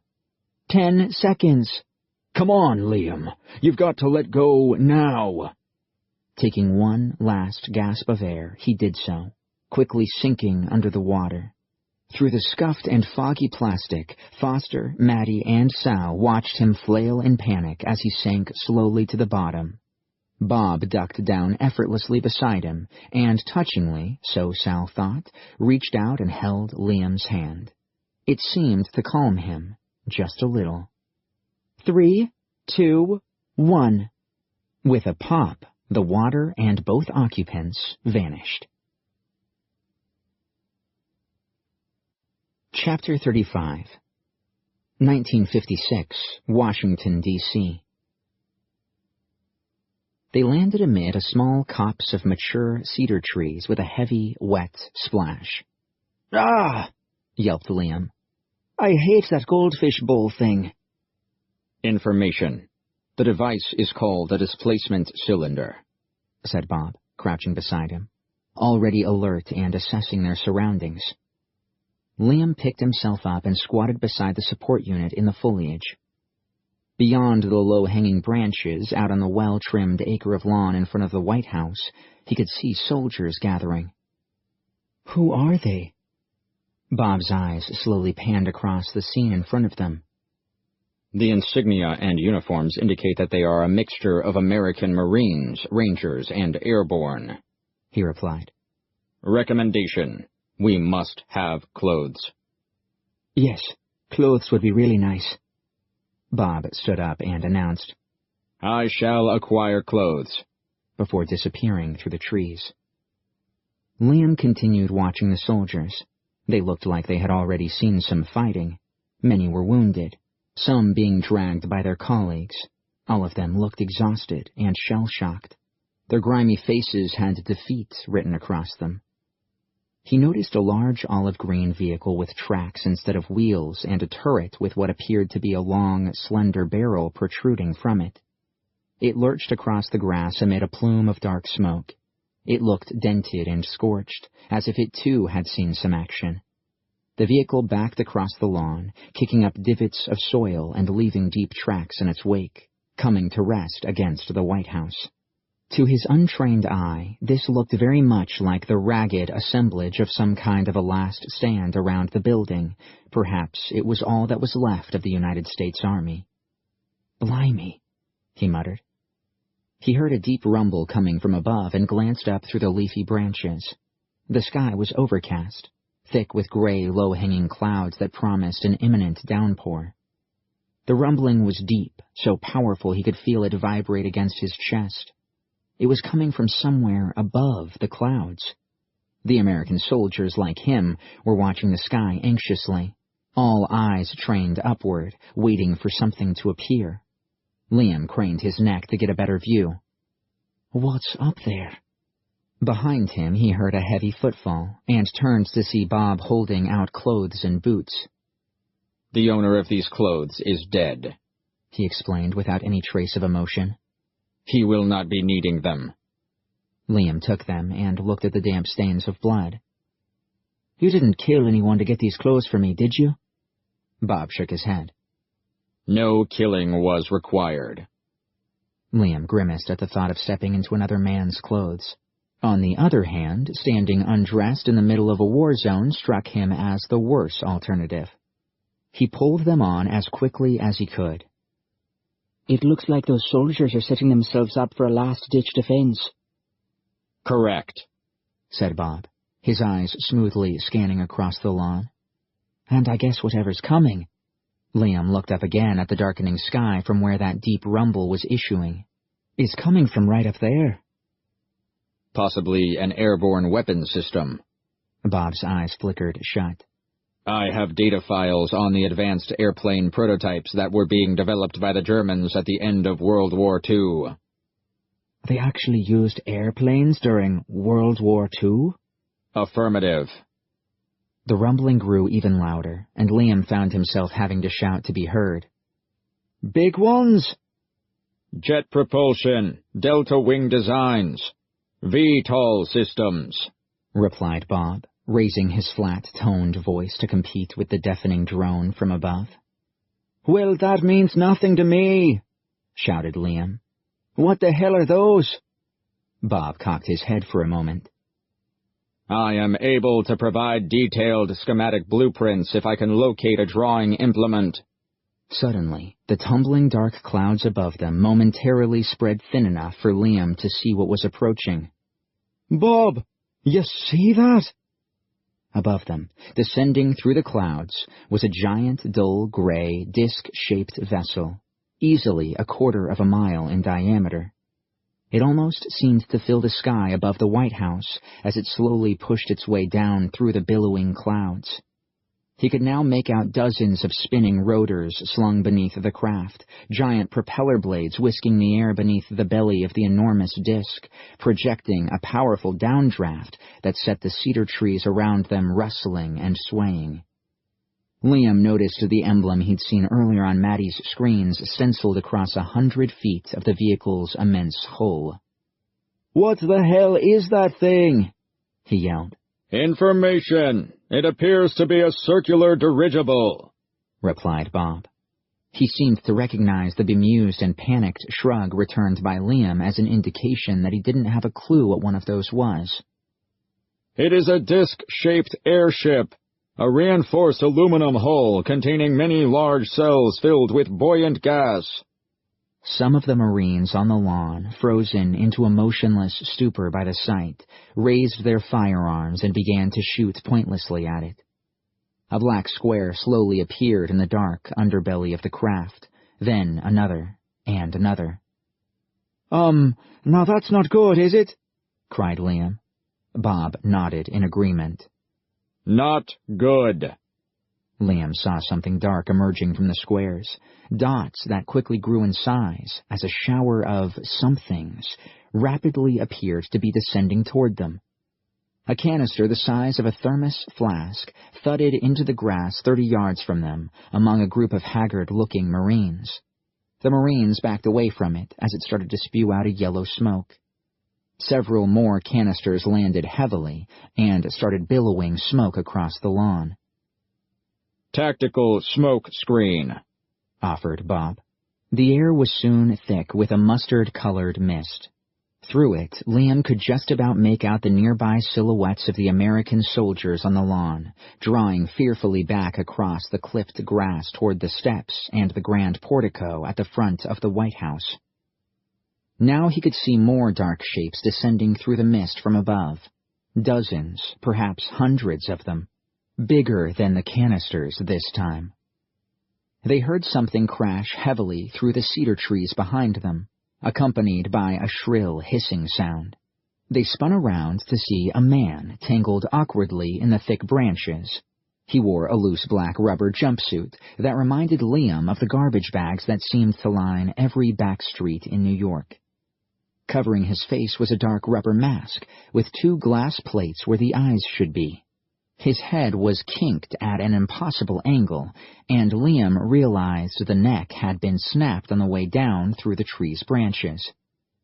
Twin cylinders strapped to his back continued to discharge high-velocity geysers of gas noisily, which lasted only half a dozen seconds more before finally fizzing to a silence. "Aerosol-based fast descent system," announced Bob calmly.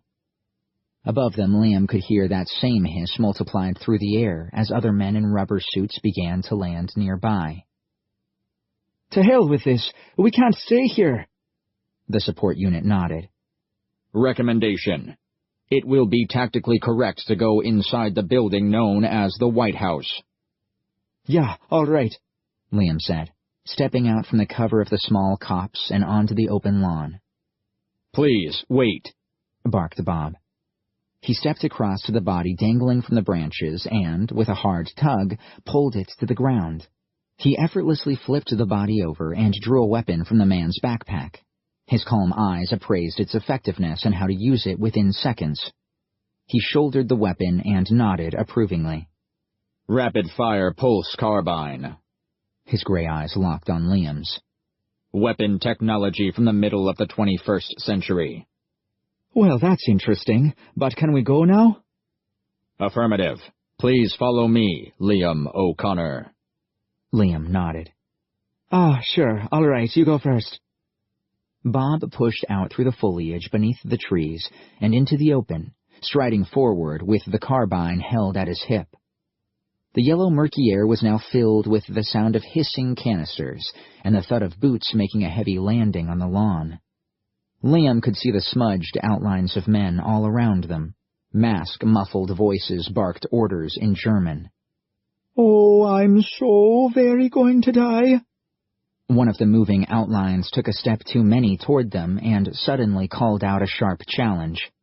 Bob was frighteningly fast, lashing out with the edge of his free hand and chopping at the man's throat. Liam heard a dull crack above all the other noise. "Follow," said Bob.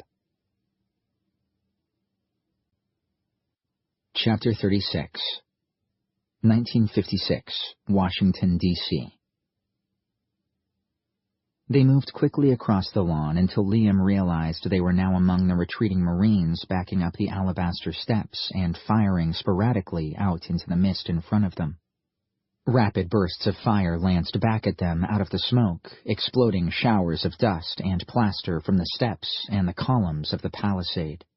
A Marine standing beside Liam pinwheeled from the impact of a shot and collapsed to the ground, a gaping hole blown out of his torso. "Follow," said Bob again, leading Liam through the Marines returning fire toward a glass-paneled double door. A wounded soldier slouched by the doorway halted their progress. "Hey, where the hell you two going? We're holding the line right here, goddammit!" Bob calmly twisted his arm and pushed him aside without any apparent effort. They stepped through the doors and into the White House. The carpeted entrance hall was thick with the stretched-out bodies of wounded soldiers, one trembling, harried army medic moving among them and tending them with little more than mercifully lethal shots of morphine. Ahead was a double doorway leading further into the building and the west wing. Holding position behind a hastily assembled blockade of furniture were a dozen more soldiers, grim-faced and clearly ready to go down defending their president to the last. "My God, Bob," uttered Liam. "This is the president's last stand." Bob scanned the hall, the blockade, the Marines ready to die. "Correct. The president called Eisenhower must be in this building." "What do we do? Save him?" Bob turns to Liam. "You are the mission operative. Tactical decisions can only be made by the operative, not the support unit." "What?" "You are in charge, Liam O'Connor." I don't know what we should do." He looked out through the glass doors. Through the mist he could see little, but he could imagine hundreds more faceless soldiers hidden behind gas masks assembling on the lawn in front of the grand steps and the portico and readying themselves for a final, devastating assault on the building. "We're here to observe, that's all. Here to learn what happened, nothing more." Well, he'd already guessed that the American people hadn't politely invited these Nazis to come on over and run their affairs, but they needed more details. Details that would help them pinpoint the moment further back in the past, where history had taken a turn in this direction. "We need to find out how things got like this." He turned to Bob. "Right?" "Correct. Mission Priority 1. Obtain information." "Okay," he replied, looking around the hall. "So we need to grab someone and ask questions." "Correct." Liam stepped forward through the dead and the dying. To their left was a doorway that led to a communications room. He could see soldiers on field radios, civilians on telephones, typists and telephonists all making hurried calls, situation reports, or, more than likely, final messages to loved ones. To the right was a room full of desks and filing cabinets. It looked less busy. Liam stepped across the carpet of bodies into the room. Some of the smoke from outside had leaked in through several shattered windows, and the air was ringed with a fine yellow mist. He spotted a man in a blue business suit sitting on the floor between two filing cabinets, his face covered in dust and caked blood from a head wound. The man stared into space in front of him. "This is it," he muttered, his voice cracked and tired. "It's all over. They're coming for us. Coming to get us. To get us." Liam squatted down in front of him. "The Germans? Nazis?" The man didn't seem to hear the question. His eyes unfocused. "We should have known. Should have prepared. Should have realized this was going to happen eventually." Bob mimicked Liam's posture and stooped down in front of the man. "Information request. Please tell us everything about your divergent history timeline." "Bob." "Yes, Liam." "Let me try first, eh?" He nodded. You are the mission operative. Liam reached a hand out to the man and rested it on his shoulder. Hello, mister. The man's eyes focused on him. There isn't much time, said Liam. Listen to me. Things can be changed. This isn't how it was meant to be. We're here to put this... No, replied the man, shaking his head. No, you're goddamn right this isn't how it should be. They surprised us, just like them Japs did back in 41. Liam looked at Bob questioningly. Information. In the 20th century, the Japanese launched a surprise attack on the U.S. naval base at Pearl Harbor. This act effectively brought America into the Second World. Liam held up a hand to hush him. Tell me what's been happening. What? Where on earth have you been? The man asked. He shrugged. At sea. For a long time.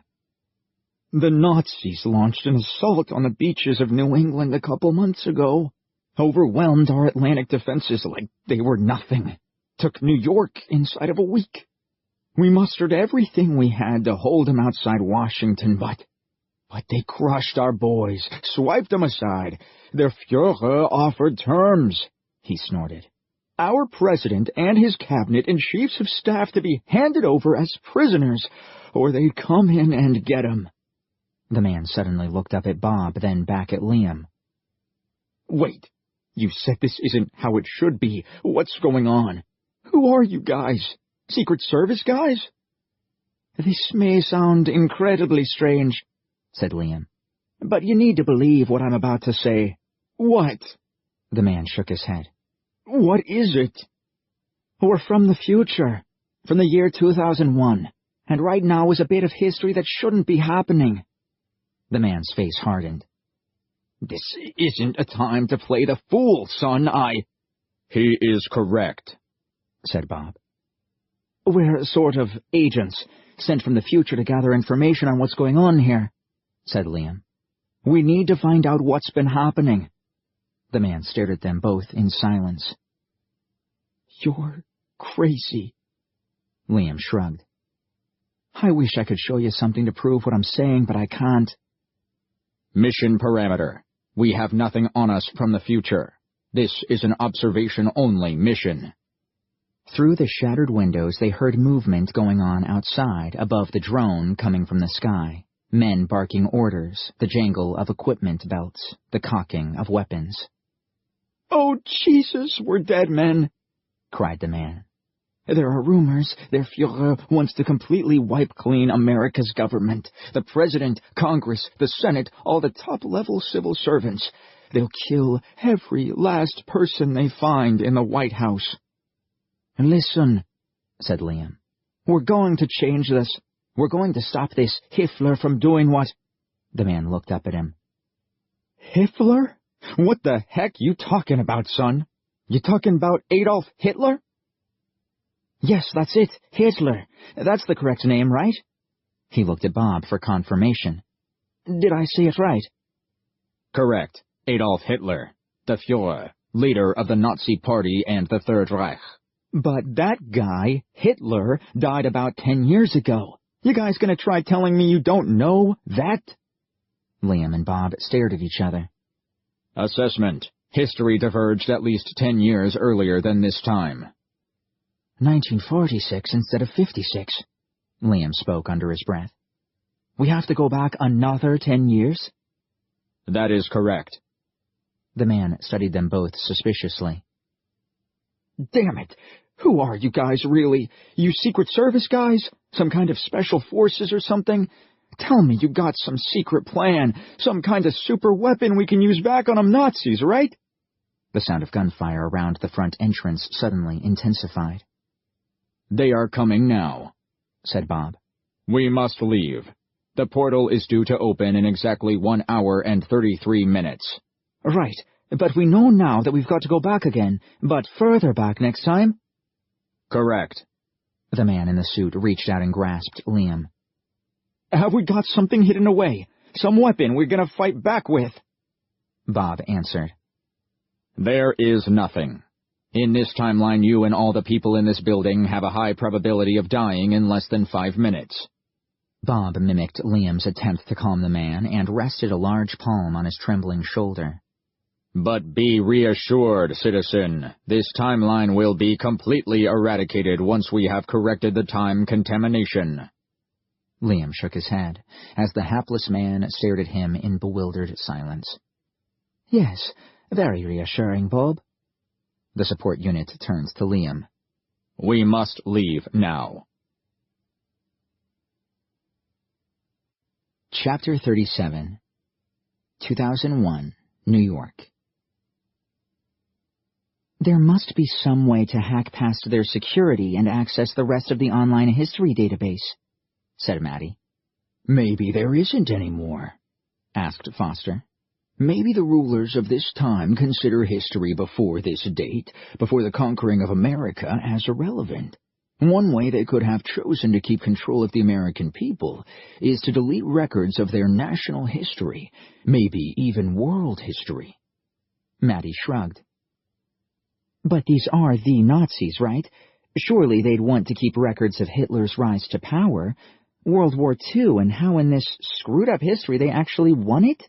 I'm sure Adolf Hitler would want all his subjects to know how brilliant he was and how hard a struggle he had as a younger man and all that rags-to-riches crap." Foster sighed. "It doesn't make sense. I don't know why all that's not there, Madeline. I really don't. Perhaps for these Nazis, the day they took control of America is all that counts. Everything before that was of no importance." Sal coughed politely, and the other two turned to face her. "Maybe," she said. "Maybe the Hitler guy died, and the one who took over from him, didn't like him or something.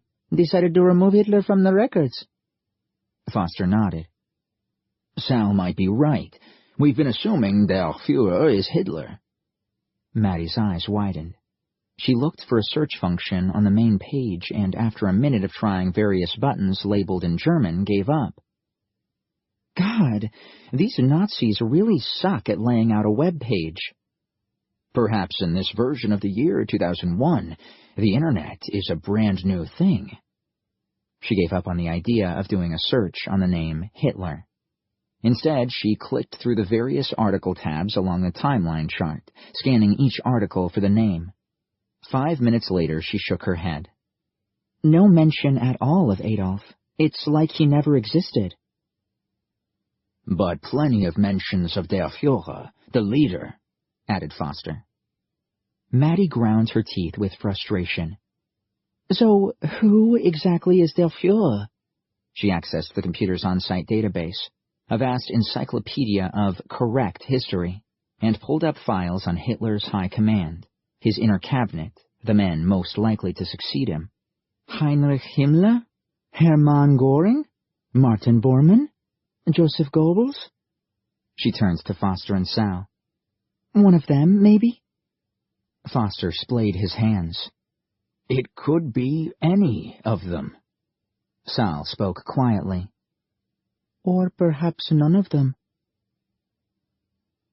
1956, Washington, D.C. Splinters of plaster erupted around Liam's head. "Oh, God, help us!" he yelped, ducking down behind the desk.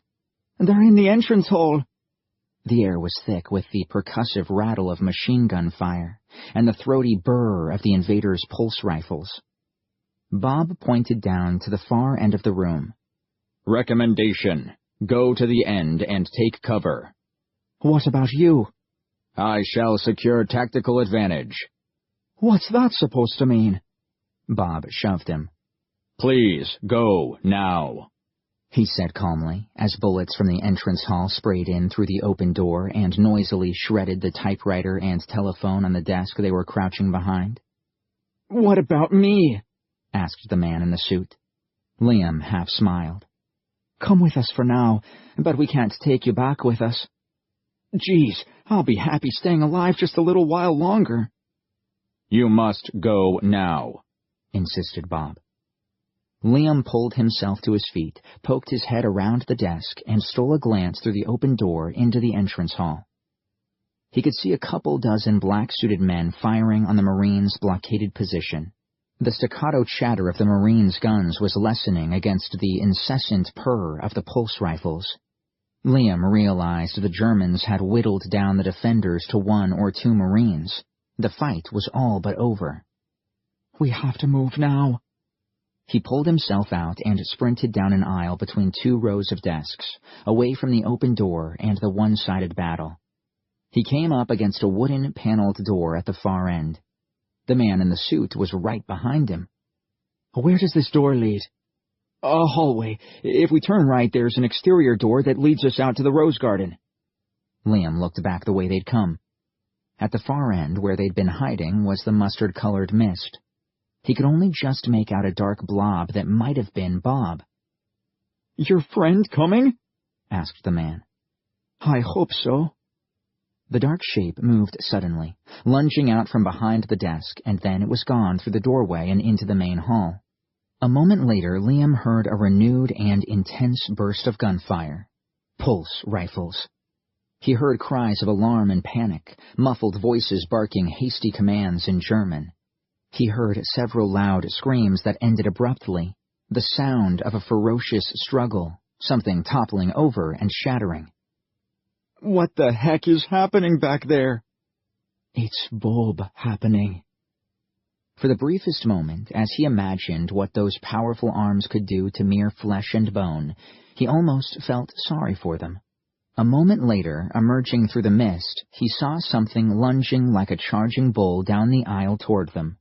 Bob emerged from the smoke, his face and chest spattered with blood, none of which appeared to be his own. "I have acquired a tactical advantage." Hands slick with fresh blood, he held out a gas mask and a black rubber hood. "Suggestion, Liam O'Connor. You wear the mask and hood. You will appear to be one of them from distances greater than 10 feet. "What about me?" asked the man. Bob regarded him dispassionately. "You are not a mission priority." Liam took the hood, wet with blood. "You killed one of them?" "Incorrect. 7 enemy units were killed." "With just your hands?" Bob looked sternly at both of them. "There is insufficient time for this conversation." Liam noticed several ragged, fleshy wounds across Bob's hip and waist. "Jesus, Bob, you've been shot. More than once, it looks like." "The wounds will heal in no more than 3 days. The blood is already coagulating. This is not a priority." The support unit then turned swiftly to the man. "Question. Do you have detailed information on the floor plans of this structure?" The man looked at Liam. I think he's asking if you know of another way out." "Oh, yeah, it's just up ahead." Bob nodded. "This is good." "Hey," said Liam. "I think I've got a better idea how we might get back across the garden to those trees." "Please explain now," said Bob. Chapter 38 1956, Washington, D.C. Liam and the man in the suit stepped out through the door into the rose garden, their hands raised. The smoke screen was still relatively thick out here, and through the wafting mist he could see squads of soldiers fanning out across the lawn, rounding up able-bodied prisoners and shooting those Marines too wounded to get to their feet. Inside the building, sporadic gunfire could still be heard as the men in dark rubber hoods and suits moved from one room to another, finishing off the last few pockets of resistance. As they stepped through the decorative maze of bushes toward the main lawn, Liam looked up at the sky and saw that the giant saucer had moved along, slowly drifting toward downtown Washington, D.C., spraying out occasional jets of black dots from the dark trapdoors in its underbelly. Squads of men dropped swiftly down to the ground, no doubt with key objectives in mind, to hastily secure administrative buildings, critical utilities, and intersections. Behind them, Bob marched stiffly, a pulse rifle leveled at their backs, the bloodied hood and mask stretched over his thick skull. A soldier nearby, unhooded and unmasked, called out to them across the waist-high rose bushes. Bob replied in German. "What did he say?" hissed Liam out of the side of his mouth. "I told the man you were being taken for questioning." "That's very good, Bob," whispered Liam almost proudly. "Very good thinking." "I am programmed to mimic human traits such as lying and also duplicate—" "Shh, save it for later, Bob," muttered Liam. They walked through the garden and diagonally across the White House's north lawn toward the copse of trees they'd first arrived in. Liam stared wide-eyed at the corpses littering the ground. He had seen only a couple of German bodies, but was now staring at no less than 100 dead Marines. Clearly, while they'd been inside, many more American soldiers had bravely converged on the White House in a vain attempt to defend their president. The smoke screen had hidden a massacre out here before the building, those pulse rifles mowing them down as they charged pointlessly into the mist to save their commander-in-chief. He looked for the copse of cedar trees amid the clearing smoke and finally found it.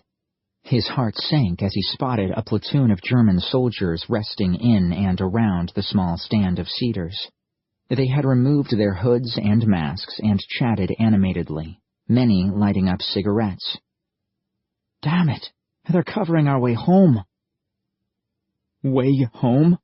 The man looked askance at him. "It's just a bunch of trees." "Our exit window will appear there," said Bob beneath his hood. He accessed his internal mission clock.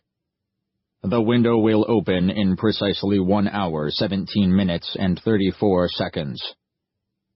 "What the flippin' heck do we do?" whimpered Liam under his breath.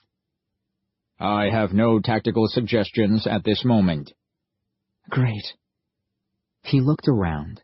A fresh autumnal breeze was blowing away the last wisps of the smoke screen, and he could see that the few prisoners taken alive inside the building were being ushered toward the center of the lawn, where half a dozen Germans were standing in a circle, watching the defeated, dispirited civilians and soldiers already slumped to the ground.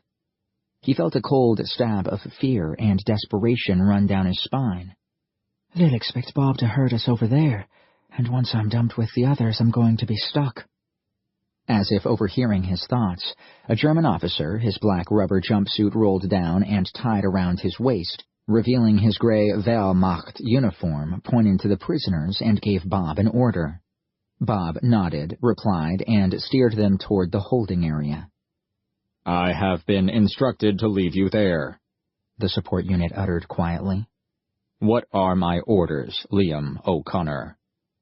"I really don't know. What do you suggest?" "Suggestion. I can attempt an attack on the soldiers among the trees, but I estimate a 0.5% chance of success in taking and holding the position until our extraction window arrives." They were running out of time and options.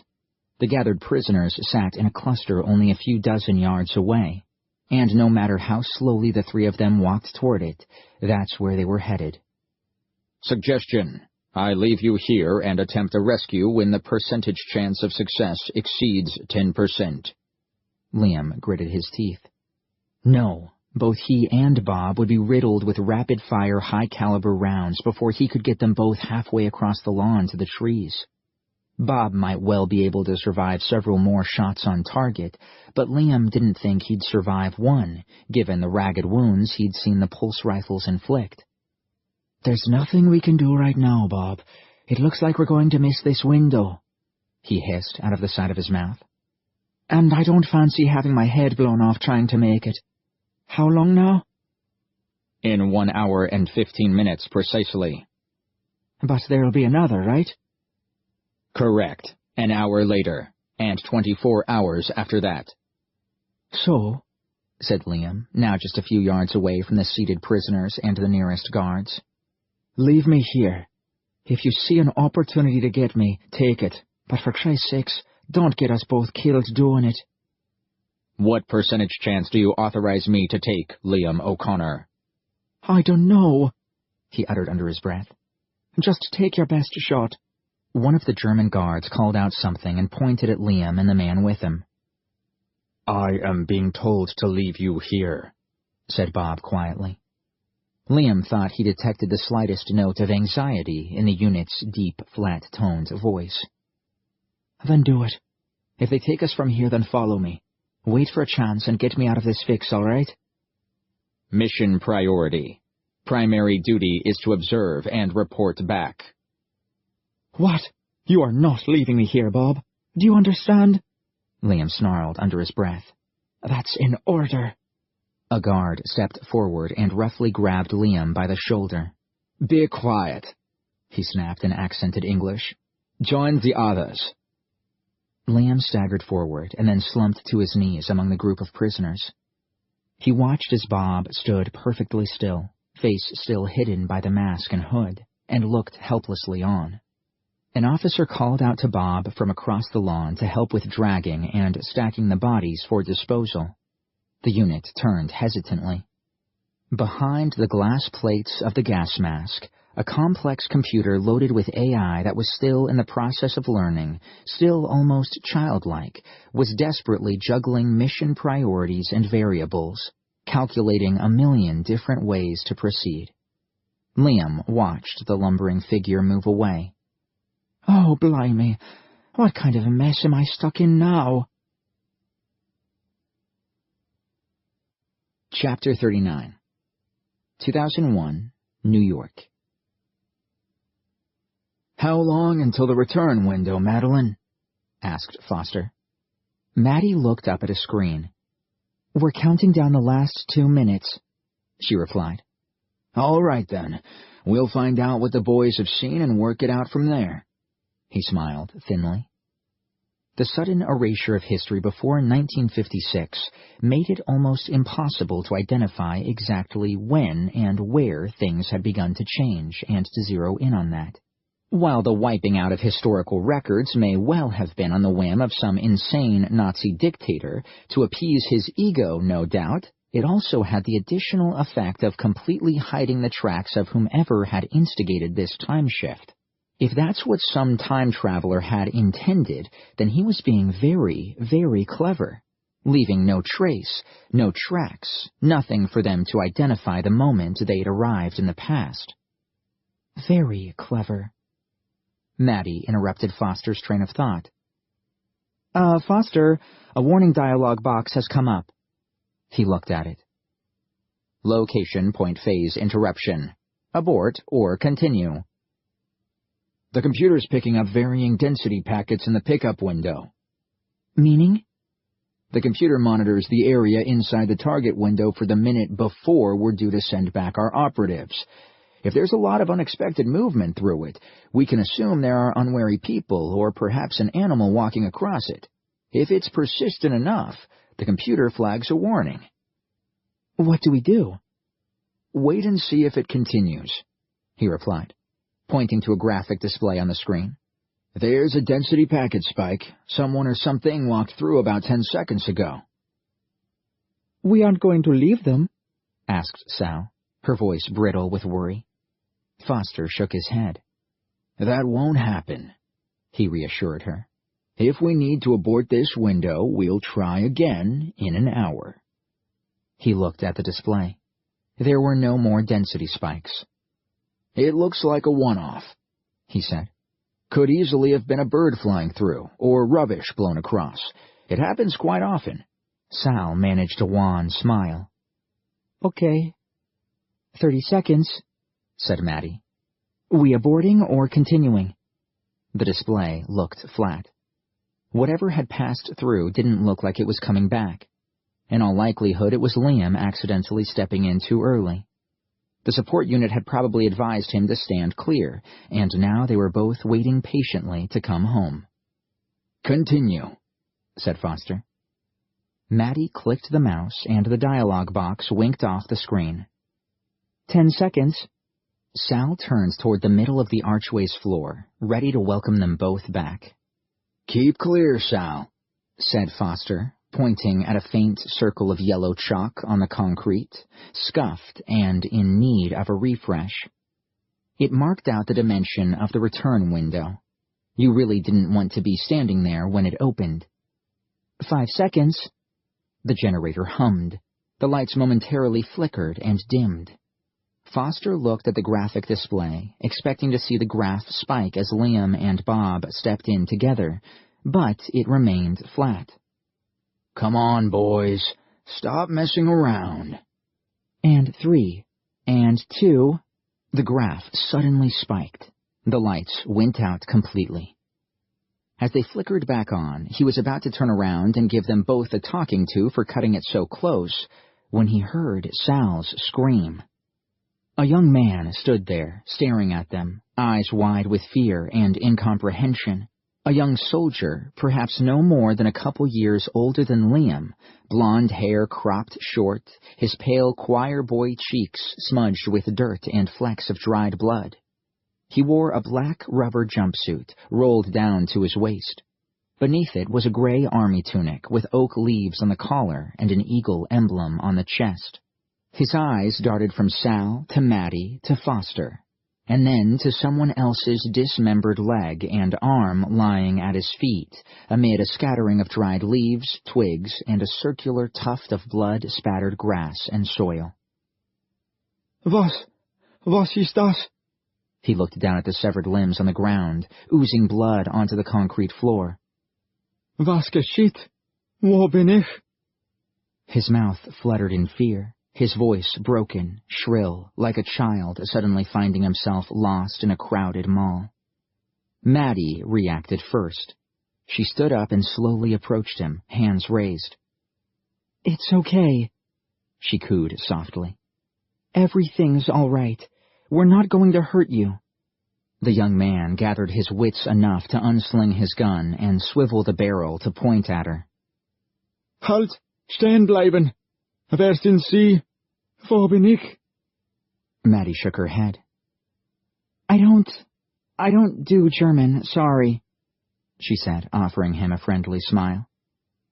"Keep him talking," said Foster quietly. Maddie pointed to herself. "My name is Maddie. And you?" The young German stared silently at her, his breath rasping in and out, fluttering with fear. "What's your name?" she asked in her best motherly voice. "This," she said, pointing to Sal. "This is Sal." "Hi," said Sal, smiling sweetly and slowly offering him a small hand to shake. He glanced from one girl to the other. Ich bin Feldwebel Lohans." Maddie guessed she was hearing his rank and surname. "But what's your first name, she asked, taking another step forward. The young man cocked his gun nervously. "Stehen bleiben! Stay!" he barked, licking his dry lips. Maddie stopped dead and shook her head apologetically. "Sorry. I'll stay right where I am. I won't hurt you."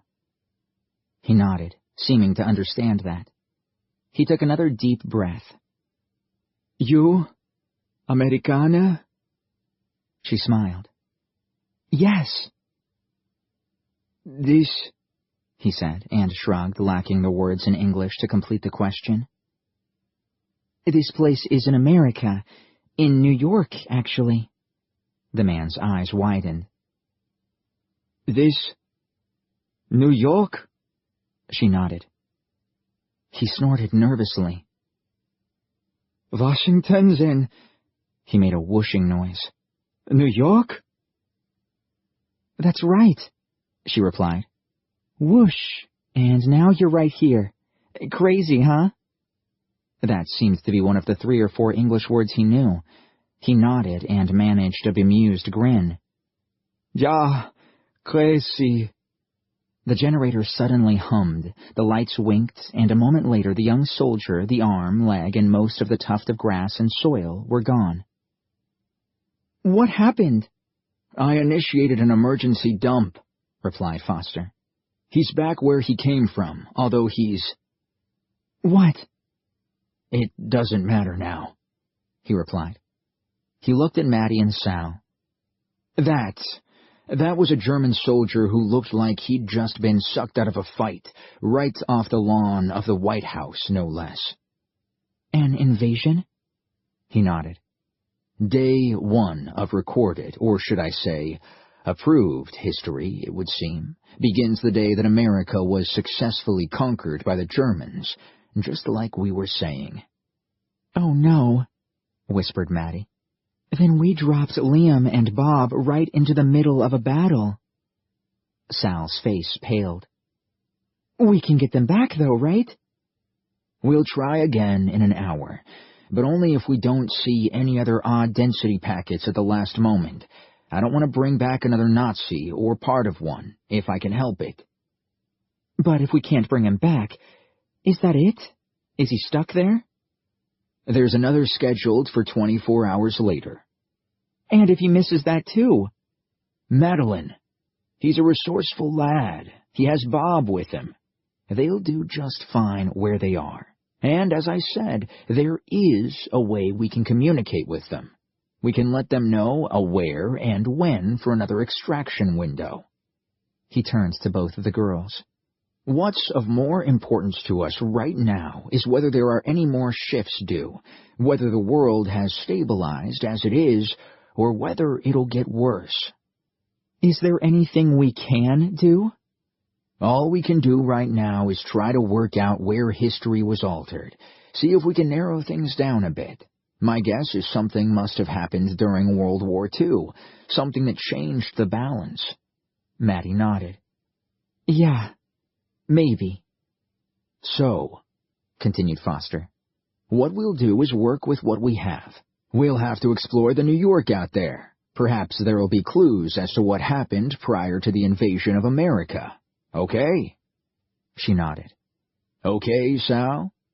She looked at him, tears rolling down her pale cheeks. "Poor Liam," she whimpered. "I hope he's all right." Foster got up tiredly and walked over to her.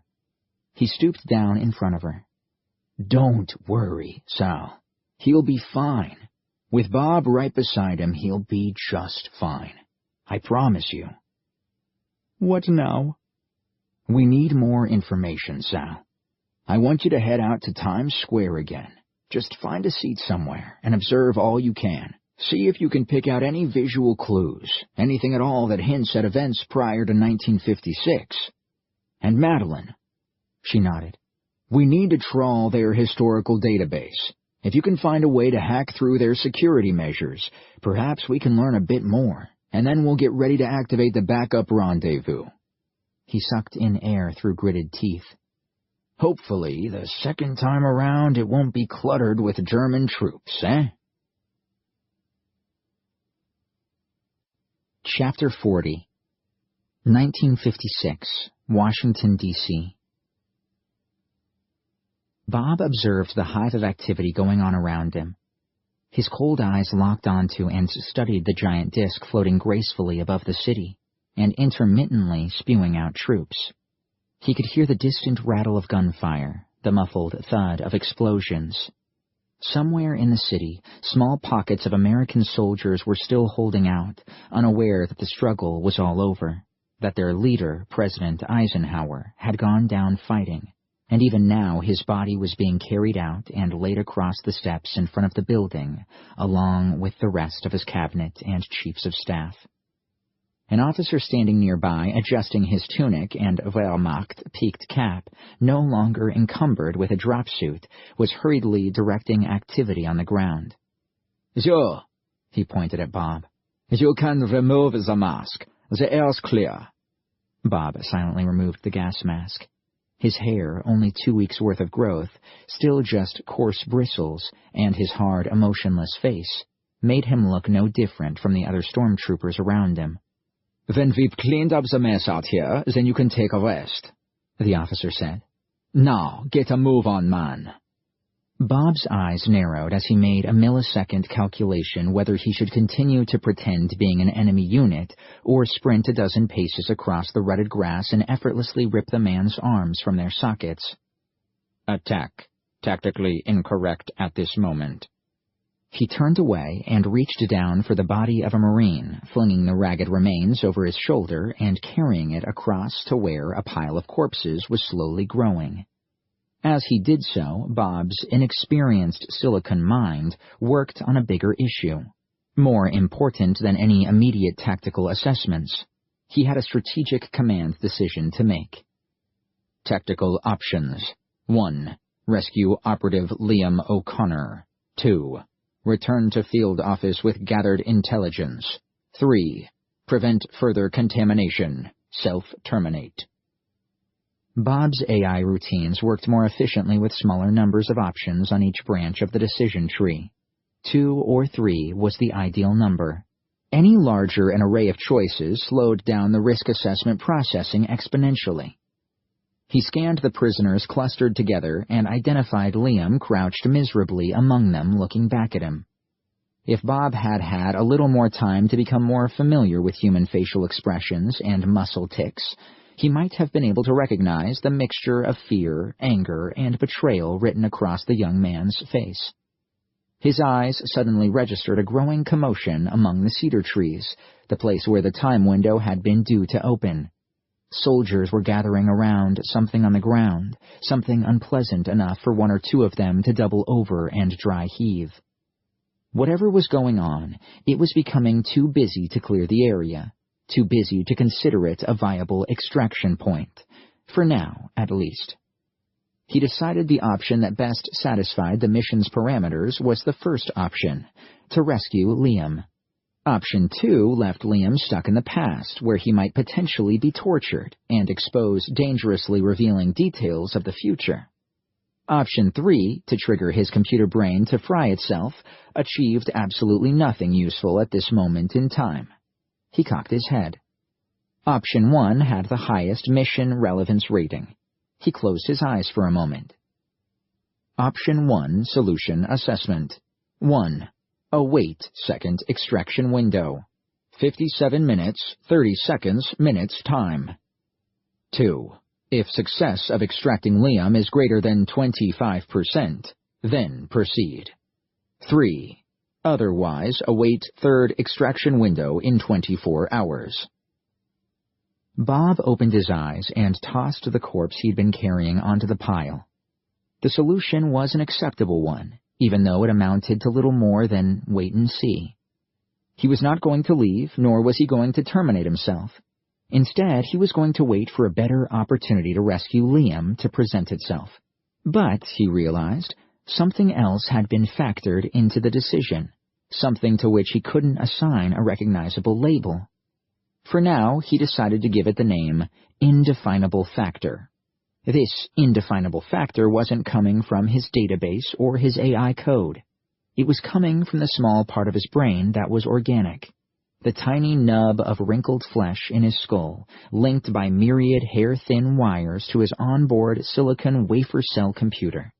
And all this indefinable factor could do was whisper a very illogical and impractical message into his logical computer, an awkward message that was beginning to cause a little confusion amid his carefully ordered AI code.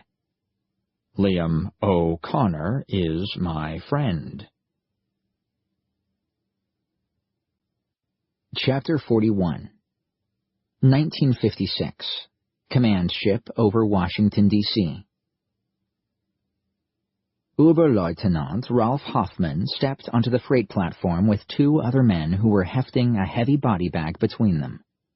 They let it down gently and, like him, looked up in awe at the dark sky above them, at the giant gray underbelly of Der Führer's command ship. Hoffman had been billeted aboard the ship with the men of his unit, the 23rd Fallschirmjäger Assault Corps. He was familiar with the inside of the air vessel, but, viewing it from outside, the truly immense size of the thing came home to him. The freight platform, a square alloy plinth large enough to fit 1 truck at a time, slowly began to winch upward. Beneath them the grounds of the White House and proud boulevards of Washington, D.C. gradually receded. Hoffman watched the waning light of the afternoon fade as dusk rapidly toned the smoke-smudged sky over the city. There were no streetlights on, no lights on in any of the buildings. The city's power stations had been taken out in the first wave of the assault. Only sporadic fires burning here and there illuminated Washington, D.C., along with the occasional stabbing flicker of gunfire in the streets. He took a deep breath. Nerves. He was on his way up to Das Mutterschiff, the mothership, the nickname his men had for the giant airship. More specifically, he was on his way to the upper deck of the mothership, where a long line of broad windows looked out onto the world below, the Führer's viewing deck. Hoffman had never been invited up there. Few men other than the Führer's high command and senior chiefs of staff had. It was more than the great man's command and control point. It was his campaign home, a very special place. The platform continued to winch them up with a dull, motorized clacking from above. He looked up to see the trapdoor yawning open in the vessel's belly. All of a sudden, floodlights kicked in and powerful columns of light speared down into the gathering twilight, panning across the city below. Hoffman winced and shaded his eyes. Gazing up just as the damned things had been switched on, he was surprised he hadn't been blinded.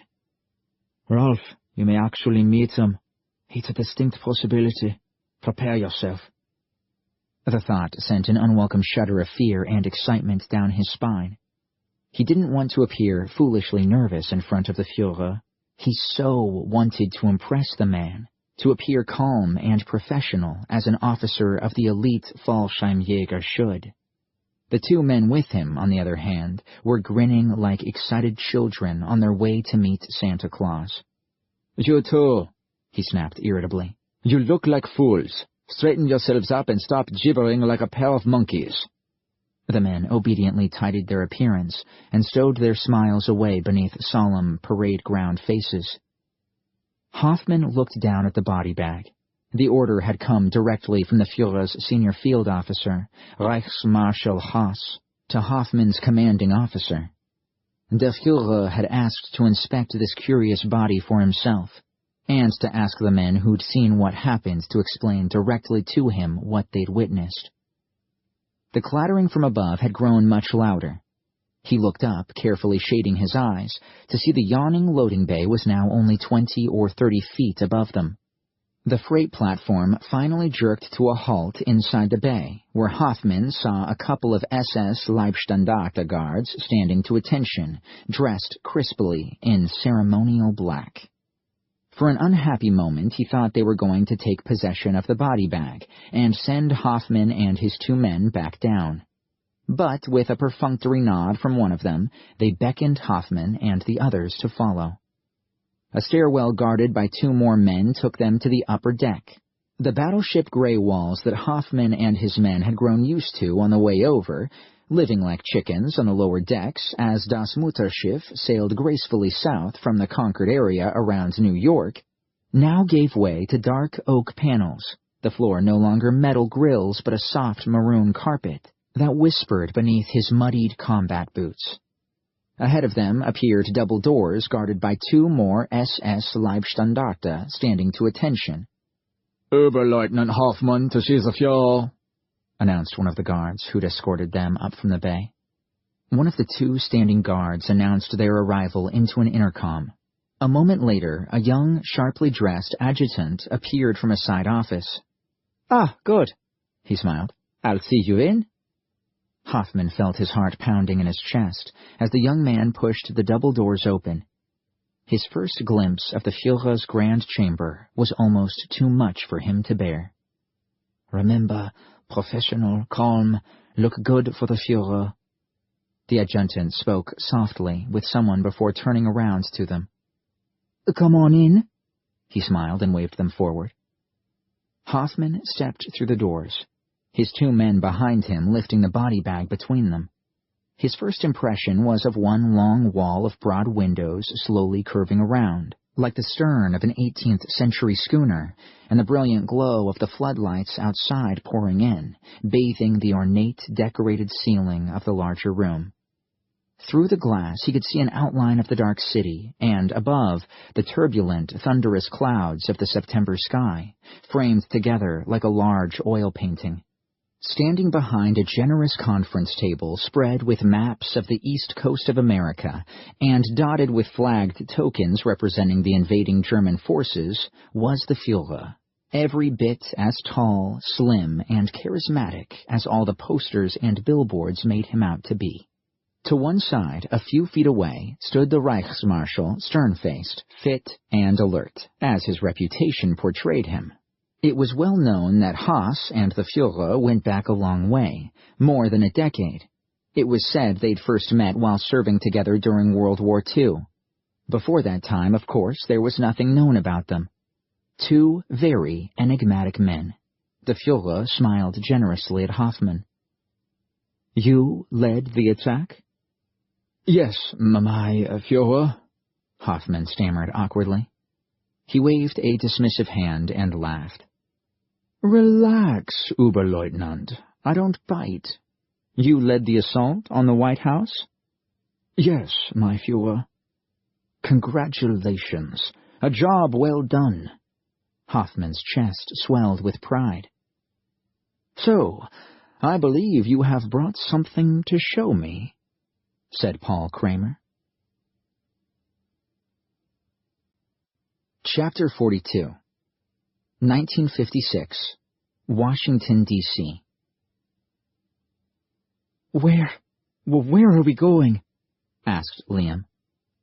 The rear of the army truck dropped down, presenting them with a ramp.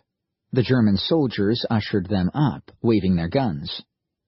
"Re-education camp," said the suited man Liam and Bob had interrogated earlier in the White House. "What?" "I heard that's what happened to all the people in New York when the Germans took it. That's where everyone's headed." "Re-education camp?" "Prison camps. That's what they really are. That's where we're headed." The man sighed. "If we're lucky." Liam turned to look at him.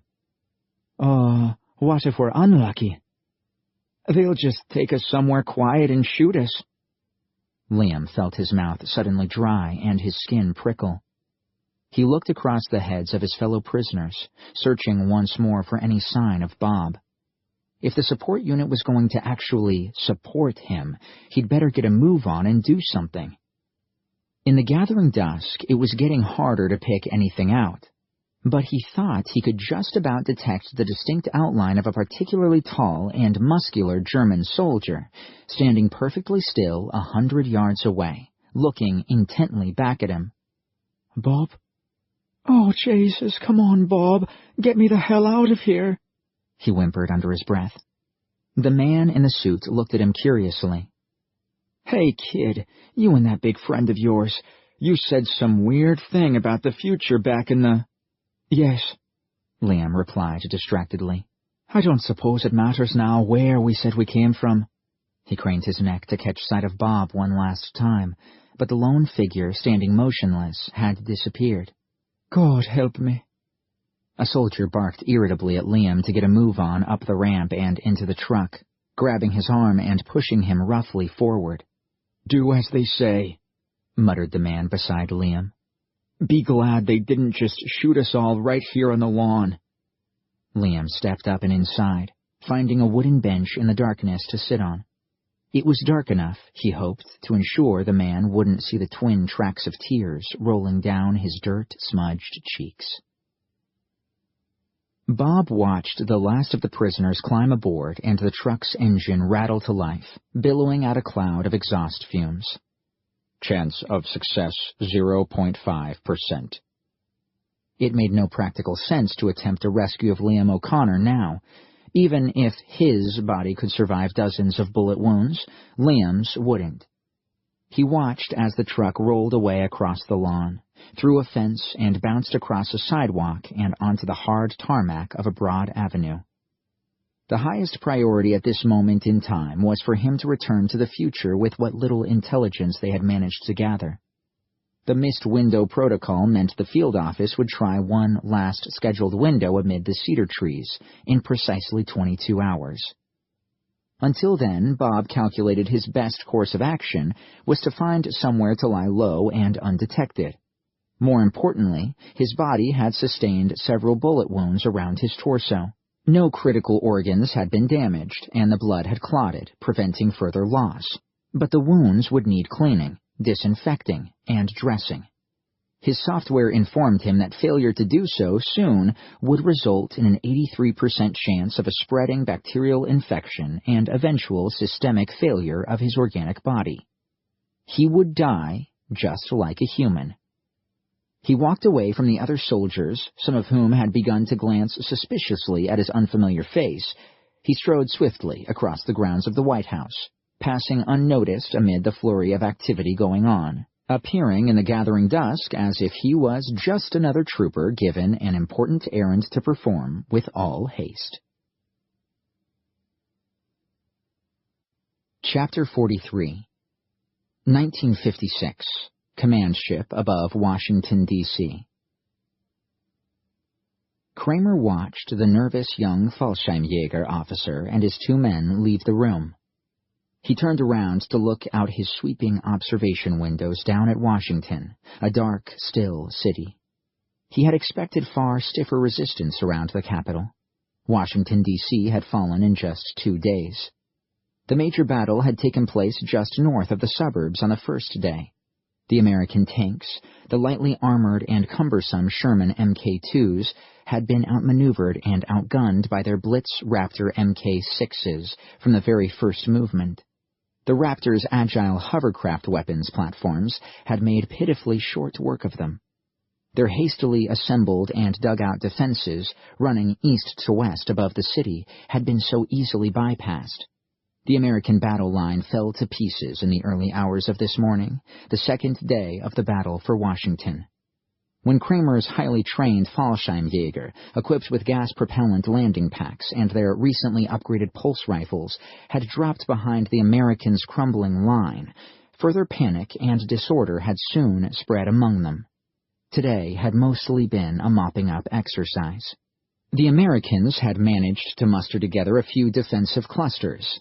His intelligence corps informed him a brigade-strength force of American Marines was holding a strong position around one of the southern suburbs of the city, and there were pockets here and there within Washington, D.C. But the Americans had not had enough time to set up anything more than a disorganized line of battle-weary troops around the White House itself. Kramer shook his head. President Eisenhower's last stand had been pitiful and undignified. He'd hoped for a much more dramatic conclusion to the campaign. America had surrendered with a whimper instead of a bang. The complete surprise with which they'd caught the Americans had left them scrambling from the very beginning. It had taken little more than 8 weeks from the first massed amphibious assault on the beaches of New England to today. It was, of course, better for the civilians this way. Better than a long, drawn-out campaign stretching into the autumn and winter, with innocent people dying unnecessarily. He genuinely felt no ill will toward the people of America. In fact, his mother had been American, a woman born in Minneapolis, and he himself had once had an American passport. He smiled at the absurd complexity of things. His mother, Sally Ann Gardiner, all-American girl, wasn't due to be born for another 45 years. Wasn't due to meet and marry his father, Boris Kramer, for another 65. And yet here was her son, leader of the German nation, the European states, and now also the United States. Such is the absurdity of time travel, Paul, eh? Background details, of course, known only to the few men he trusted around him. Karl Haas and the 3 other men who'd come through the time machine and survived to this day. Storming Hitler's Bavarian retreat had proven costly. Just the 5 of them left by the time Hitler ordered his men to stand down. The people of Germany adored Kramer, their Führer, the one who led them to victory, the leader who'd replaced that confused anti-Semitic old fool Adolf Hitler. They believed him to be German. They cared not that there was no record of his childhood, no record of a mother or a father, no trace of his existence in this world until the spring of 1941. All they cared was that he had emerged from nowhere, like a guardian angel falling from heaven, and led them to victory. He'd united Europe under one proud banner, not that idiotic symbol, the swastika, but a banner of his very own design, the Ouroboros, the serpent eating its own tail, a symbol of infinity. What goes around comes around. Europe, and now America, had at last been united, the combined muscle he needed to eventually bring the rest of the world to heel. And it was going to be a much better world, a world where no one starved, a world whose population could be responsibly controlled to not exceed what this earth could feed, a world whose resources would be carefully used and not squandered by disgustingly rich and self-serving politicians, a world not poisoned by vehicle exhausts or coal fumes, a world not dying because mankind could not control its greed.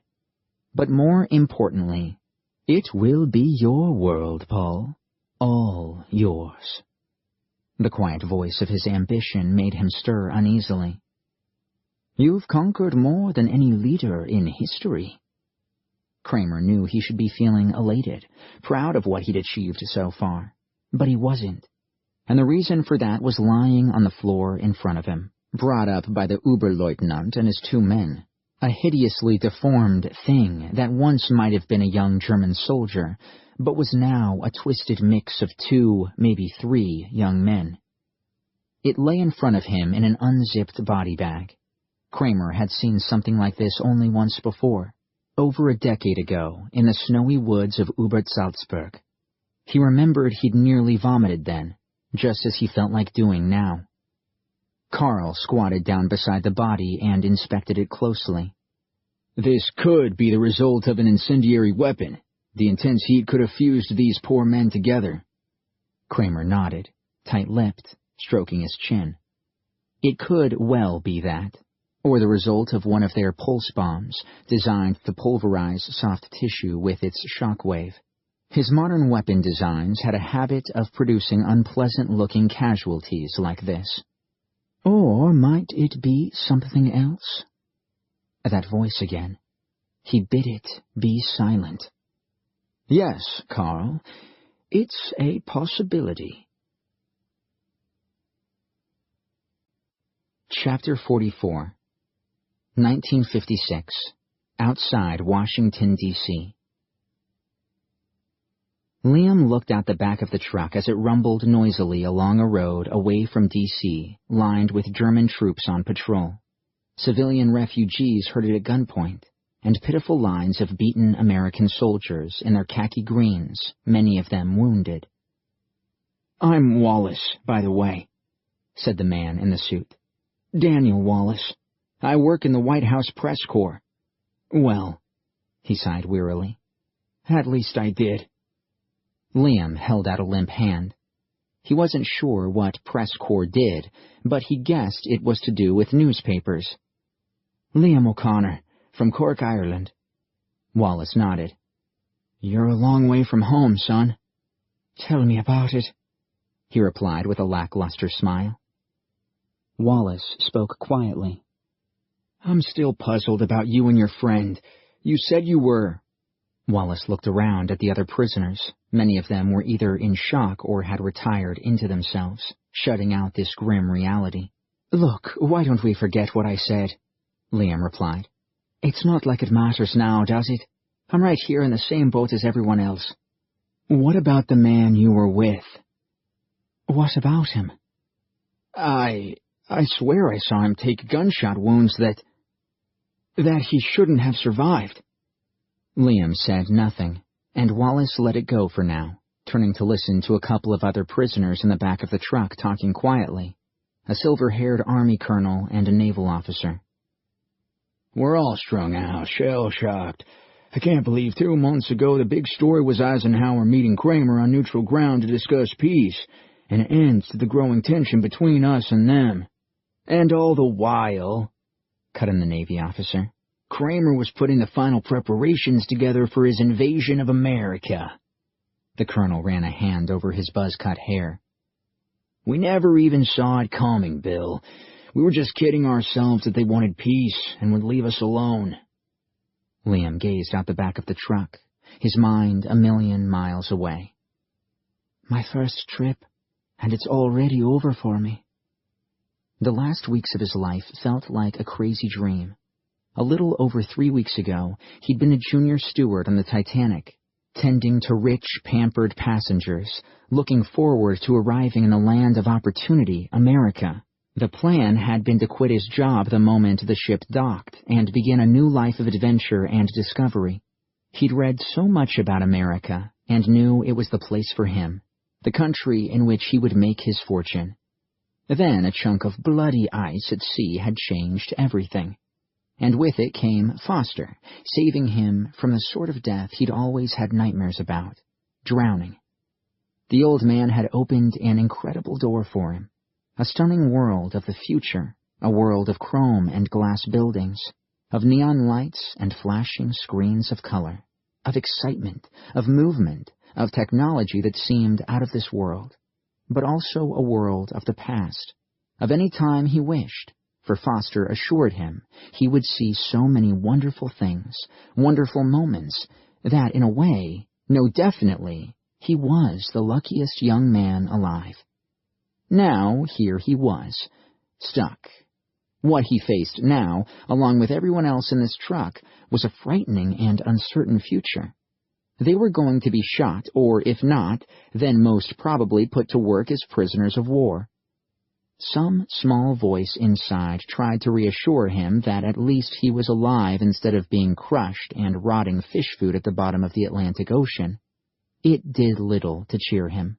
He was stuck here. There was no way for him to return to that third and final extraction window. And without any way at all to communicate with Foster, Maddie, and Sal, that was it for him. Might as well forget those names, he told himself. I'm never going to see them again. The truck rattled past a picket fence plastered with photographs of all shapes and sizes. The smiling faces of the missing, printed on "Have You Seen Them" posters, placed by worried husbands and wives, mothers and fathers. Along the bottom of the fence were piled bouquets of flowers, fresh and old, crosses, mementos, teddy bears, and dolls. It was a shrine to those who had vanished amid the whirlwind carnage of recent weeks.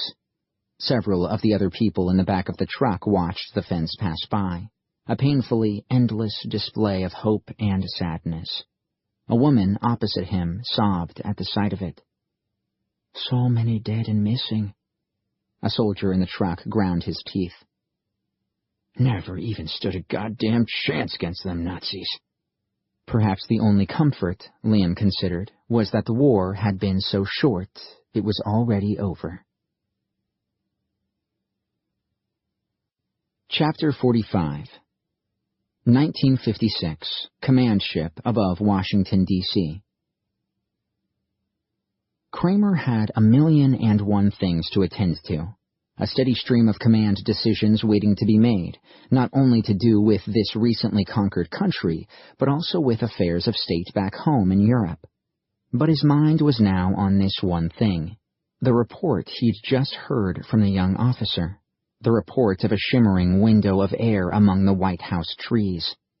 There had been eyewitness statements that one man was swallowed by it, only to be returned a minute later, his body appearing and instantly merging with that of another man who had accidentally stepped into the shimmering air. These were eyewitness statements made in the immediate aftermath of a battle. The men's blood was up, adrenaline flushing through their veins. Soldiers, after the rush of combat, have always been prone to seeing things. Military history is filled with the stories of soldiers who saw armies of angels coming to their rescue. Kramer might have dismissed this as the overexcited rambling of young soldiers, except the officer had brought them this. His eyes drifted across the twisted, mutated thing in the body bag between them. Carl looked up at his leader. "You think this might have been the result of another time traveler?" Kramer said nothing in response. How could someone else travel through time?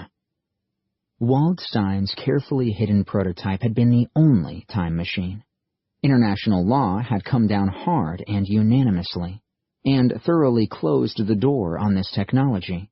Any nation, any corporation, any individual caught developing it was subject to the ultimate punishment, complete obliteration.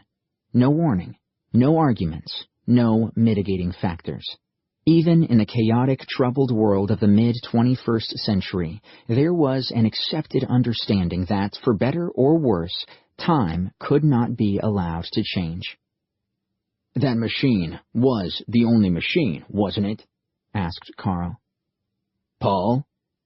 Only Carl was allowed that privilege now, using his first name, and then only when it was just the two of them. "Yes, Carl. It was the only one." By destroying Waldstein's prototype behind him, Kramer had been certain that no one could follow them back in time and undermine their efforts to change the world for the better. But what if there was another machine? The thought sent a chill down his neck. And someone determined to come back after us? If this twisted body on the floor was the result of a time window opening, then someone from the future had chosen to zero in on today. Someone from the future was trying to correct history and assumed today, September 5th, 1956, was the day history was changed. But it wasn't today. History had, in fact, been changed 15 years earlier, the day Kramer and his men had fought their way through SS guards to have an audience with Hitler. The day Kramer had explained that Hitler's impending attack on Russia would be the beginning of the end of his dreams, an end that would come 4 years later in a bunker beneath Berlin, with a bullet in his temple and a cyanide capsule crushed between his teeth. Kramer looked up from the corpse, out through the panoramic viewing windows. "Carl, we must completely erase history." "What?" "Everything before today, particularly everything since we arrived in 1941. "Covering our tracks?" "Yes, but we should present this to the people as a symbolic gesture." "I don't understand." "This day will be known as Day 1, a new beginning for all of mankind. We will announce that after so many thousand years of blood-stained history, countries, kings, popes, emperors, all fighting each other for land or money or faith, that all war is over." "No more wars, yes." Carl nodded. "It would be a popular message." Kramer pointed toward the city skyline, through the broad window. "America was our biggest threat, and now it's part of our Reich. We can't be challenged anymore. We're now looking at the chance that every person in this world can finally be united under one banner." "The Russian and Chinese states still remain." Kramer shrugged. "Their time will come." He turned to Carl. "I think now is the perfect time, anyway, to make this sort of a sweeping gesture." He turned away from the smoldering body, glad the young officer and his 2 men were gone, and that he could turn his pale face from the awful sight. "But, Carl, you and I must never forget that we're strangers in this time. Even though it's been 15 years since we time-traveled, we must be ever vigilant of covering our tracks." "I understand." "By declaring today as the first day of a new era, we'll be wiping the last 15 years clean, Carl, leaving absolutely nothing, no clues for anybody in the future to close in on. But more than that, we'll erase all of history. And why not? Isn't this also the reason we came back, to wipe the slate clean? A new beginning, a new order?" Carl nodded. "I will make an announcement over state television and radio. We shall decree a day of celebration across all the nations of the Greater Reich. A Unity Day of—" "Unity Day. It is a good name for it, Paul." "Yes, it is. We'll call it that then. As well as this celebration, we'll begin a systematic purging of history books, documents, relics. It all has to go. It all has to be burned." Carl nodded. "Yes, sir. And we'll tell the people of America that there's nothing to be afraid of. They will not be enslaved, but instead will be invited to join the Germans, the French, the British, and all the other citizens of the Greater Reich. I will have a speech drafted for you, said Carl. Thank you, old friend. This, he said, pointing at the body on the floor, is nothing for us to be alarmed about. Do you understand? We control history now, Carl, you and I. It's clay in our hands to be molded exactly as we want. There will be no way for anyone from the future to find our entry point. If this body was the result of an attempt by someone to find us, Carl looked at Kramer. The fact that they tried today, and not back in the spring of 1941, this proves... Yes, Kramer smiled. That they have no idea what date we went back to originally. He patted Carl affectionately on the shoulder. I think this shows that we're safe. Yes, sir, Carl saluted. I shall see to your speech. Thank you. Kramer watched Carl go, closing the grand double doors behind him, and then turned once more to look out the panoramic windows. Will that be enough, though? Erasing history? It would be a sensible precautionary measure, but Kramer still felt a chill of unease. Half an hour ago he'd been certain that Waldstein's prototype had been the world's one and only time machine. Is it possible I'm wrong?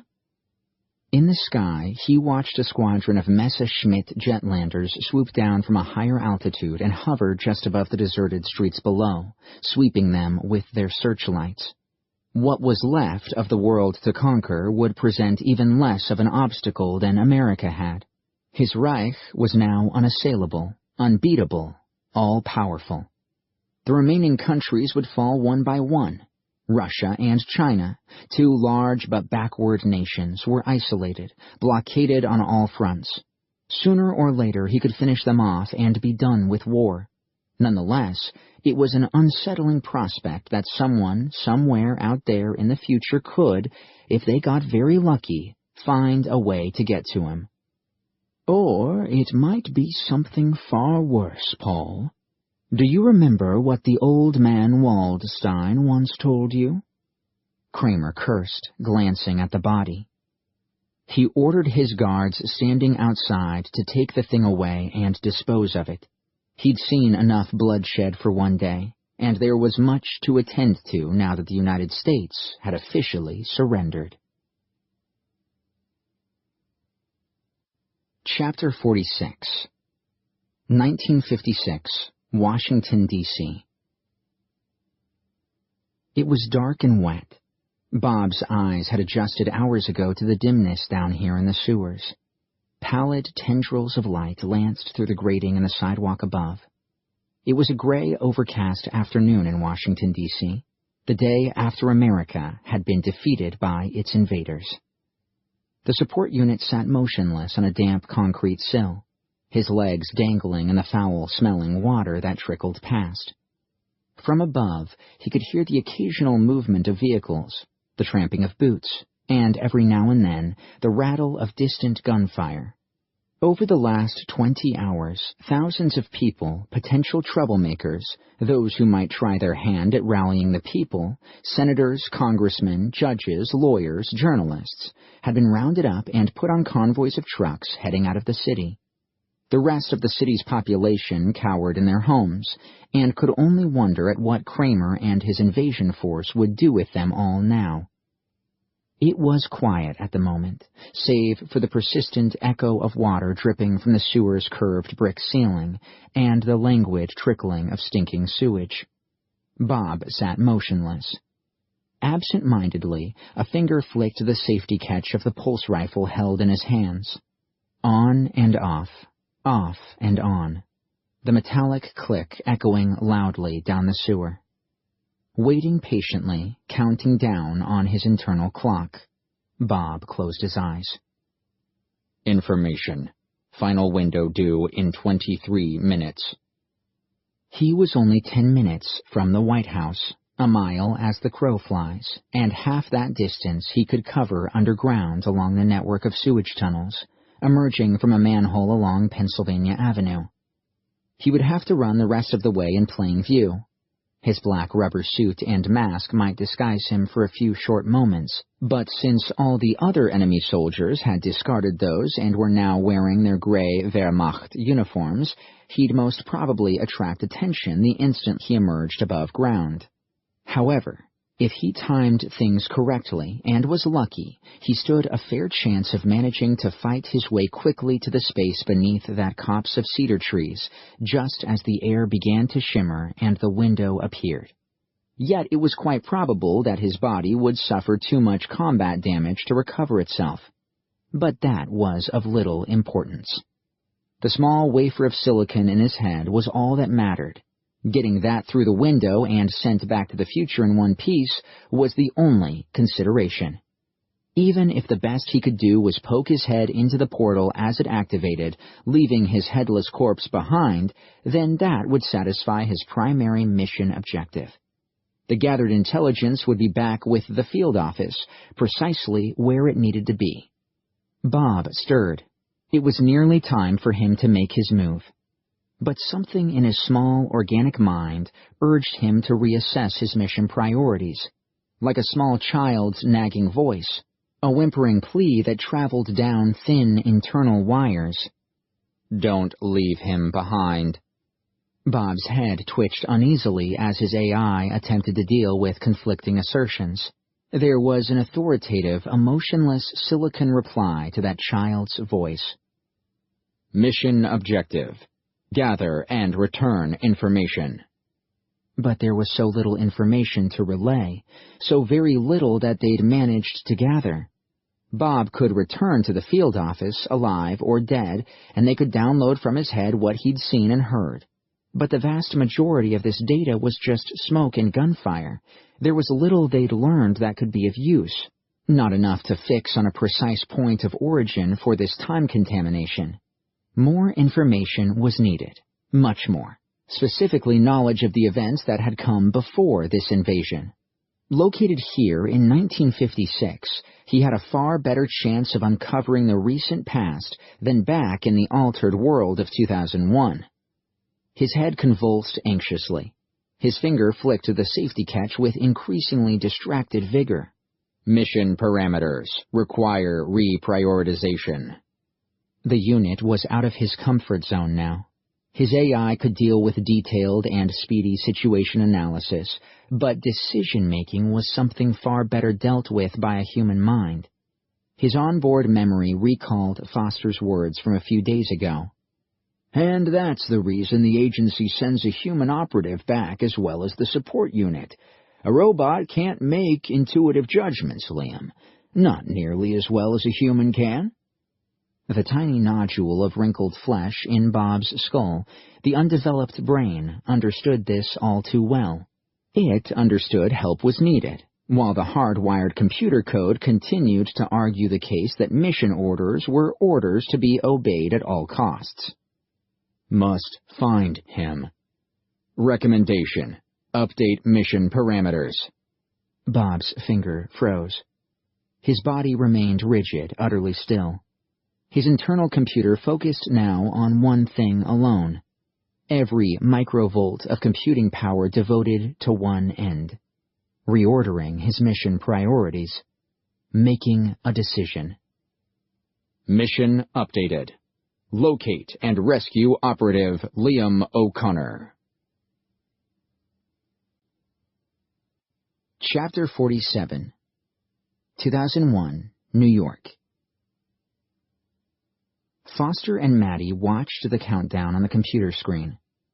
30 seconds, he announced. Maddie nodded.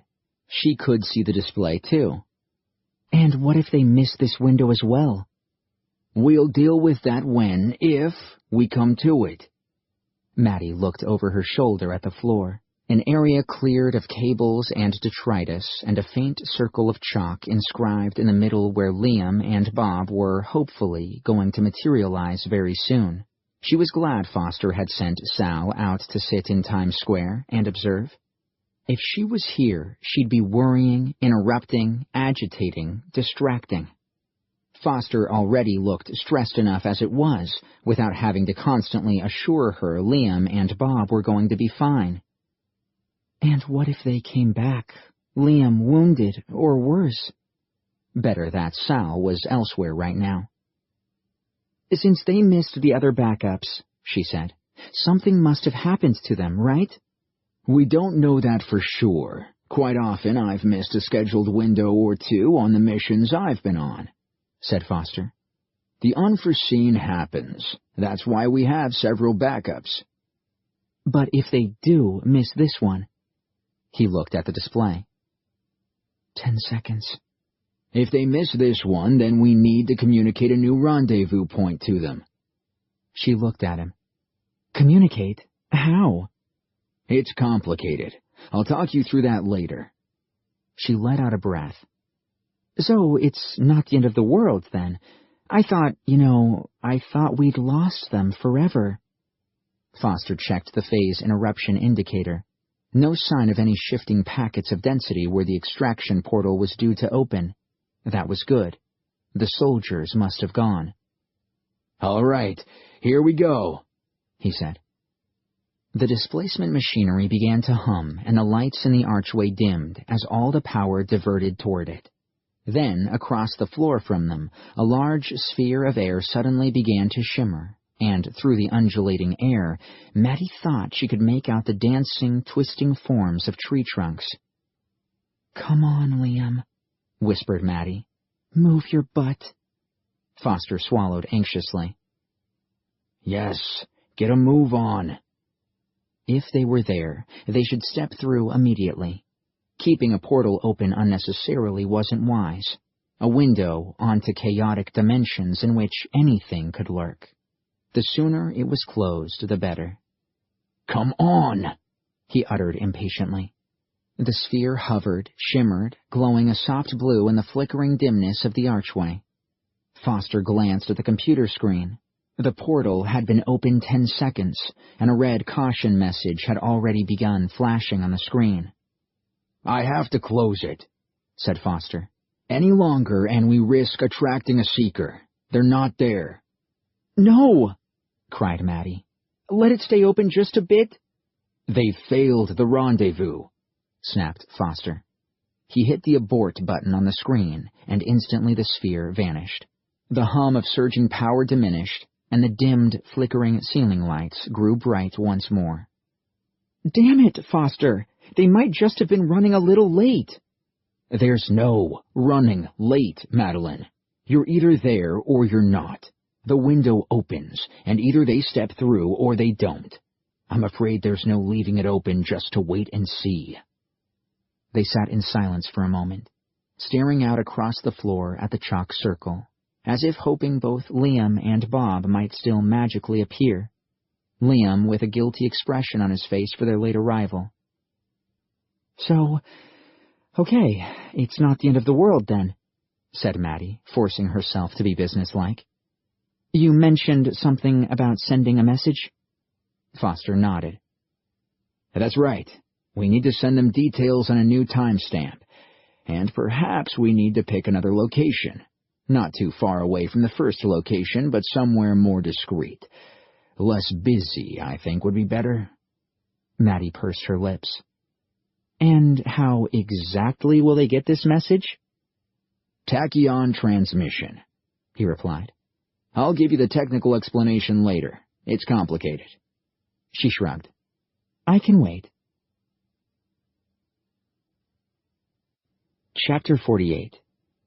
1956, command ship above Washington, D.C. Kramer dined alone. He wasn't in the mood to celebrate the victory with Reichsmarschall Karl Haas, the senior divisional commanders, and their aides. Several days since the surrender, and despite a few minor skirmishes as several individual U.S. states in the West fought on bitterly, America was now a part of the Greater Reich. His high command was celebrating right now, no doubt solemnly toasting their absent Führer in sharp dress uniforms, then sitting down together in the White House's State Hall to discuss the administrative business of running America. He trusted Karl to keep all those ambitious generals and Gauleiters in line. He suspected they feared him almost as much as they did their Führer. No, tonight he wanted to be alone. Things were troubling him. That body, that damned body. The unsettling questions it raised. Despite what Karl had said, that was no corpse twisted by a mere incendiary grenade. He'd seen what a time portal could do to a human body once before. He'd never forget the twisted flesh, organs turned inside out, and still somehow managing to function, for a while. "Someone from the future's after us," he muttered to himself. He could almost feel that someone probing the past, finding their way slowly toward him, stalking him. At any moment, the air could shimmer beside the table and an assassin appear, a gun raised, ready to execute him. It was something Kramer constantly feared. The recurring nightmare had troubled him almost every night for the last 15 years. Awaking in his bed in the dark stillness of night to see an assassin leaning over him and announcing his immediate execution for traveling through time. The body, that body, had made his nightmares 1,000-fold worse. And now he spent every waking hour fearing what might be out there. It was a struggle to keep this torment from Karl, to keep his composure in front of the man. He wondered sometimes if there were an easier way out. A soft voice whispered quietly in his head. "There is a way out for you, you know." Suicide? No, another way. He looked out the window at a dark city punctuated with sporadic smoldering fires and speared with the sweeping, searching floodlights coming from his command ship. "Think about it." His quiet voice. The voice that was always there, had always been with him as long as he could remember. The voice of ambition, daring him on, pushing him to do those things he wouldn't normally have the resolve to do. As a child, it had helped him achieve academic success. As a young man, it had driven him to earn a doctorate in quantum physics, to become a research fellow at the Waldstein Institute. It had given him the confidence to finally put together his audacious plan to go back into history and make it his. "You could destroy this world, couldn't you, Paul? After all, it's your world now, all yours to do with as you wish." "That's madness," he replied, putting down his fork suddenly. It clattered noisily on the plate, filling his large, stately quarters with a diminishing echo. Madness, is it? Since going through time, convincing Hitler to accept him into his inner circle, and finally becoming the Führer himself, the voice had become quiet, unneeded by him, like a child brooding, sulking. But now, since that body, in fact, it seemed to have found a new energy. Madness, is it? What would happen if a traveler from the future were to appear right here and put a bullet through your brain? Kramer closed his eyes. The thought had him trembling. The answer was obvious. This history he had worked so hard to create would change. And what if a traveler learned the exact time and place that you entered history? Those woods, 1941, and killed you there, before you met Hitler? The world would be as it was, he replied aloud. The future would once again be the dark and dying one we left behind. That's right, a dying world. Choking on toxic fumes, the seas poisoned, people slowly starving. In a way, it would be kinder to end it now, would it not? Kinder. Kramer hadn't thought about the world they'd left behind in a long time. Global warming had become an uncontrollable force. By 2050, the ice caps had finally vanished. The entire African continent was as sun-blasted and lifeless as the surface of Mars, and people, 9 billion of them, crowded into the few tolerable regions of the Earth left. most of them starving migrants living in dust-blown shantytowns outside the few megacities.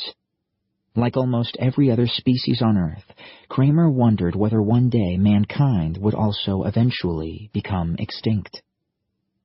"Kinder," he said eventually. "Perhaps it would. Much kinder." He had no appetite for his meal now. "You trust me, Paul, don't you?" He'd always trusted his inner voice, his instinct. It had guided him far better in his life than any tutor or mentor, any father figure or friend. "If you can't trust your own instinct," someone had once told him, "then you're a lost man." "Don't you see? Someone or something is out there, and it will find you, whatever you do. However much you decide to erase history and disguise your tracks, it will eventually find you. The body was a warning." Deep down he knew there was truth in that. Perhaps he'd known that from the moment he and Carl had been presented with that cruelly twisted corpse, but he'd been unable to bring himself to admit it. "I think you realize now your run of luck has finally come to an end." 15 years, he said. "That's right, 15 years. 12 of them as the world's greatest ruler. And in that time you've achieved so very much. But your time has finally run out. Someone has come to get you." "A time traveler?" "Possibly.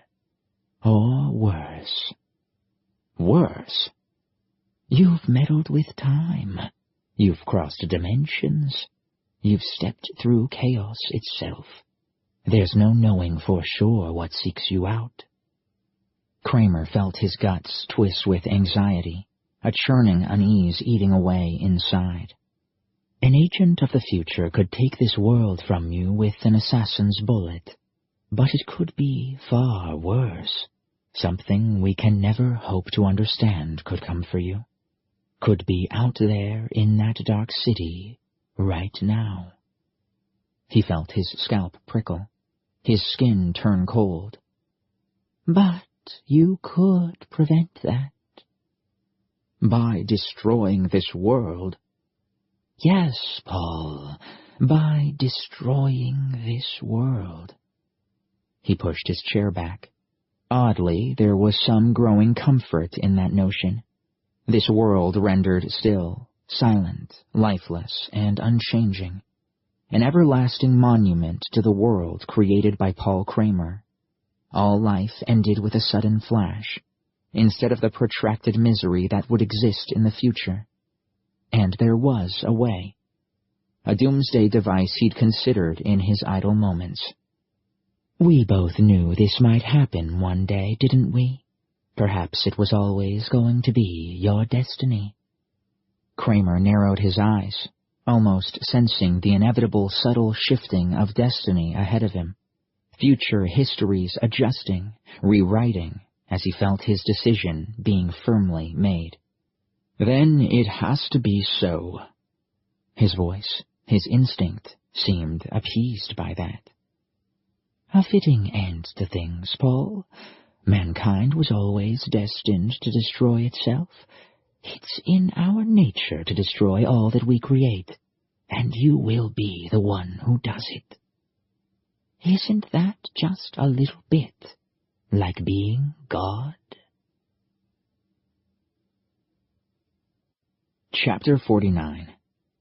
2001, New York. "Sal will be all right out there, won't she?" asked Maddie. Foster was scrolling through their history database. "She'll be just fine." They'd found her a plain dark blue t-shirt and gray jeans. They belonged to a member of the previous team and were large on her, almost swamped her, but she stood out far less than she did wearing her favorite emo clothes. "No one will notice a little girl," he added. "She's just a harmless child." Maddie shuddered. "It looks so grim, so gray, and ordered out there." She had stepped out with Sal briefly to get a glimpse of this alternate New York. The city looked tidy and drab. The only color amid the uniformly monotone towers came from the stabs of bright red from unfurled banners and pennants that dotted the city skyline. Foster nodded. It is grim, but for an innocent child just walking around, perhaps walking home from school or on an errand to a shop, it's probably a great deal safer right now than it would be otherwise. What do you mean? He looked up from the screens. I don't imagine they have a crime problem, do you? This is a fascist state. I think it's a safe bet that muggers don't get away with a slapped wrist or simply sent to jail in this version of New York. Maddie nodded. I guess not. Anyway, back to business, he said. I suggest we pick a return window within the vicinity of the White House, not too far away but safely beyond any security perimeter. We need to see whether they have a map of Washington in this new Nazi version. The city may be different, sections rebuilt. Okay. So that's the where. We need to now consider the when. I have a suggestion for that. We set it for the last possible time for their mission. Bob's maximum mission duration. Maddie felt it, lightheaded, as if she were losing her balance. The screens went blank, and a moment later the sputtering fluorescent light above them winked out, leaving them in pitch black. What the? That was a time shift. Foster's voice emerged from the dark beside her. A big one. I felt it as well. We've lost power, whispered Maddie. That's not good, is it? It means that whatever the world is like outside our field bubble, we're no longer able to get electricity from it. Foster balled his fists with frustration. In fact, the field generator's down as well. That means there's no 48-hour reset. We're truly stuck in this world's timeline, whatever it is. I'm not sure I like the sound of that. We should take a look, he said quietly. She heard his chair scrape on the concrete. Come on. She stood up, her hands spread out in front of her. This way. She followed his voice across the floor. Keep coming. A moment later, her fingers brushed the crumbling brick wall. Foster cursed under his breath. I hate winching this wretched thing up. I'll give you a hand, said Maddie. She felt her way along the wall until her fingers brushed the winch box. She found a space on the handle beside Foster's frail old hand. Let's get to it, then, he said quietly. They pulled on the handle, and it creaked around. The shutter door began to crank up slowly and noisily. A faint afternoon light eased into the room, pushing back the absolute darkness behind them. Looks like another gray day in Manhattan, laughed Maddie skittishly. The shutter inched up until it was waist-height. That'll do, Madeline, said Foster. Duck down, will you, and take a look? She nodded. Sure. She stooped down and peered outside. The back street was littered with rubble and twisted spars of rusted metal that looked like they had tumbled down from the bridge above many, many years ago. A tangle of coarse, dry weeds emerged through it all and laid claim to the ground, nature clawing its way back. Maddie slid under the shutter and stood up on the other side. What do you see? She glanced up at the bridge above them, the one that had majestically crossed the East River only moments ago. It was now little more than a creaking, ruined web of rusted metal stretching across the river. In the distance, the tall slab-like buildings of the Nazi Manhattan she'd observed a short while ago as she'd let Sal out now looked like the crumbling stubs of rotten teeth. Bare skeletons of iron sprang from collapsed ruins across the river. The sun hung low and heavy, like a bloodshot eye peeking through scudding brown clouds that looked threatening and toxic. New York was utterly dead. An apocalyptic wasteland. Something dreadful had happened here. It had happened decades ago, from the look of the sparse and withered plant life that emerged here and there amid the crumbling ruins. My God, Foster, it's the end of the world, she said, hearing her own voice catch, falter, and die in her throat. The end of the world. Chapter 50. 2001, New York. Sal was afraid, very afraid. She looked up at the dark, silent, blasted structures around her, tall ruins that creaked and groaned while swirls of dust chased like fleeting ghosts through them. Times Square was no longer Times Square. It was a tomb, the crumbling relic of a long-dead civilization.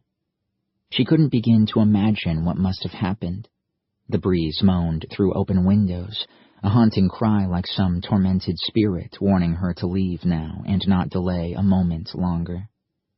She decided that was probably good advice and turned to head back to the field office, wondering for a moment if the bridge and the archway beneath it, their little back street, was actually still there. As she turned, she saw something move. The faintest flash of something pale flitted from one dark window to another. Just a bit of trash, that's all. She picked her way quickly across the rubble, kicking stones that clacked and clattered noisily in the silence. Again, she thought she spotted a flash of movement from within the darkened bowels of one of the buildings, a pale oval with two dark holes that studied her intently for the briefest moment, then disappeared into the gloomy interior. I'm not alone. She picked up her pace, not wanting to run in case it encouraged whatever was inside to come out after her in pursuit, but too frightened to just walk. She hummed a tune, a stupid, over-cheerful plastic Bollywood song from her mum's childhood, one of those tunes you can never get out of your head once it gets in. She clattered her way across Times Square, her tuneless humming echoing off scorched and blasted walls. She was passing the rusting skeleton of a vehicle onto what had once been Broadway, when a creature emerged several dozen yards in front of her. It stopped and stared at her with deep, dark, soulless eyes set in a pallid, ash-gray bald head. She stopped humming. It reminded her of a creature she'd once seen in an old movie from way back, a movie with elves and dwarves and magical rings. One of the creatures she remembered in particular, though, was called Gollum. The thing standing in front of her reminded her of that. It stared at her, motionless. Its mouth finally opened to reveal bloody gums and one or two ragged teeth. And it screamed. The scream echoed off the tall ruins and was soon joined by other shrill voices joining in. Sal looked desperately around and saw other pale oval faces, each with dark eyes and toothless bleeding mouths, emerging from hundreds of windows, like termites stirring from a disturbed nest. And she screamed along with them. Foster joined Maddie outside, surveying the broken and blasted city. "Complete devastation," he whispered. "Something happened here a long time ago, and if it happened here, I can well imagine it's happened everywhere." He looked at Maddie. "Perhaps some sort of a nuclear war?" She nodded. Oh, God. What is it with mankind? Never happy unless it's blowing someone up. "I'm afraid that's us as a species." "Isn't it?" she mused. Sometimes she felt disgusted to be human. "Sal's out there," said Foster quietly. She looked at him. "She'll be terrified, and she may have difficulty finding her way back. That's a very different-looking landscape out there." "I'll just grab some things," he said, ducking back under the shutter. A few minutes later he emerged from beneath the door with a couple flashlights, a bottle of water, and a shotgun in the crook of his arm. Her eyes widened at the sight of it. "You think we're going to need it?" "Best to be prepared, eh?" She swallowed nervously, then nodded. "Okay, let's go find her." Chapter 51. 2001, New York. Sal was running as fast as she could through the rubble and blocks of crumbling masonry, long ago collapsed across forgotten streets. She kept stumbling, losing her footing, bruising her shins, scraping and cutting her hands. Behind her, the creatures, there seemed to be dozens now, kept pace with her easily. There was surprising agility in those frail and pallid bodies. They were small, like undernourished children, but with faces that were lined with age or grief. They followed her, keeping a wary distance, not closing, not falling behind, just intensely curious. For now. She glanced up at the street ahead, little more than an undulating bed of shattered blocks of concrete and protruding spars of rusted metal. The frames of buildings to either side were the only visual clue that this had once been a street. If this was Broadway once, then she knew she needed to turn left at some point, left onto East 14th Street. That would take her east toward the river and the Williamsburg Bridge. If it's still standing. Another glance over her shoulder, and she saw one of them had closed the distance between them and was right behind her, a long, pale hand reaching out ahead of it, its bald head cocked to one side, eyes curiously regarding her long black hair. "Oh, God!" she screamed. "Leave me alone!" She suddenly stopped dead in her tracks and spun around to face it. The creature drew up short of her, the others coming to a halt behind it. They fanned out to either side, all of them studying her silently with eyes wide, a burning curiosity written on all of their faces. Sal reached down for a length of twisted metal piping. Lifting it up, flakes of rust crumbled away. She wasn't entirely sure the thing wouldn't crumble to dust the first time she swung it at something, but all the same, it felt good in her hand. "Stay back!" she snarled, her voice shrill and high. The creature closest to her kept its distance, standing low, crouching, almost like a primate. The silence was filled with her ragged breath and the mournful wind. She had time to look at it more closely. A pair of expressive eyes, clearly a human, but it seemed such a pitiful-looking human. If she wasn't so terrified, she could almost imagine feeling sorry for it. The creature nearest her took a careful, measured step forward, extending one hand toward her. "No, you stay back!" she barked, brandishing the crumbling pipe. She heard the thing whine, a keening sound, like some pitiful dog behind bars in a shelter. The pale skin, stretched across lean arms and legs, across ribs and a pelvic bone that protruded unpleasantly, was so ghostly white it was almost translucent. She could see the faint lines of violet arteries beneath. Its mouth, eyes, and nose oozed a bloody mucus. The thing wanted desperately to come closer to her. The hand stretched further forward, wanting to make contact. "No, I'll hit you!" she screamed again. It cocked its head. The almost completely toothless mouth opened and closed with a wet, snapping sound. It uttered. It was attempting to mimic her. You can speak?" she managed in response.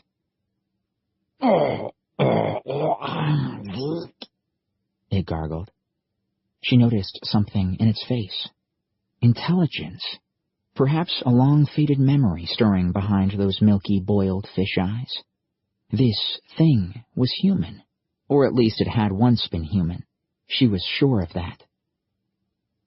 My name is Sal," she said loudly, for the benefit of the others behind it, gesturing at herself. When she had introduced herself for the first time to Bob, he had cocked his head curiously, his lips trying crudely to repeat her name.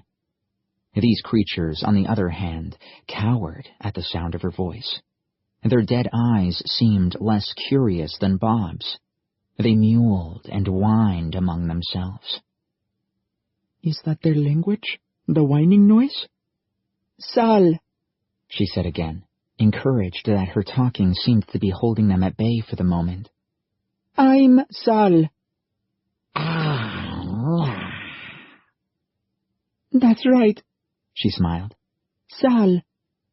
The hand, still reaching toward her, was now only a few inches away. She wondered whether to swing her pipe at it or let it touch her. There was no way of knowing whether these things wanted to communicate in some way, or were just attempting to test how much of a threat she posed to them. If I hit it... Then she suspected some kind of pack instinct would take over. They'd be on her in the blink of an eye. Let it touch. Let it make contact. She swallowed nervously as the tips of its fingers eagerly stretched out and brushed lightly against her hair. Hair, she said. The fingers curled through the strands, flicked at them, played with them. It's hair, she said again, softening her voice, trying to steal the fear from it.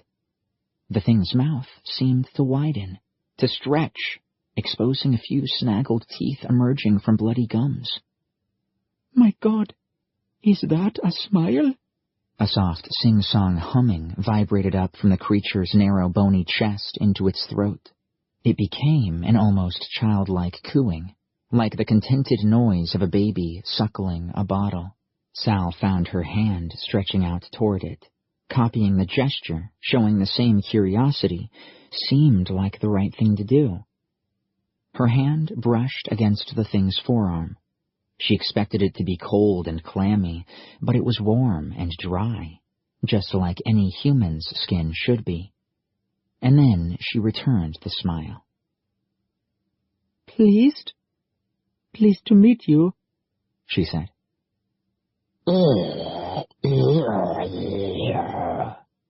It was then she heard the clatter of rubble disturbed behind her.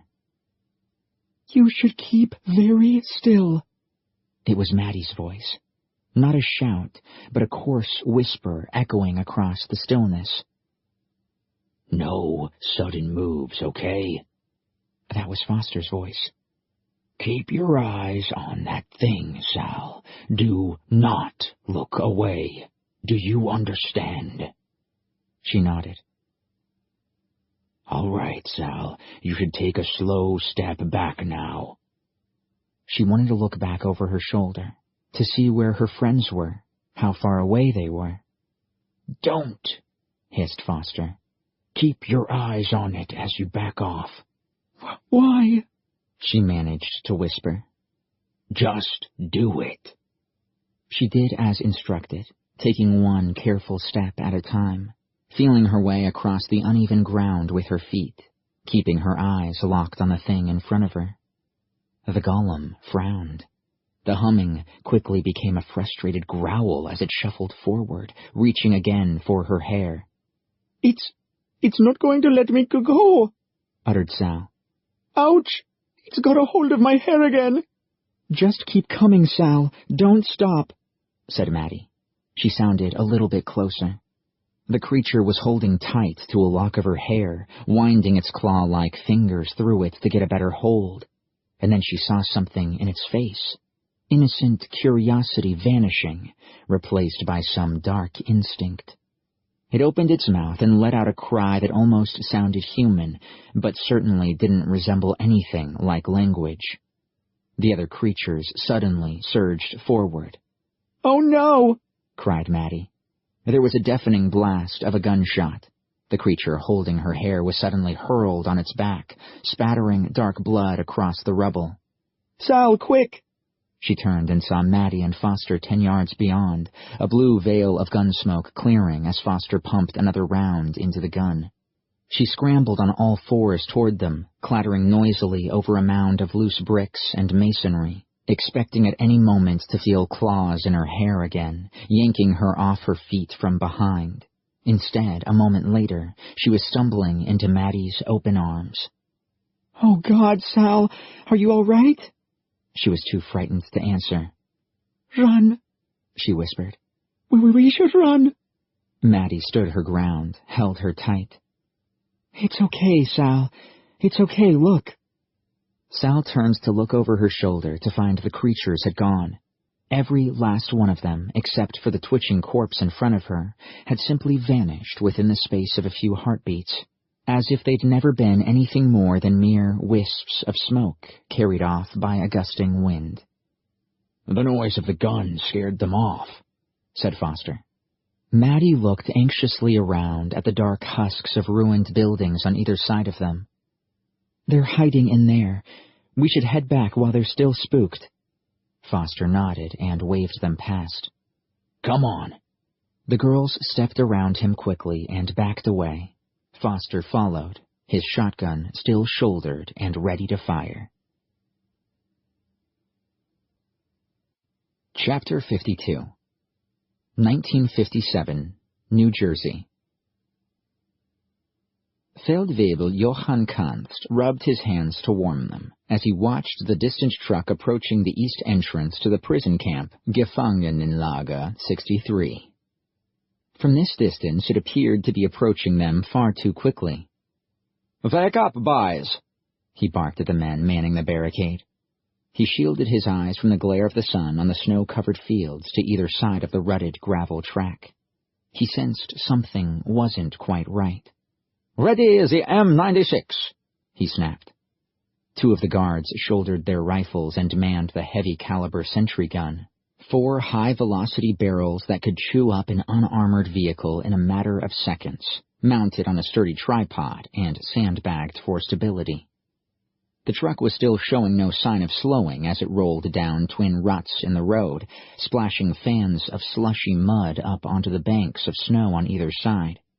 Kanst took several steps forward in front of the vehicle barrier and waved his arms, indicating to the driver that he should slow down, stop, and have some papers ready to show. That or risk being fired upon. He cursed under his breath as he heard the rumble of the truck's engine increasing in pitch. "He's speeding up." The German sergeant stepped out of the road and nodded at his men to fire a short warning burst. The M96 buzzed for a second, spewing a small cascade of steaming shell casings onto the ground. Divots of slush and mud danced into the air several dozen yards in front of the closing vehicle. But it showed no sign of slowing down. Kanst shook his head. The stupid fool driving that vehicle was no doubt some hot-headed American kid trying to break in and rescue a relative, a loved one. Well, the idiot was about to die. As the truck closed the remaining distance, only 50 yards away now and picking up further speed, Kanst nodded to his men once more. They leveled the M96's thick barrels at the truck itself, aiming at the windshield, and fired. The windshield exploded. The metal grille on the front of the truck began disintegrating amid showers of sparks. But momentum was still carrying the heavy 4-ton vehicle relentlessly forward. Kanst found himself diving out of the way at the very last moment into a deep bank of snow as it cannoned past him, careening into the M96 emplacement and through the barrier beyond. The vehicle flipped over onto its side and skidded on another 10 yards, pulling down a 50-yard stretch of chain-link perimeter fencing as it ground to a halt on the snow-covered courtyard in front of the first row of the prison camp's huts. Kanst pulled himself out of the waist-high snowbank and unslung his rifle. He cautiously approached the vehicle, now utterly still except for a solitary wheel still spinning and a plume of smoke and steam issuing from the jagged and twisted remains of the truck's front grille. The driver's side door suddenly burst open and a man emerged, pulling himself out and dropping off the side of the cab onto the ground with surprising speed and agility. Kanst fired a dozen rounds at the man. Most of them missed, but he'd swear later on in the afternoon when asked to recall what he claimed to have witnessed, at least a couple of his shots hit the target square in the chest. The man was large, muscular, and apparently utterly fearless. He didn't go down screaming and clutching at his wounds.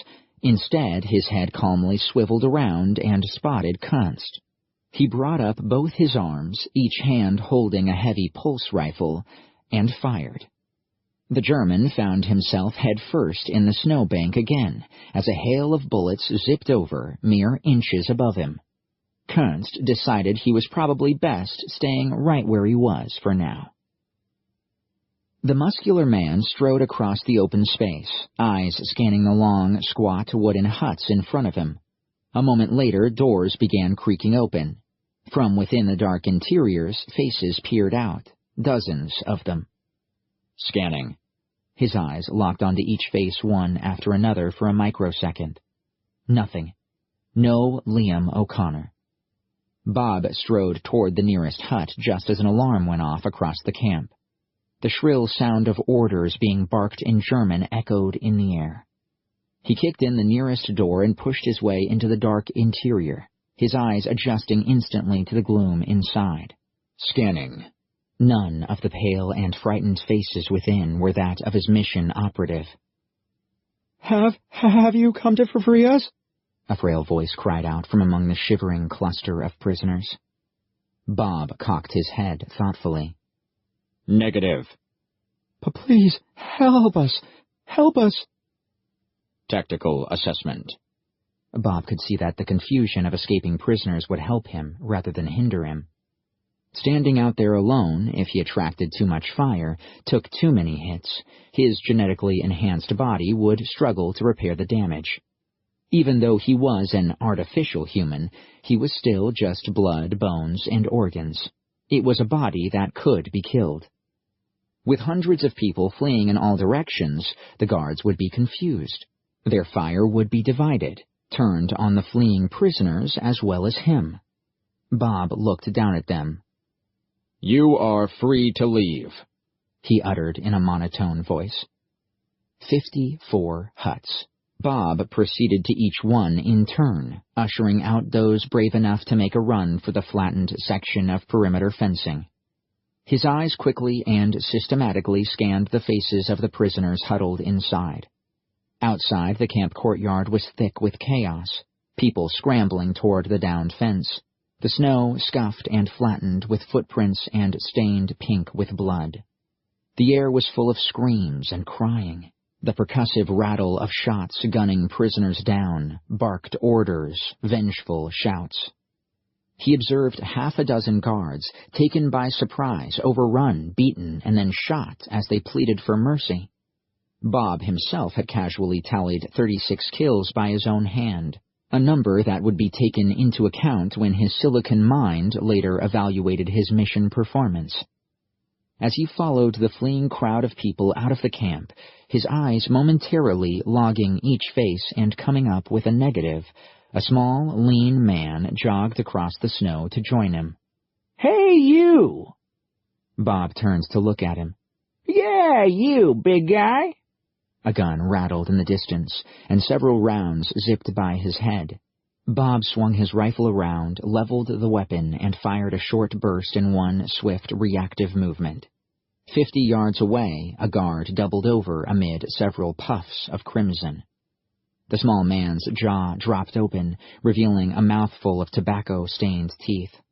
"Geez, man, now that was some shot." Bob continued quickly toward the downed fence.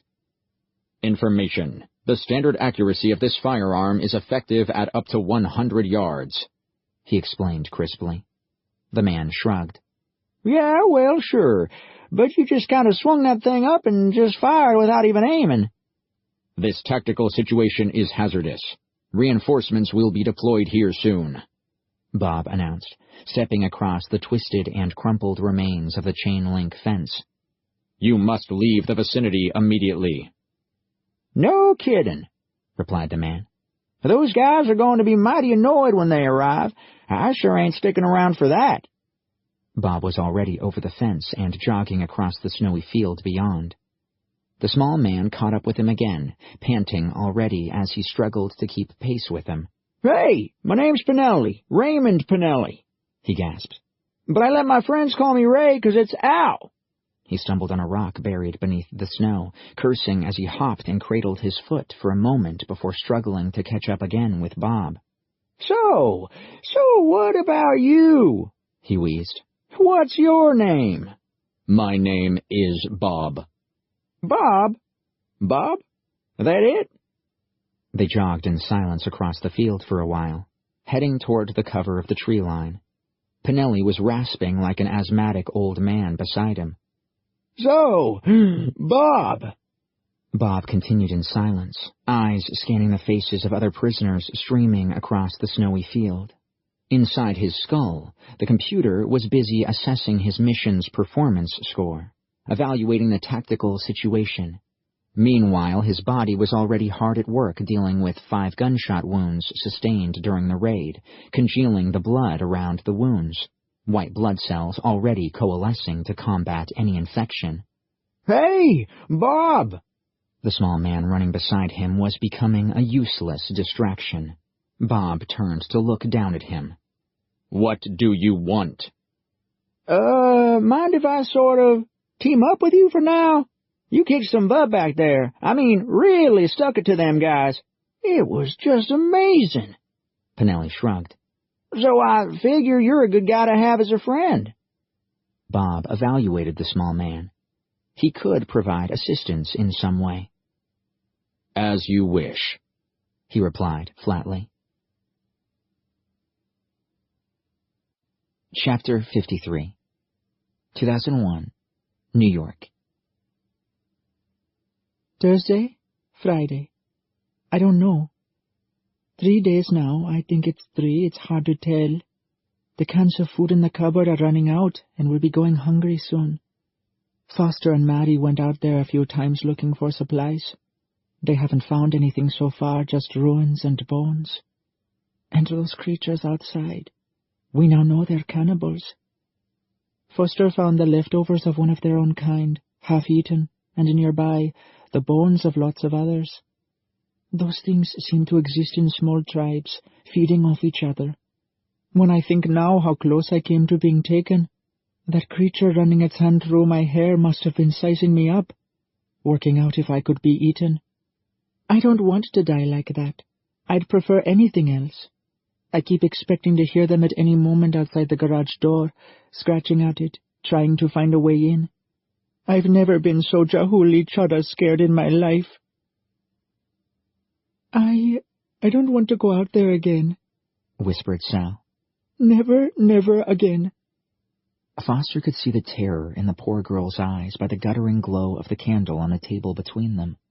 The rest of the arch was lost in the darkness. We have to, he said firmly. But those things... Those things had once been human beings, but something had happened. He suspected some sort of a nuclear war. There was plenty of blast damage, scorched walls, and debris suggesting a moment of intense heat. Decades of radiation sickness would account for their pitiful condition, anemic complexion, the running sores, toothless mouths. Foster's right, said Maddie. We can't hide in here forever. But those things are cannibals. Yes, we know exactly what they are, Maddie snapped.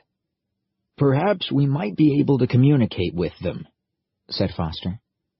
If some sort of nuclear war happened in 1956 and we're in 2001, then those creatures will be the grandchildren of the few that survived. Post-apocalypse children who've only ever known ruins and rubble. It's possible the oldest of them might just remember some language. You're kidding, right? said Maddie. They dribble. They don't talk.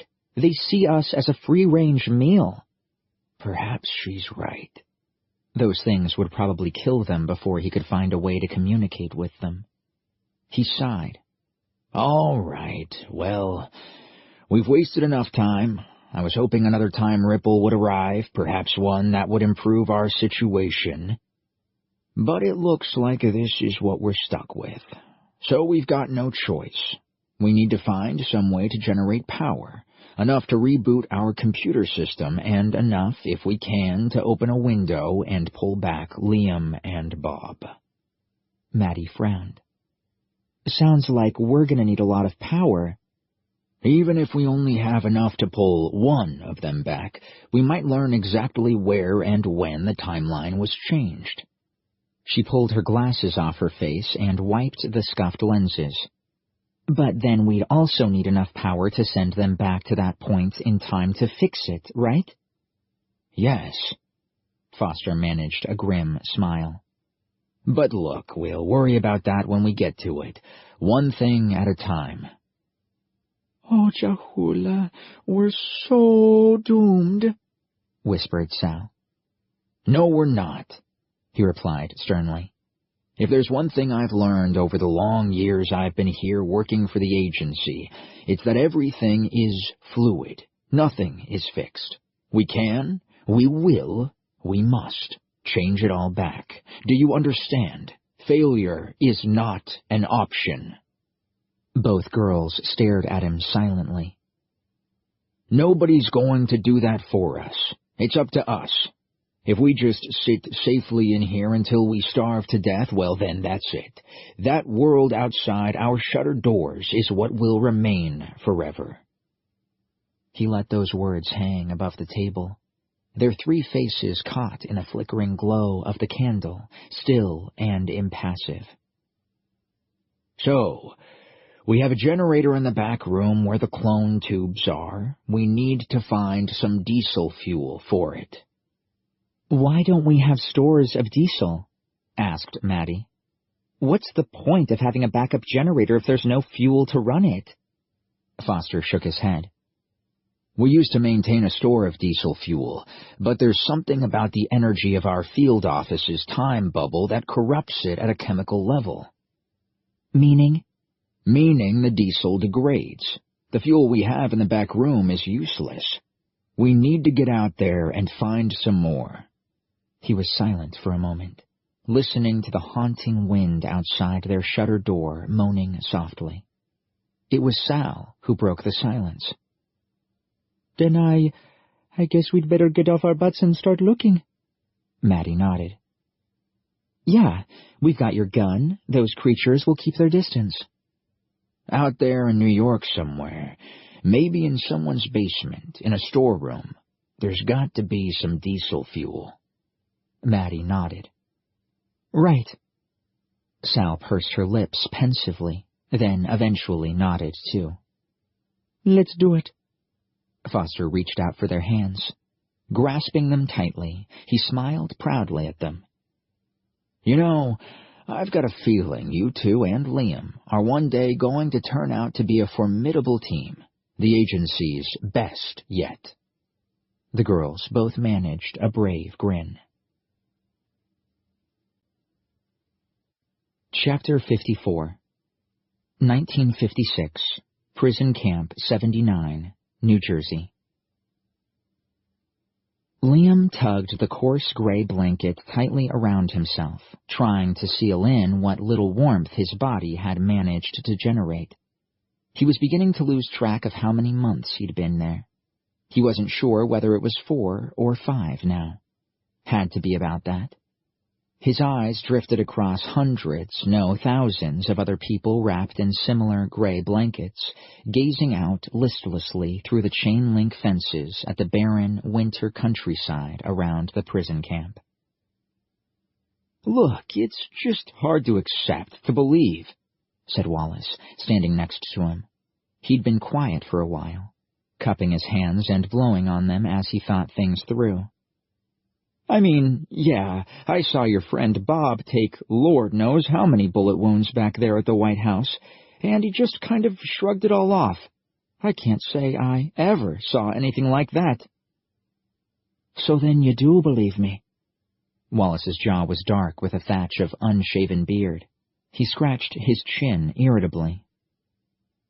You're really asking me to believe you're from the future? Yes, Liam shrugged. Well, actually, I'm from 1912, but... He offered a tired smile. Yes, I came here from the future. And you say you came back to today, to 1956, to fix history so that the Germans actually lost World War II? Yes, to correct history. Wallace shook his head and laughed. A plume of his breath billowed out and quickly dissipated in the cool morning air. That's completely insane. Listen, I'm telling you, them Nazis never even came close to losing that war. They took Poland, Belgium, France, Britain, the rest of mainland Europe in the space of just 2 years. There's no way on earth they could have lost the war. No way. Liam shrugged. Well, where I came from they did. That's what I was told. And they lost, badly. Their leader, the Hitler fella, is supposed to have made some pretty big mistakes, like starting a fight with Russia at the same time he was fighting the... Wallace scratched at his chin again. Well, the old guy, Adolf, was pretty nuts. That much is true. That's why there was a change at the top in 44. That's when Kramer took command of Germany. Liam turns to Wallace. Tell me more about Hitler and this other fella, Kramer. I need to know more. See, all of these things happened 40 years after I died, and I'm doing my best to catch up and make sense of it all. Died? Oh, yeah, you say you were on the Titanic, right? Added Wallace skeptically. Yes, on that bleedin', supposedly unsinkable hunk of metal. Wallace snorted. You're serious, aren't you? Liam sighed. Just tell me about them, would you, Hitler and Kramer? The man sucked in a deep breath. Adolf Hitler was the leader of the Nazi Party. They came to power in Germany in 1932 because the country was bankrupt and broken, and Hitler promised the people he could fix things for them. And for a while he did, too. He got that country going again, and his people loved him for it. But then he started going a little crazy in the head, mad with the power, I suppose. He had his country build up their armed forces, and then it was inevitable. In 1939, they invaded Poland. That started World War II. World War II? So there really was a first one? World War I? Yeah, of course. You want me to wind back and tell you all about that, too? It happened not long after you say you, died. Liam shook his head. No, this is confusing enough for me already. Just carry on with Hitler and Kramer.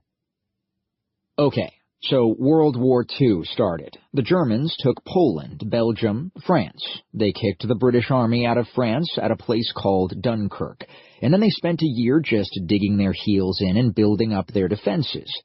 Over here in America, President Roosevelt decided to keep us out of it, which, back then, I think most Americans thought was a pretty smart idea. We figured it was a European problem, not ours. So, Wallace continued, there were rumors that Hitler had plans to invade Russia next.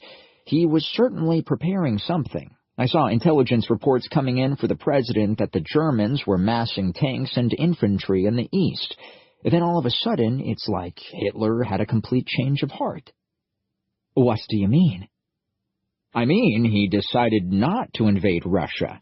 In the early summer of 1941, the Germans and Russians, out of the blue, signed a peace treaty. And that was the very same year that Paul Kramer came to public attention as Hitler's deputy. That was an incredible and very sudden change, because it was well known that Hitler despised the Russians, Stalin, communists. We all thought they were next on his hit list. Do you think it was Kramer who changed his mind? Wallace nodded. Yes, absolutely. I think Kramer had Hitler's complete attention from the very first moment they met. He became his closest advisor, his deputy, and then 3 years later that sly dog Kramer kicked that crazy old lunatic Hitler out of power. Liam looked at Wallace. See, where I've come from, the future, the story I was told is different. This Hitler fella stayed in power and he went and lost that world war. Died in a bunker, if I recall correctly. Took his own life, I think. No mention of a Kramer. Wallace looked at him incredulously. And you're saying in your history books there's no Paul Kramer? Liam nodded. As far as I know. Wallace stared at him, struggling to believe such craziness. Good God, if only that were so, he replied, shaking his head. The world has watched that man with bated breath. He's never put a foot wrong. He's a genius and a madman. We've watched his empire grow stronger and stronger, his military technology becomes so much better than ours, an ever-increasing threat to America over the last 15 years. Wallace puffed air into his cold hands. But we hoped he'd leave us alone over here. There was a hope that Kramer was finally ready to sign a truce between the Greater Reich and America, that the Cold War between us was over. Wallace sighed. Turns out, we were fooled. Liam watched a couple armed guards patrol the outside of the perimeter fence nearby, their black uniforms and death's head insignia covered by thick winter capes. Kramer, is it him? Is he from the future? Liam shivered inside his blanket. Listen, it's just possible this Kramer is someone like me, another time traveler. Wallace laughed. Look, your story is getting too far-fetched, kid, even for me. Oh, I'm quite serious. Wallace made a face. Back there in the White House, I thought you and your buddy were maybe Secret Service guys, that maybe there was something special or secret about you two. Now, he shook his head. Now, I'm sorry. I'm just thinking you're some crazy kid with a little too much imagination. I'm telling you, time travel is possible. Then you know what? Why don't you go make a time machine and kill Kramer all by yourself? Wallace scoffed. He looked like he'd finally had enough of Liam's crazy story. Liam sighed. I'm just a dumb ship's steward, or at least I was. Anyway, even if I had the brains to actually make a time machine, I'd need to know where and when to go, to the very first moment Kramer entered your history. Wallace shook his head. Well, everyone knows that, except you, I suppose. Huh? What do you mean? There's an account of Hitler's very first encounter with him. It's in Hitler's second autobiography, Mein Sieg, My Victory, the one he published in 1944, just before Kramer ousted him. Go on. It was April 1941. It's a well-known encounter. He describes Kramer as a messenger from God, an angel. Divine intervention, he called it. In his book, he tells how Kramer arrived in the dark of a wintry night at the notorious Eagle's Nest, the night of April 15th, if my memory serves. Liam felt his heart pounding. Oh my, that could be it. The time and place we should have gone to. Wallace turned to go, then stopped. His gaunt face smiled, teeth showing through his dark beard. I guess I'd like to believe in your story, kid. That there's a better history out there somewhere. There is, he laughed, puffing a cloud of breath before him.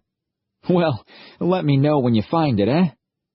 Liam watched the man turn and go, feet crunching across the snow, huddled in his own gray blanket, a bleak figure. As Wallace merged with the other prisoners huddling for warmth, Liam's mind turned to a possibility, a ray of hope. If he could only get that information to Foster and Maddie, that particular place and date. Perhaps they'd also stumbled across this information somehow. This supposed inspirational meeting of Kramer and Hitler. Perhaps Bob had made it back through the scheduled portal, and right now he and Foster were on their way back to put things right, back to 1941 to find this Kramer. And to kill him. It was a hope, wasn't it? Something for him to hang on to. Chapter 55 1956. Command ship above Washington, D.C. Karl Haas saluted the two SS Leibstandarte standing guard on either side of the doors to the Führer's observation deck. They snapped crisply to attention, then swung open the double doors for him. He proceeded down the oak-paneled passageway toward the second, inner doors, leading onto Kramer's extravagantly decorated quarters, the heels of his black leather jackboots no longer clacking noisily on metal plating, but softly thudding against the luxuriously thick carpet. What is wrong with Paul? Carl was becoming concerned with his leader. In the last couple of months, since their final assault on Washington and the taking of the White House, Kramer had become very distracted. It was becoming increasingly difficult to convince him to attend the weekly situation briefings with the regional Gauleiters and invasion fleet's senior commanders. And when he did turn up, he appeared not to be listening. It was even getting harder for Carl to see his old friend alone. With increasing regularity, it seemed, Kramer insisted he was far too busy to see anyone. What is wrong with him? Surely not that body. The worst it could possibly mean is that some future agent had tried and failed to get to Kramer. A failed assassination attempt, nothing more. And the rest of the news was all good. Back home in Europe, the people of Greater Germany were ecstatic with the newsreels they were watching in their cinemas. Footage of their invasion forces marching proudly through the streets of New York, Washington, Boston. Some of that good cheer was evident even among the provinces of Britain and France, who, despite being conquered over a decade ago, had come to realize the Führer was a good man, intent on uniting all people, not enslaving them. The announcement of Unity Day, a day to celebrate the end of war and a uniting of the Western nations, had been met with rapturous approval by the citizens of the Greater Reich. Carl was certain future Unity Days would be celebrated with street parties everywhere. People in every city, in every country of Kramer's empire, happy to draw a line under 2,000 years of bloody history. Wars, crusades, religious intolerance, inquisitions, torture, ethnic cleansing, holocausts, all of those dark things in the past now. He rapped his knuckles against the thick wooden doors, waiting until he heard Kramer beckon him in. He pushed them open, stepped inside, and saluted his leader. Kramer was sitting in the window alcove, looking down at a misty morning. He could just make out the flag on top of the White House poking through the pale blanket covering Washington, the orange glow of street lamps along Pennsylvania Avenue, and the pinprick headlights of slow-moving cars making their way sluggishly to work. Presently, he turned to look at Carl and offered him a warm smile. "Good morning, Carl. How are you?" Carl relaxed his posture, dropping his stiff salute and stepping toward his leader, his friend. "I'm well." Kramer shook his head. "It's amazing how quickly normality returns, isn't it? Out there, people go to work, go to school, visit their friends, their loved ones, just as they always have. They have a new leader, a new flag, but life simply goes on for them." "Yes, Paul." "The American people, it seems," continued Kramer, "have already accepted the way of things." Carl stirred uncomfortably. "Except, of course, those troublesome people attacking the prison camps." "So," said Kramer, "shall we get on with this morning's briefing? I have other matters to attend to." "Of course. I have the usual sack of papers for you to sign. Most of them are approvals for regional state governors, sympathetic politicians mostly." Carl leaned over and placed the paper on the desk. Kramer got up from the window seat and sat down at the desk, flicking wearily through the forms and signing them absent-mindedly. "So much paperwork these days," he sighed. "The remaining U.S. military forces regrouped in Texas have agreed to informal terms for surrender. I believe it's a General MacArthur who's in charge there." "Good, good. Silly they're fighting on needlessly." "He's hoping that will grant clemency to the senior officers and allow them to return to their families." Kramer continued scribbling his name as he talked. "To be honest, it's the senior officers I don't trust. Tell MacArthur his troops will be disarmed and allowed to disband, to go home. But I'm afraid he and his high command will be interned along with all our other political prisoners," uttered Kramer, leafing impatiently through the papers. "Until that is, I'm satisfied they won't be tempted to lead any troublesome uprisings." Carl shifted uncomfortably. "On that subject, we are having a few problems in the Washington area." "Raids. Some insurgents attacking our prison camps." Kramer looked up at him, his pen poised. 5 camps have been raided so far," Carl continued. "The garrisons were overpowered and quite a few detainees managed to escape on each occasion." "I presume these insurgents are some rogue U.S. Army unit. How many of them are we talking about?" "Well, there's some confusion there, sir," said Carl awkwardly. "Eyewitness reports on the earlier raids indicated a very small raiding party." "How small?" "Well, actually just one man." What? Clearly, it can't be just one man. That would be madness. But among some of the prisoners that we've managed to recapture, there's a spreading rumor that some sort of a Superman has come to their aid. They ascribe a large figure off which bullets bounce. A Superman. Carl smiled. Clearly, it's wistful thinking, a fantasy. The Americans have always liked their comic books, their heroic figures in silly costumes. It's not unreasonable that their hopes and prayers have taken the form of this kind of mythical figure. Carl was unsettled by the sudden look of distraction on his Führer's face, as if half his attention were elsewhere, listening to a faintly heard tune or a conversation coming from the room next door. In all likelihood, sir, the insurgents may well be a small group of well-trained soldiers, U.S. Marines, U.S. Airborne, highly motivated and well-equipped, and so far they've just managed to be very lucky. Kramer nodded. Yes, perhaps you're right. Nonetheless, sir, I suggest it would be wise to double the garrison strengths on the other camps in the region. Too many successful raids like these might just encourage other insurgents to join in. Kramer was silent, his face clouded, his brows locked in a frown of concentration as if he were trying to listen to someone else. Carl noticed he hadn't shaved this morning, a faint blur of silver-gray bristles on his chin, and he spotted the slightest sporadic tremble in the man's jaw. Small things that only a close friend would notice. Small things that worried him. He's having some kind of a breakdown?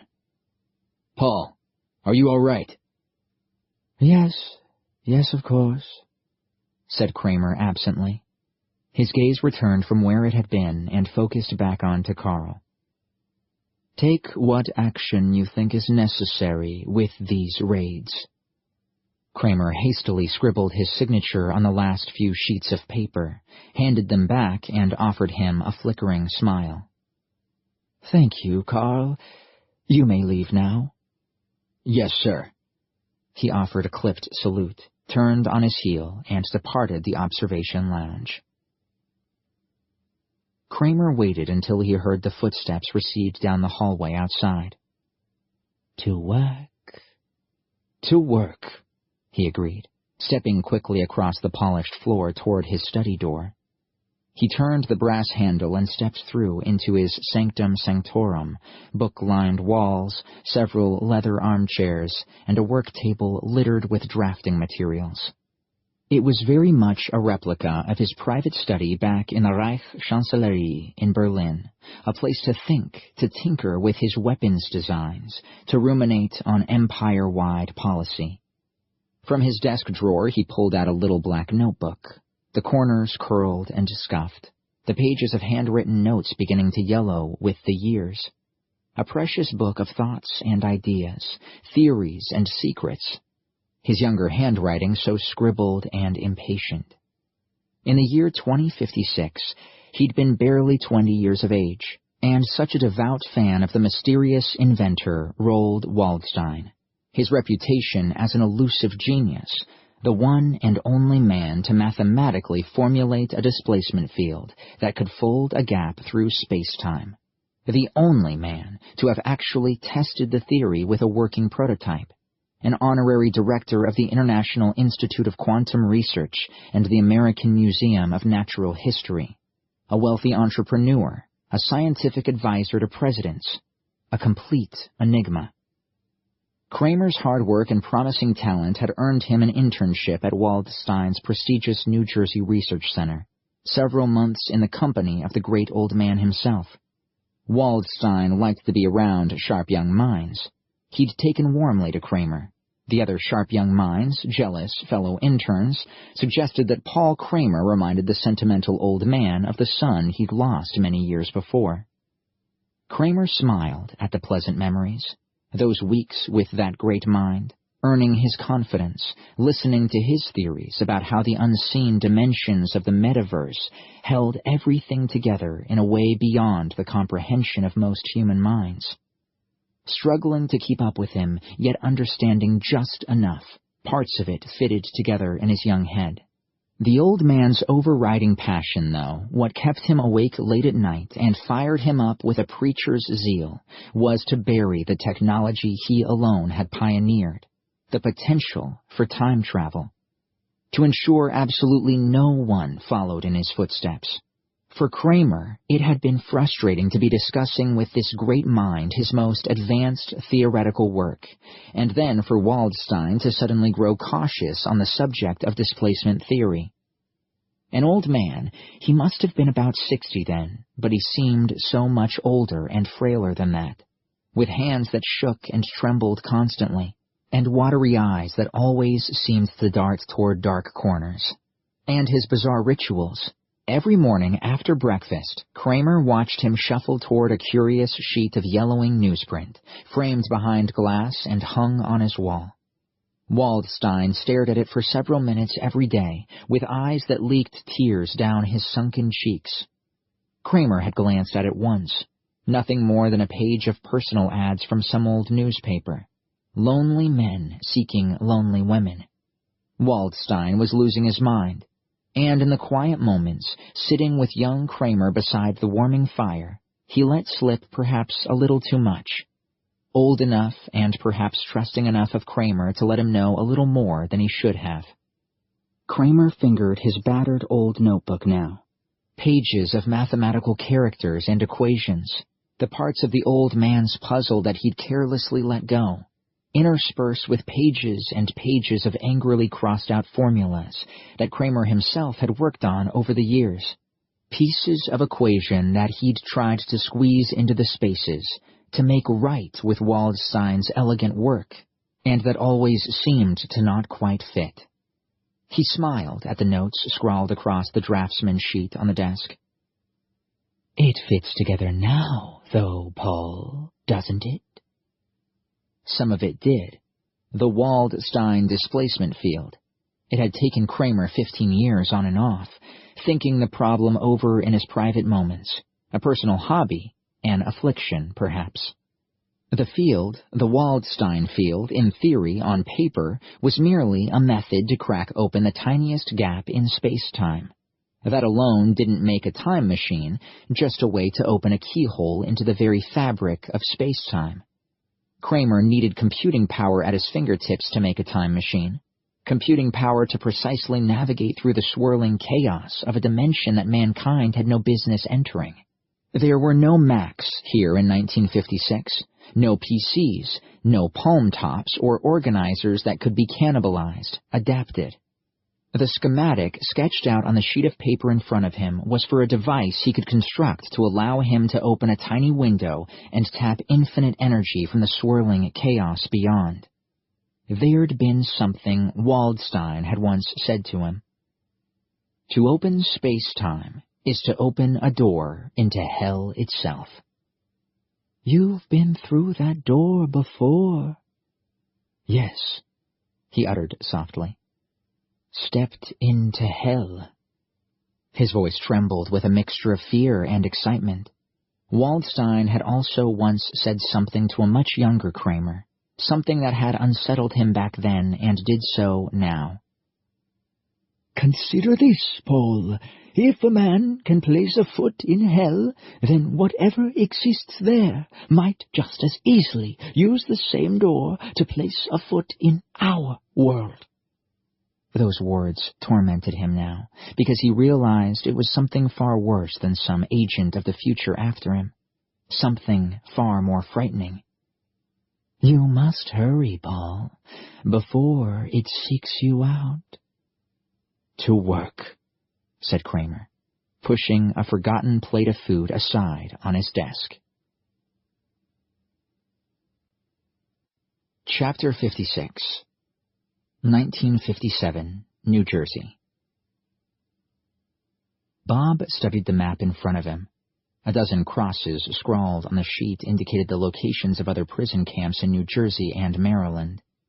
Simple logic dictated that Liam O'Connor had to have been taken to one of these. So far, none of these scrawled crosses had been paid a visit. 9 prison camps broken into, searched, and left behind in a state of chaos. Prisoners surging out the way he'd smashed in.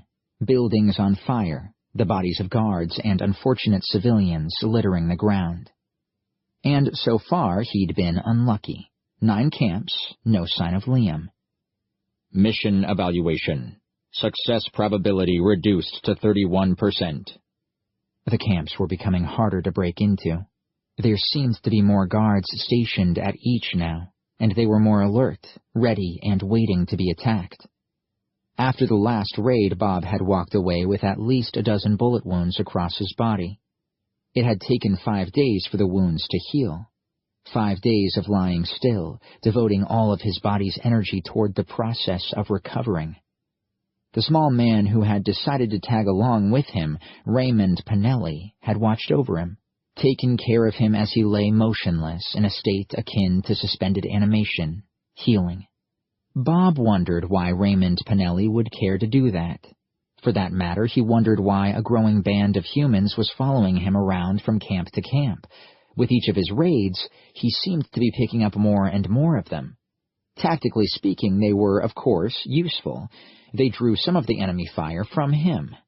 His stomach rumbled noisily, and Bob's computer brain reminded him that it was time to refuel his body with some protein. The food being served up by his camp followers, a variety of stews, broths, and soups, weren't as nutrient-rich as the highly efficient protein solution he was used to consuming back in the field office's birthing tubes, but it would do as a stopgap. He folded the map carefully and emerged from his tent, stepping through the briar and undergrowth, stooping beneath the low-hanging branches as he made his way toward the campfire. As he approached, one of his followers hurried over to him with a steaming bowl of soup. "For you, Captain Bob, sir." Bob took the bowl and stepped to the fire, finding a space on the ground amid the silent crowd of men. They followed his every movement with wide eyes. He sat down heavily, cross-legged, stared at the flickering fire, and began mechanically spooning soup into his mouth. The human called Raymond Pinelli leaned forward. "Captain Bob, we've got ourselves another bunch of fighters for the cause. Joined us just this evening." Bob stopped mid-spoon and looked up from the fire at him. "These guys right here," said Pinelli, pointing out some men clustered near the fire. They stared in awed silence, clearly wondering what to make of the large, muscular superhero in front of them. Bob's eyes panned across them, one to another. He identified tattered U.S. Army uniforms on 7 of them. They looked physically fit and, by and large, of optimum combat age. More bodies for the enemy's guards' fire to be distracted by. More bodies for them to aim at, and less shots directed specifically at him. Mission evaluation. Success probability increase plus 1%. Bob nodded. That is good. With more men, probability of mission success increases. A soft gasp rippled around the campfire at the timbre of his deep, rumbling voice, a commanding sound. One of the men, a young corporal, turned to Pinelli. Can I ask Captain Bob a question?" Pinelli gave it some thought, then nodded reluctantly. "Just one, okay? The hero needs his rest. Needs to be thinking about our raid tomorrow." The young man swallowed nervously. "Excuse me, sir." Bob's steel-gray eyes slowly swiveled toward him. "Word's been spreading across the state you're some kind of Superman. Can be shot over and over and never die." Bob stared at him silently, his face devoid of any emotion or reaction. The young man's lips twitched anxiously. I believe in the good Lord and—" "Well, that's great, son," said Pinelli. "But the captain's got better things to do than listen to your Bible thumping." "I gotta ask you, Captain Bob," the young corporal interrupted. "Did God send you to save us, sir?" Bob's silicon mind momentarily suspended work on an array of mission assessment calculations to deal with the curious question posed by the young man. His computer offered a list of the most appropriate replies to the question. The fire crackled noisily in the silence. Far away through the trees, an owl hooted, as if urging Bob to hurry up and say something appropriate.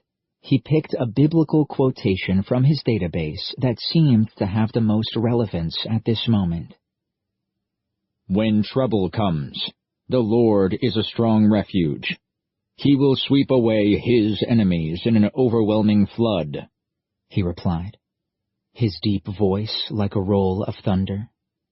Bob wasn't entirely sure what the words meant, but it seemed to have a suitable effect on the men gathered around the campfire. "Amen," someone muttered after a while. Chapter 57, 2001, New York Subway. Foster's flashlight probed the darkness of the subway station. The beam picked out the glint of twin metal tracks to their left over the edge of the platform, and the flash of pools of stagnant water between them. Further along the tracks, Sal could see an old stroller lying on its side, half in, half out of the water. They could hear skittering sounds along the rails, in, around, and under the rotting wooden benches, the pattering of little vermin feet, and the steady drip, drip, drip of moisture from the curved tunnel roof above them echoed through the station. Along the tiled walls of the station's platform, Sal was fascinated by long faded advertisement posters. She passed by the faded image of a happy family gathered around a traditional oak kitchen table, all smiling with well-scrubbed rosy cheeks, enjoying all the pleasures a package of Colonel Johnston's oatmeal cookies could offer. "What are you expecting to find down here?" asked Maddie. Even though she spoke in little more than a tremulous whisper, her voice seemed to echo endlessly down the station's walls and curved ceiling, and off into the dark tunnel beyond. "An emergency storeroom of some sort," whispered Foster. "I remember reading that most of New York's subway stations had backup generators installed during World War II. Hopefully we'll find one, and along with it, some containers of fuel." Foster looked back at them. "I know, it's a long shot." "I never knew they had a subway system back then," said Sal. "Yeah, of course they did," said Maddie. "I did a school project on the New York subway once. They started digging out the tunnels as early as 1904, I think." Foster nodded. "That's right. Brought in Irish workers by the tens of thousands to work on it." Foster was about to say more, but stopped himself. So far, mercifully, they hadn't encountered a single one of those creatures. They'd come across signs of them on the streets above, clusters of small bones, rat carcasses, remains of cats, and even dog carcasses. And of course, more ominously, here and there discarded piles of larger bones, sometimes carefully stacked or arranged by size. Sal found that even more unsettling. The thought of several of those creatures sitting down and carefully sorting through the bones of someone they'd eaten. She shuddered. On Fifth Avenue, she thought she'd seen a pale face peeking out at her before it dipped back into the dark shadows beyond a department store window frame.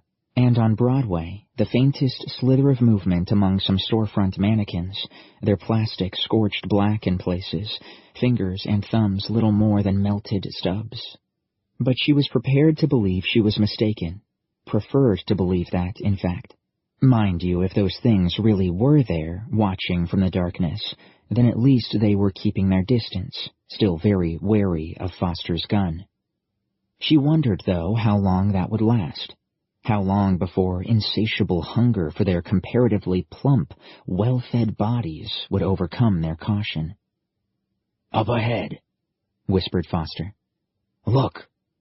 He swung his flashlight along to the end of the platform, to a small door with a faded staff room sign on it. Beneath that, another sign warned of an electrical hazard. He picked up the pace, his shoes clacking along the platform surface, kicking aside several fallen tiles that clattered noisily across the platform and over the edge, splashing into the puddles of water below. Sal cringed as the noise echoed interminably down the tunnel.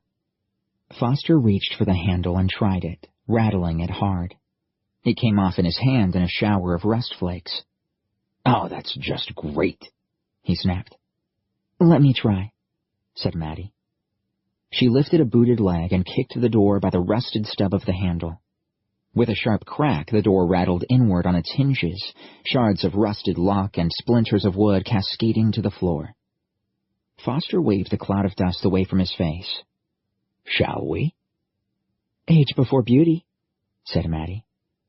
He replied with a thin smile and the flicker of a wiry eyebrow, then stepped into the room beyond, swinging his light quickly from side to side, the beam picking out surfaces covered in half a century of dust.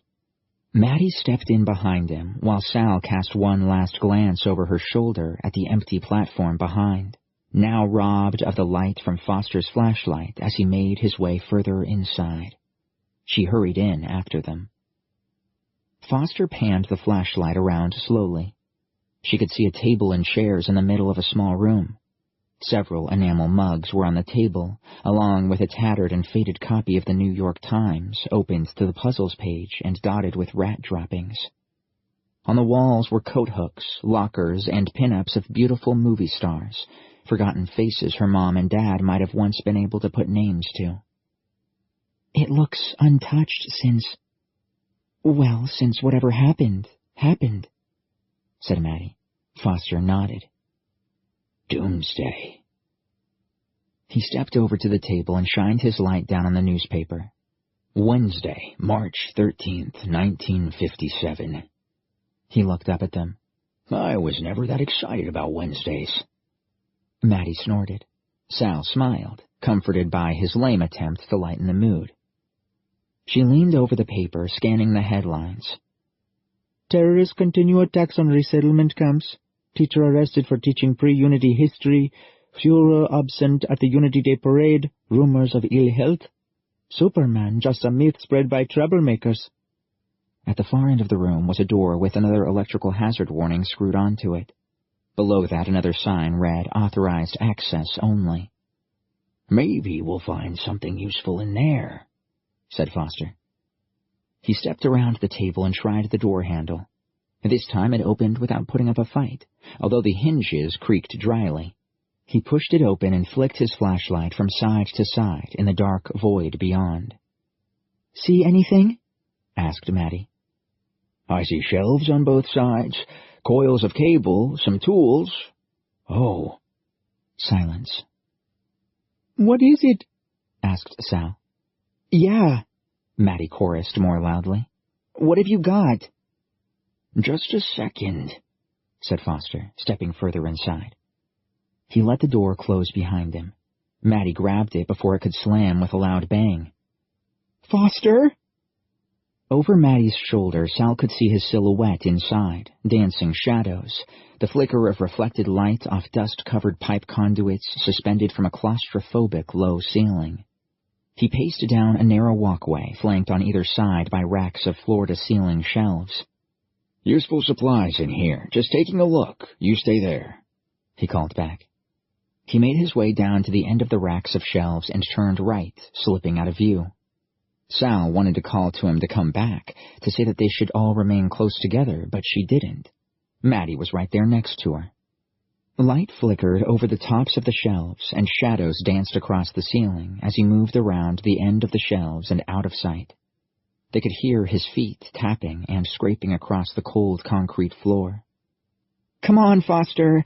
Is there anything we can use in there or not?" Maddie called out. The sound of movement stopped, and the flashlight hovered where it was for a while. "Just a sec," he replied. Foster was taking his time. "What's he doing?" Sal whispered. "Checking something out, I guess." Sal bit her lip, trying to keep her cool. "That's right, he's just around the corner, not far. No need to panic, Salina Vikram."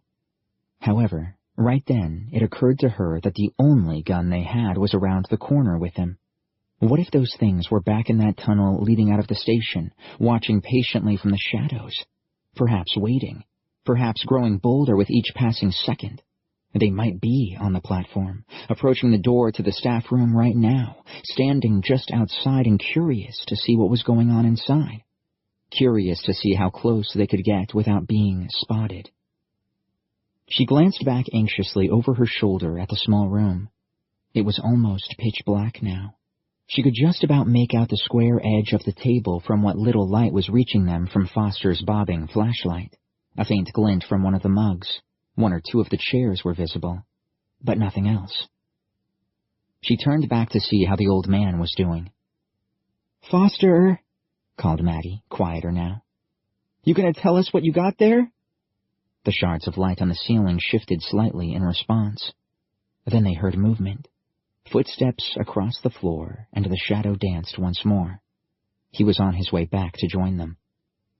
"You find anything?" called out Maddie. A beam of light emerged around the end of the long racks of shelves, flashing into their faces as it approached them. "Foster." "We're in luck," his gruff voice replied. "There's a generator in the back. Hopefully we'll find some fuel somewhere on these shelves." His voice cut off suddenly. "He's seen something." Sal felt her blood run cold. "Something behind me?" Quickly she turned around to look back over her shoulder again, and saw two pale eyes. Milky, boiled fish eyes and a ghostly face, just a few feet away, rounding the end of the table and gliding rapidly toward her. "Get down!" shouted Foster. Maddie reacted instinctively, stepping to one side and pulling Sal with her. The small room was filled with the deafening boom of Foster's shotgun. In the flickering instant of muzzle flash, she saw a freeze-frame image of one of the mutants as it rose up from a low, stealthy crouch, one long, thin arm reaching out toward her, only inches from where she'd been standing. Behind it were a dozen more of them, caught in the flash as they were filing in through the open door to the staff room, rounding the table and closing in on them. Darkness. She heard something tumble onto the table and thrash noisily for a moment. Then the skittering of a host of panicked feet, the heavy clatter of a mug as it dropped and bounced, squeals of terror and snarls of frustration. Bang! Another blinding moment of muzzle flash, a glimpse of a creature sprawled across the table, still twitching, a dark, almost black, jagged hole in its chest, and a slick of liquid pooling beneath it. By the door, a tangled nest of pale limbs and skeletal torsos pressing through the narrow door frame, all of them trying to escape through the doorway at once, and then dark again. She heard the slap of bare feet fading as the creatures fled down the platform, mewling, crying with both anger and fear as they retreated. Then silence, except for the rasping sound of her and Maddie's breath, the distant metronome drip of moisture from somewhere above, and the sound of an enamel mug rolling back and forth across the floor. "Oh my God," exhaled Maddie. "That was close," said Foster. The flashlight was on the floor at his feet. He'd dropped it in the panic. He bent down and picked it up, panning it quickly across them. You two all right?"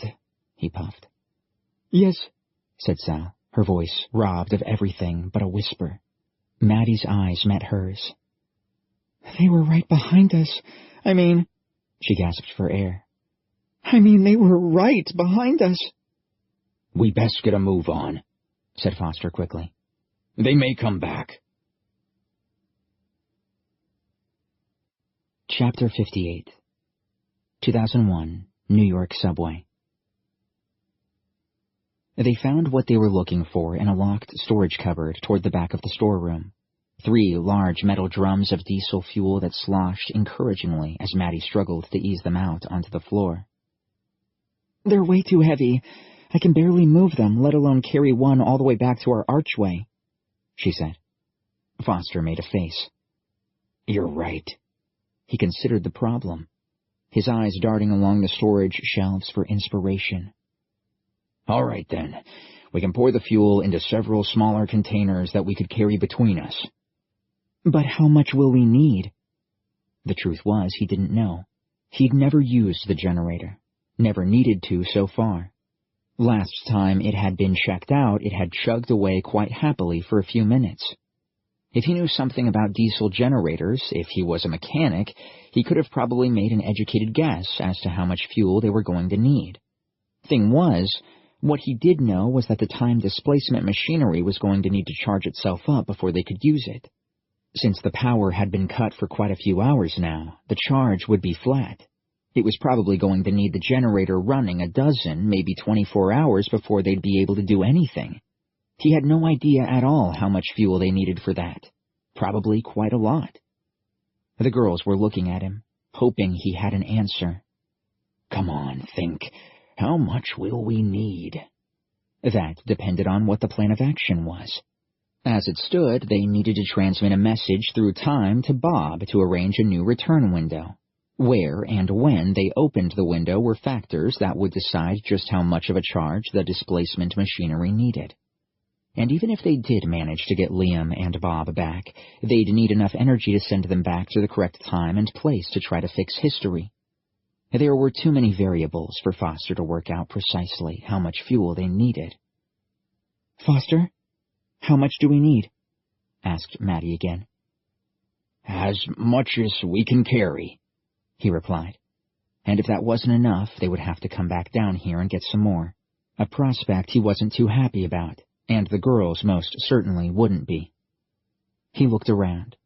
There were half a dozen jerry cans further along the bottom shelf. If they emptied those out and filled them up with diesel, then between them they'd be carrying 12 gallons of fuel. Enough. It would have to be. See those jerry cans? He said, pointing toward them. We're going to fill them all up. That'll give us 12 gallons. That going to be enough? Maybe. I hope so. Foster? Sure, he replied. That'll do us fine. Maddie nodded, satisfied for the moment with his answer.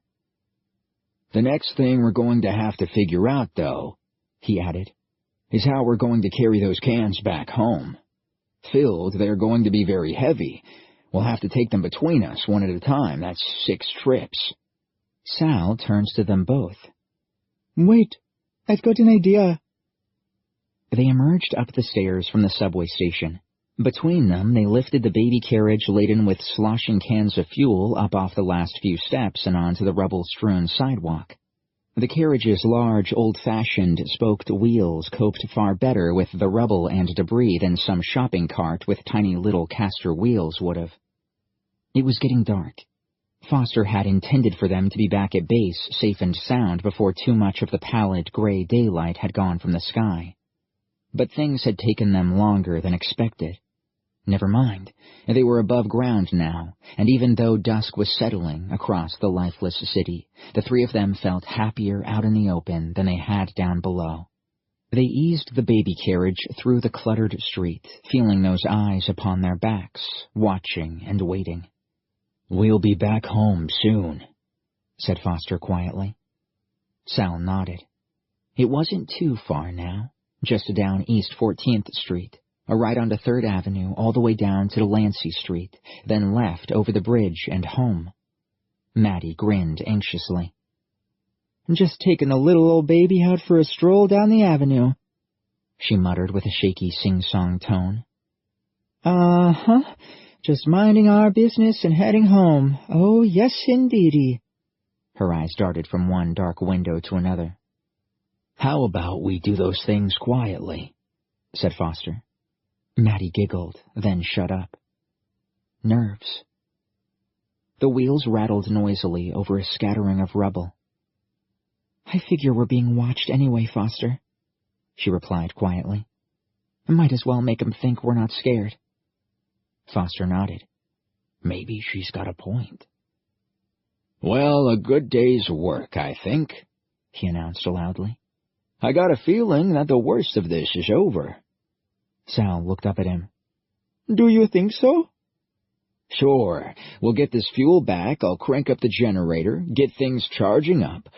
We'll have a nice hot cup of coffee while we wait. How does that sound?" "Wonderful," she replied. "How long will it take until we can try bringing them back?" asked Maddie. Foster made a show of shrugging casually. His eyes, though, were on the lengthening evening shadows on either side of the street. "I'd say about 24 hours until we can actually try opening up a portal." 24 hours, Maddie's voice bounced off the nearest walls and rippled off down the deserted ruins of East 14th Street. But, he smiled, the good news is that we should be able to transmit a message through to the support unit and Liam much sooner. Bob, said Sal. That's what we agreed to call him. Yes, I'm sorry, Bob.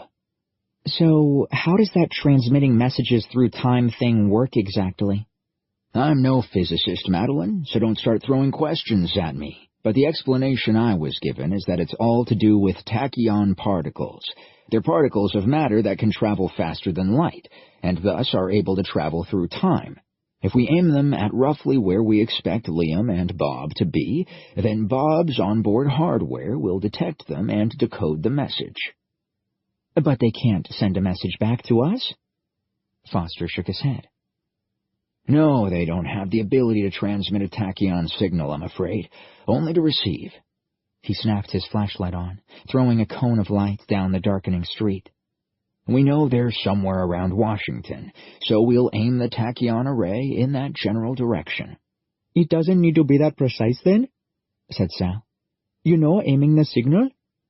Well, the more precisely you can aim the particles, the fewer particles you need to send, which means you need less energy.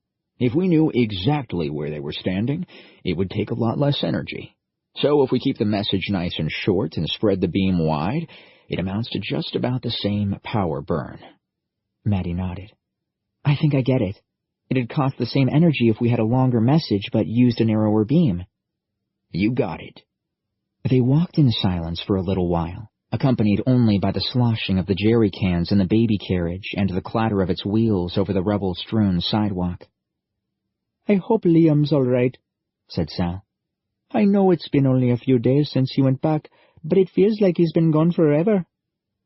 He has. From his point of view, nearly 6 months have passed. She frowned. That's just so weird. They walked in silence for a while as she struggled with the idea that Liam's experience of this crisis had stretched over nearly half a year. So how long have you been a time writer? She asked. You're pretty old, so I guess you must have been doing it for a while. Long enough, Sal, he replied. Long enough. Does it all make sense to you yet? Foster shook his head and snorted dismissively. It still messes with my mind. Chapter 59 1957, Prison Camp 79, New Jersey. Liam was exhausted. Barely an hour into the morning shift digging the ditch alongside the camp's wire perimeter, and he felt drained, barely able to lift his shovel. Nearly 6 months of poor food, little more than a starvation diet, had left him feeling weak and unable to sustain any sort of physical exertion for long. He leaned on the shovel, trying to catch his breath, giving his aching muscles a moment to recover.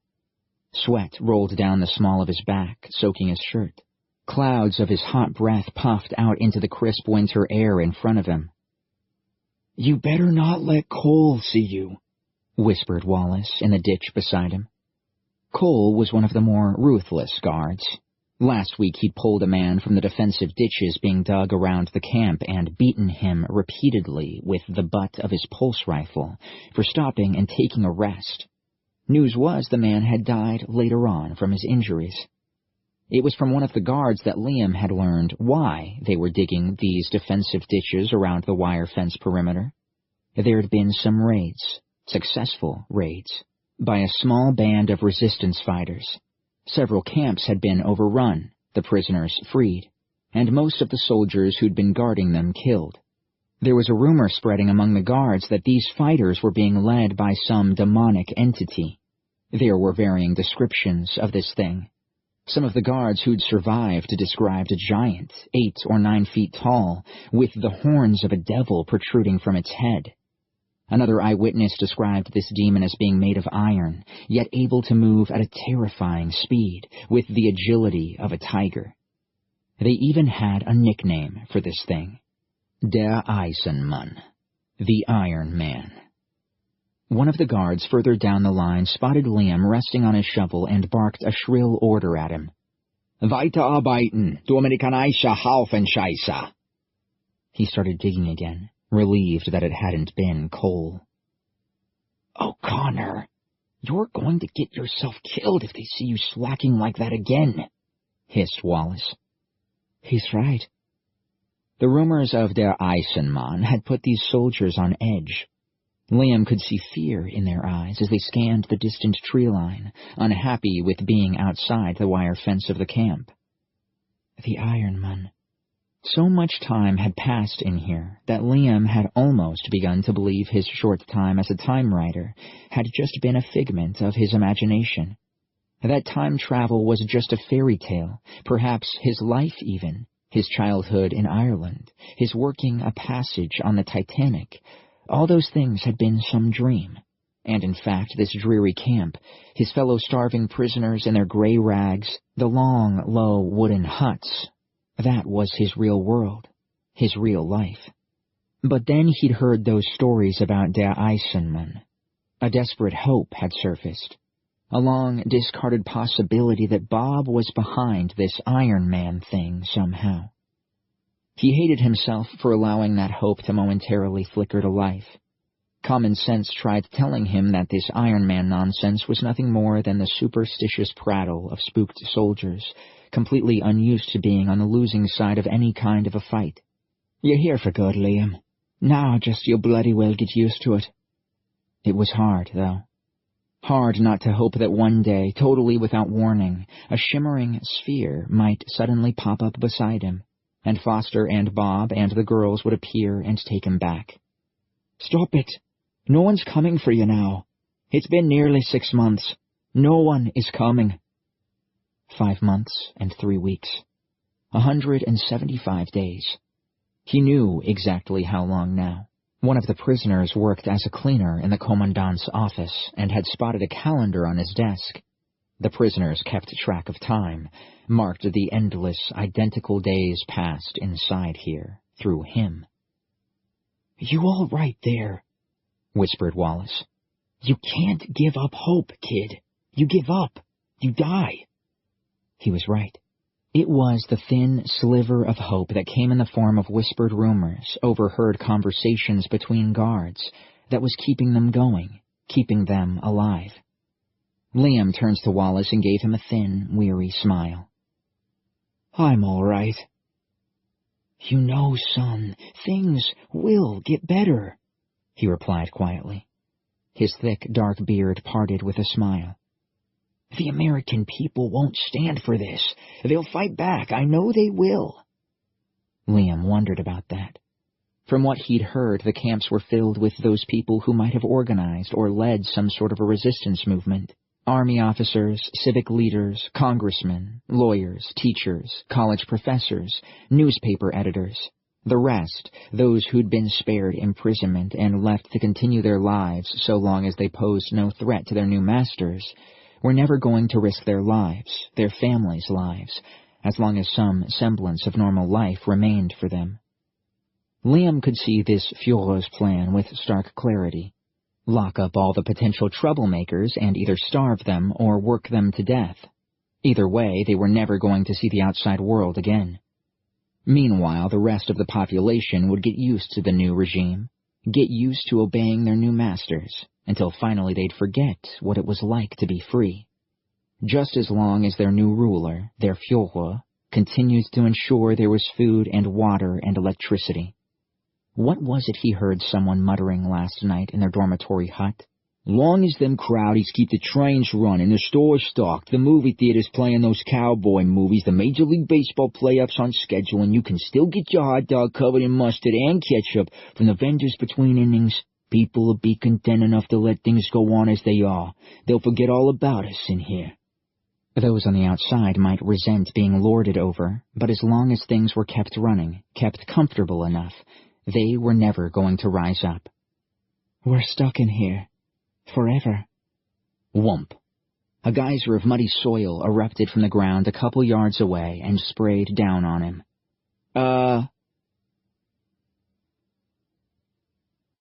Chapter 60. 1957, Prison Camp 79, New Jersey. Liam felt it rather than heard it. Another whomp nearby punched his chest softly. A geyser of snow and soil was tossed into the air a dozen yards from him, then another one further away, and another. "Mortar shells coming in!" shouted somebody in the trench. From the tree line across the field he saw flashes of light amid the undergrowth and moments later heard the distant percussive rattle of gunfire.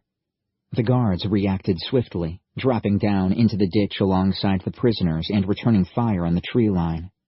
An officer quickly issued orders to several of his men to escort the prisoners back inside on the double. They barked hasty orders at the prisoners, shooing them along with their rifles. "Prisoners must go inside now," one of them shouted. "Move! Move! Schnell!" Liam did as he was told, keeping his head low as he ran along the ditch toward the open gates at the front of the camp. Divots of soil spat into the air just above his head as shots landed from across the field. Another half a dozen whomps landed to either side of the ditch, showering them with clumps of wet soil. A prisoner in a tattered olive-green Marine uniform just in front of Wallace shouted out, "Those are U.S. Army mortar shells!" The guards bellowed shrilly at them to move faster, and Liam soon found himself climbing up out of the ditch and running into the compound through the open gates, herded in by half a dozen more soldiers. Wallace behind him slapped his shoulder, grinning and gasping at the same time. "What did I tell you, kid?" The guards standing nearby had their eyes on the increasingly intensive exchange of gunfire happening in the field, and warily on the jubilant prisoners. Liam could see they were nervous, worried as much about the growing jubilation among the prisoners inside the camp as they were about the attackers in the trees. "Yeah!" yelled Wallace triumphantly at them. "They're coming for you, you scumbags!" Several of them turned toward him, eyes darting from Wallace to the growing crowd of prisoners emerging from their huts into the courtyard to see what was going on. "Come on!" Wallace cheered on the distant attackers. "Come get these crowdies!" Liam grabbed his arm. "Wallace, hey, keep it down!" A mortar shell landed amid several of the guards in the ditch outside, blowing them to bloody shreds. Wallace and several other prisoners cheered noisily, punching the air with glee. The camp commandant emerged from his hut at a trot, flanked by a dozen more guards. There was a brief, harried conversation barked over the increasing noise of battle. He gestured toward the growing crowd of jeering prisoners. The guards standing around them nodded at his orders and slowly raised their guns. Liam realized by the calm, ruthless expression on the commandant's face that he'd just given the order for them all to be executed on the spot. None of the other prisoners seemed to have noticed, their eyes on the gunfight across the field outside. "I have to run. Now!" Liam began to shoulder his way back through the cheering, defiant prisoners as the guards silently raised their rifles. "Jesus Christ!" The rattle of guns being cocked to fire alerted the rest of the prisoners, their eyes darting back to the line of guards. Before they could react, the commandant barked a single word. "Feuer!" The guards opened fire. Suddenly the air around Liam was alive with the hum of passing bullets. The hard thud of rounds impacting bodies, the muffled gasps of those falling and dying, the screams of the wounded and terrified. He stumbled back through the panicking crowd, expecting at any second to feel a hard, sharp blow between his shoulders, punching the air from his lungs and throwing him down onto the compacted snow and muddy slush. The opening volley of shots came to a rattling conclusion as ammo clips emptied, and the guards began to reload. In the pause, the air was filled with moaning and crying and wailing, and the nearing sounds of fighting across the field. Liam realized he wasn't running. He was on his knees in the mud, surrounded by bodies twitching and flailing. "Run!" He scrambled to his feet, stepping over and on the bodies around him. He glanced back to see the guards finish loading their rifles and begin to level their barrels at the remaining prisoners still on their feet. Many of those still standing were rooted to the spot in shock. Others who'd been at the back of the crowd were now on the run, scrambling away from the guards toward the open doors of their huts. The guards began firing again at will, now picking out individual targets with short-aimed bursts, mechanically aiming and firing like automatons, obeying their orders mindlessly. Liam rose from a crouch to run for the nearest hut. The lurch of movement caught a guard's eye, and he swung the barrel of his gun in Liam's direction. Several shots whistled past him, close, very close, and over his head as he dived, staggered, and fell across a writhing carpet of dead and dying, toward the open door of the nearest hut. He fell into the dark interior and scrambled on hands and knees across the rough wooden floor to hide beneath the nearest of the wooden bunks. Outside, the firing continued. Sporadic clusters of shots, short bursts, long bursts, and single taps to finish off the wounded as the soldiers stepped forward among the bodies. Meanwhile, the rattle of gunfire in the field outside was coming closer. He heard the muffled thud of more mortar shells landing, this time inside the perimeter of the camp. He heard the shrill sound of panic in the guards' voices. Liam prayed. It wasn't something he often did, rarely, in fact. Catholic faith, drummed into his head since birth by his mother, father, and every school teacher he'd ever had never managed to take hold of him. But he certainly was praying now, begging the Virgin Mother of Jesus to make sure that none of those soldiers outside had decided to stick his head in through the open door and finish him off. He heard heavy jackboots slapping through the mud outside, running past the open door, the guards' attention now on the approaching attackers. They began taking up defensive positions as the noise of exchanged gunfire seemed to be reaching a new intensity. It sounded like the fight was now within the camp itself. A row of jagged holes suddenly stitched its way across the thin plywood walls of his hut, sending a shower of wood splinters onto the floor and leaving a line of pale sunbeams lancing through the air. Another explosion, deafening this time, amid the mud and bodies right outside his door, hurled a wet spray of soil inside. The guards were screaming in German, not the barked orders of professional soldiers, but cries of sheer terror. Der Eisenmann! Das ist der Eisenmann! Töten Sie ihn! Töten Sie ihn!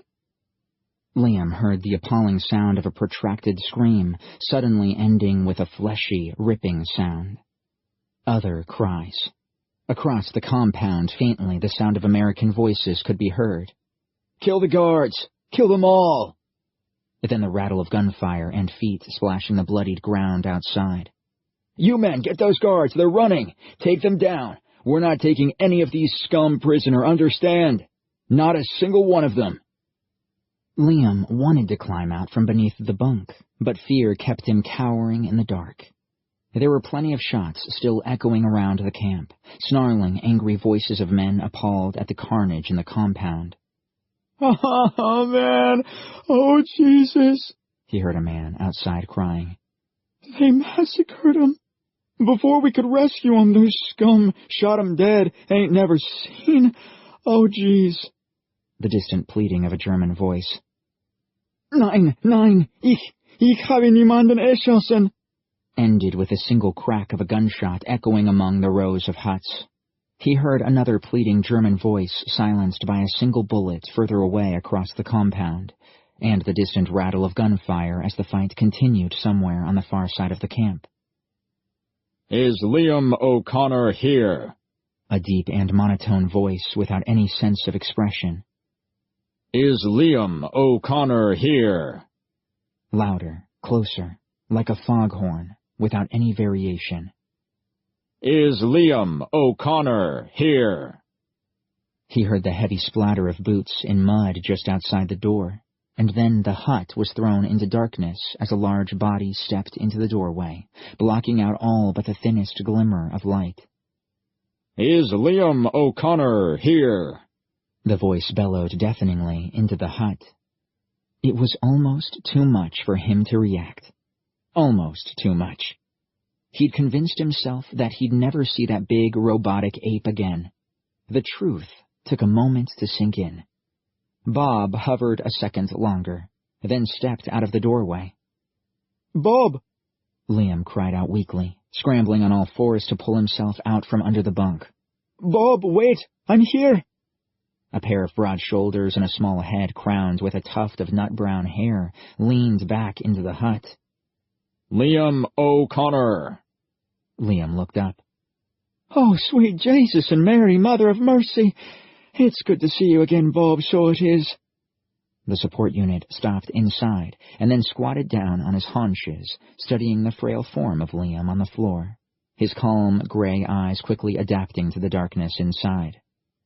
Liam would swear in years to come, swear blind to the girls, although they'd never truly believe him, that in that moment of recognition, as Bob's computer mind confirmed Liam's visual identity and verified the signature tone of his voice, those dull, expressionless eyes of his were actually moist with a tear or two. Then, of course, he went and ruined that sentimental moment of reunion by grunting emotionlessly. Target successfully acquired. Good to see you too, Bob, replied Liam weakly, choking back his own tears and grinning as best he could. Chapter 61 2001, New York. It really smells bad back here, complained Sal. Phew, smells like something's rotten. Foster panned his flashlight around. They hadn't been in the back room of the archway since the power had failed several days ago. His light flickered across the row of large plastic birthing tubes along the back wall. It's them, he said. The embryos inside have died. Sal stepped across the floor toward them. She stared in through the murky plastic at the dark forms inside. The fetus, the baby, the small boy, the teenage boy. They're all dead? Foster nodded. Filtration system stopped running. Their own effluents must have backed up and poisoned the nourishment solution. What does that mean? They choked on their own poop, said Maddie helpfully as she poured the last jerry can of diesel into the generator. Hey, Foster, you sure this is the right kind of fuel I'm pouring into this thing? How do we know it runs on diesel and not, like, gasoline? He stepped over toward her. It's diesel, although whether this is the right kind, we'll know soon enough. My grandfather used to have a generator in his basement, said Maddie, and he was very particular about the kind of fuel you poured into it, two-stroke or whatever. He said you pour the wrong kind of fuel in and it eventually clogs up the carburetor or something. Costs a bunch of money to fix.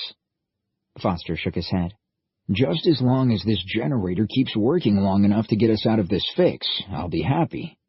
If it clogs it up and we need to replace it, then we'll worry about that later, okay? Maddie shrugged. Okay. Foster screwed the cap back on the generator's tank. Right, he said, licking his lips. Fingers crossed. He worked a manual lever on the side of the generator several times, grunting with the effort of pulling it down. With one last look at Maddie, he punched a red button on the front. The generator coughed to life and turned reluctantly over several times before spluttering and dying. Well, that didn't sound too good, uttered Maddie.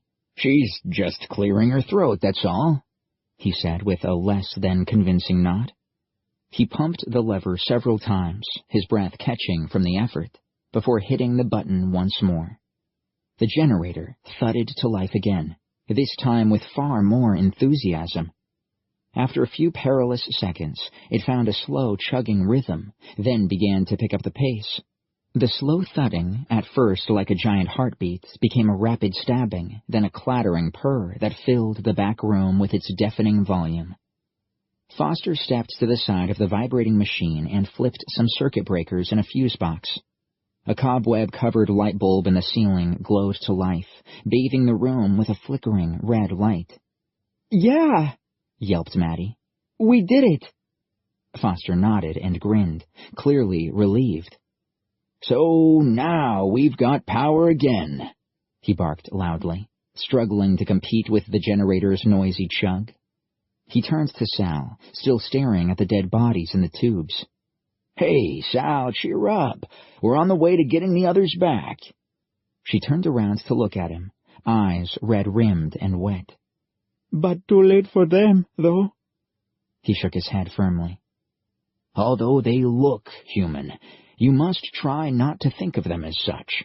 They're nothing more than meat robots, Sal, nothing more.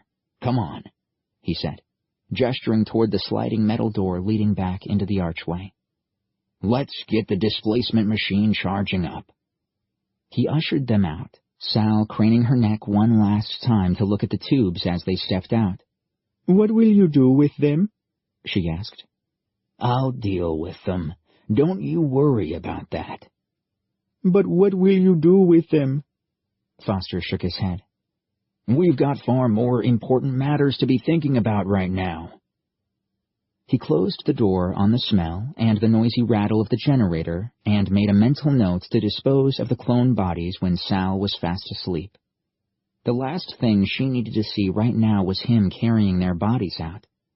He stepped over to the machine beside the large plexiglass cylinder and flipped the switch. A long row of small red LED lights winked on. The first of them almost immediately flickered and turned from red to green. All right, it's charging, he said. He joined the girls slumped in chairs around their kitchen table. We've been through a lot, and there's still a lot more we're going to have to do.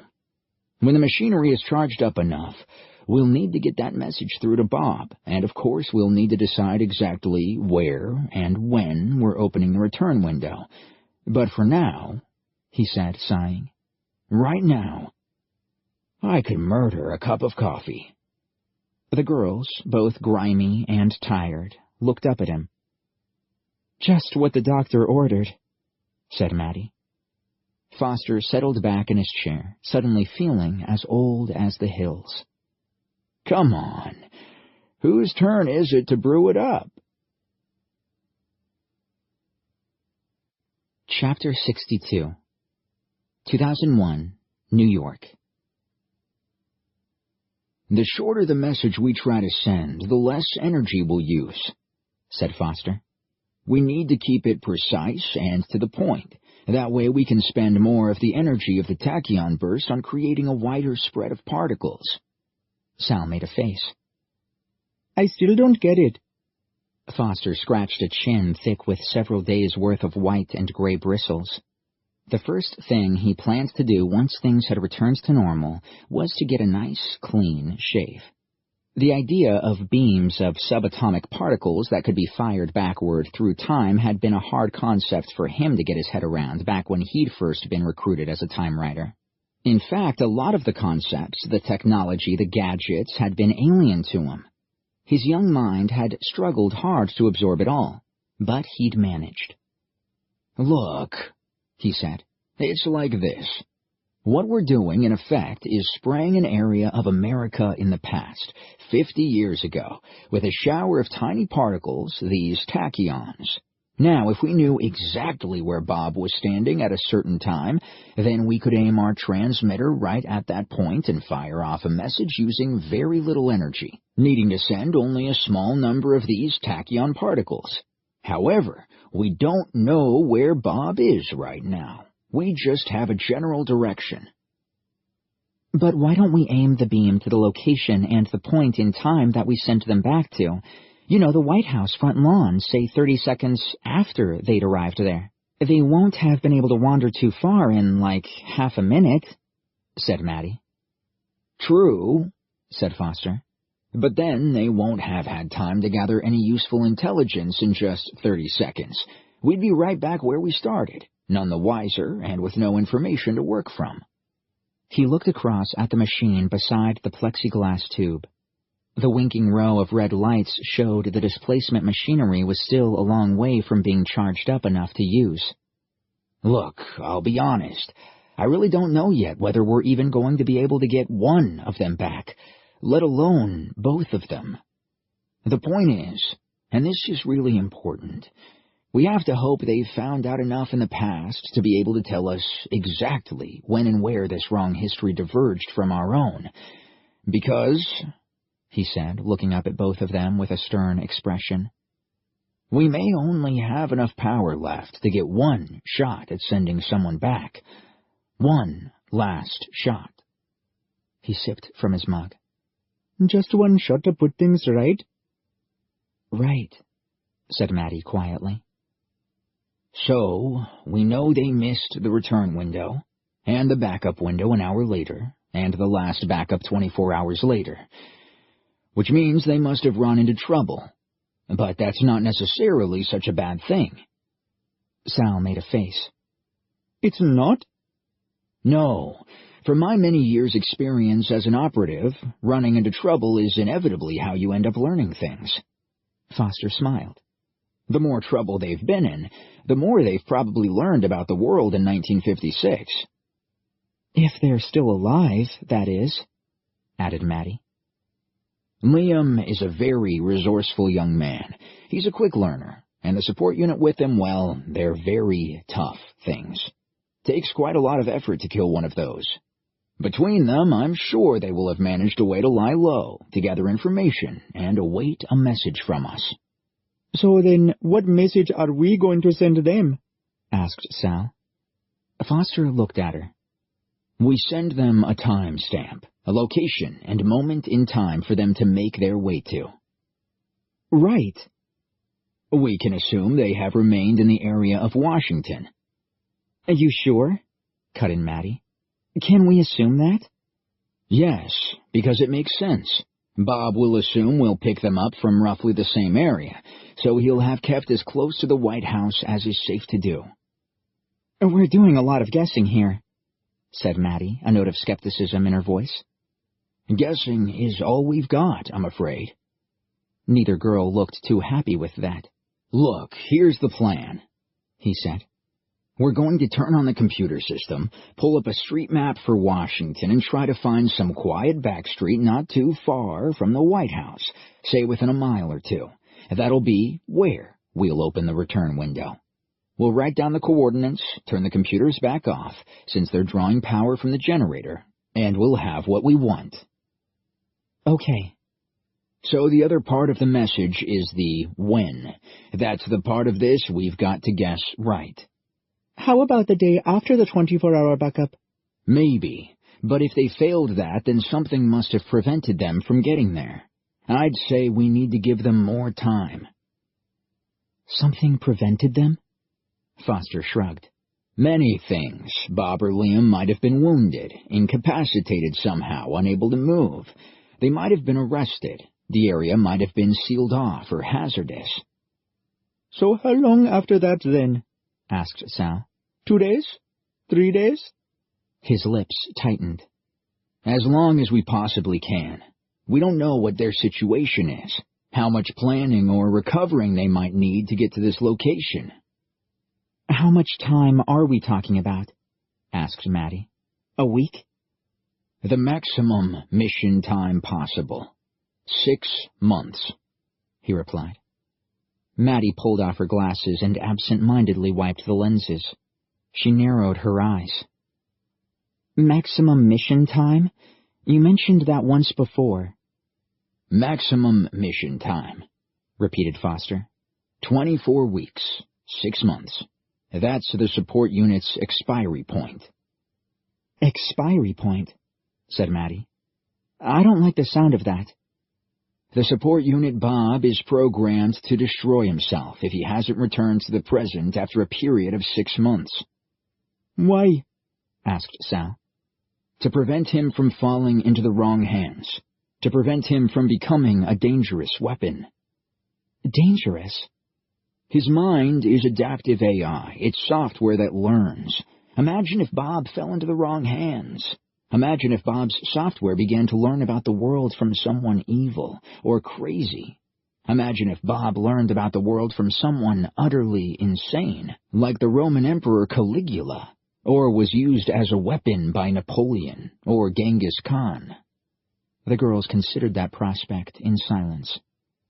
Worse still, Foster continued, since his organic body doesn't age, and provided he's able to eat, he could live indefinitely.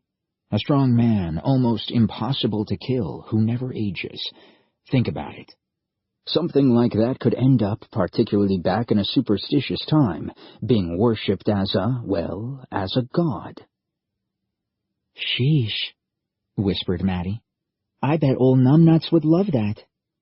Point is, It's a particularly bad idea leaving a support unit behind in history, so they're programmed to self-destruct after 6 months.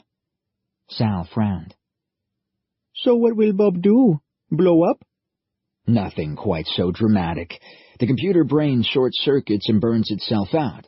You're left with nothing but a nugget of metal that's useful to no one. And the computer burning itself? Said Maddie, finishing off her coffee. That'll kill Bob? Not exactly. With no computer in his head, the support unit will be nothing more than a large, able-bodied adult male with the undeveloped mind of a newborn baby. He's left a gibbering idiot for the rest of time, said Maddie. Nice. No, he'd most probably die eventually. Being unable to actually think, he'd be unable to care for himself, feed himself. The body would die of starvation after a few weeks, just like any other human body. In fact, unable to figure out he needs a drink, he'd die within just a few days. Poor Bob, said Sal. Foster leaned forward and rested a hand on her shoulder. Meat robot, all right?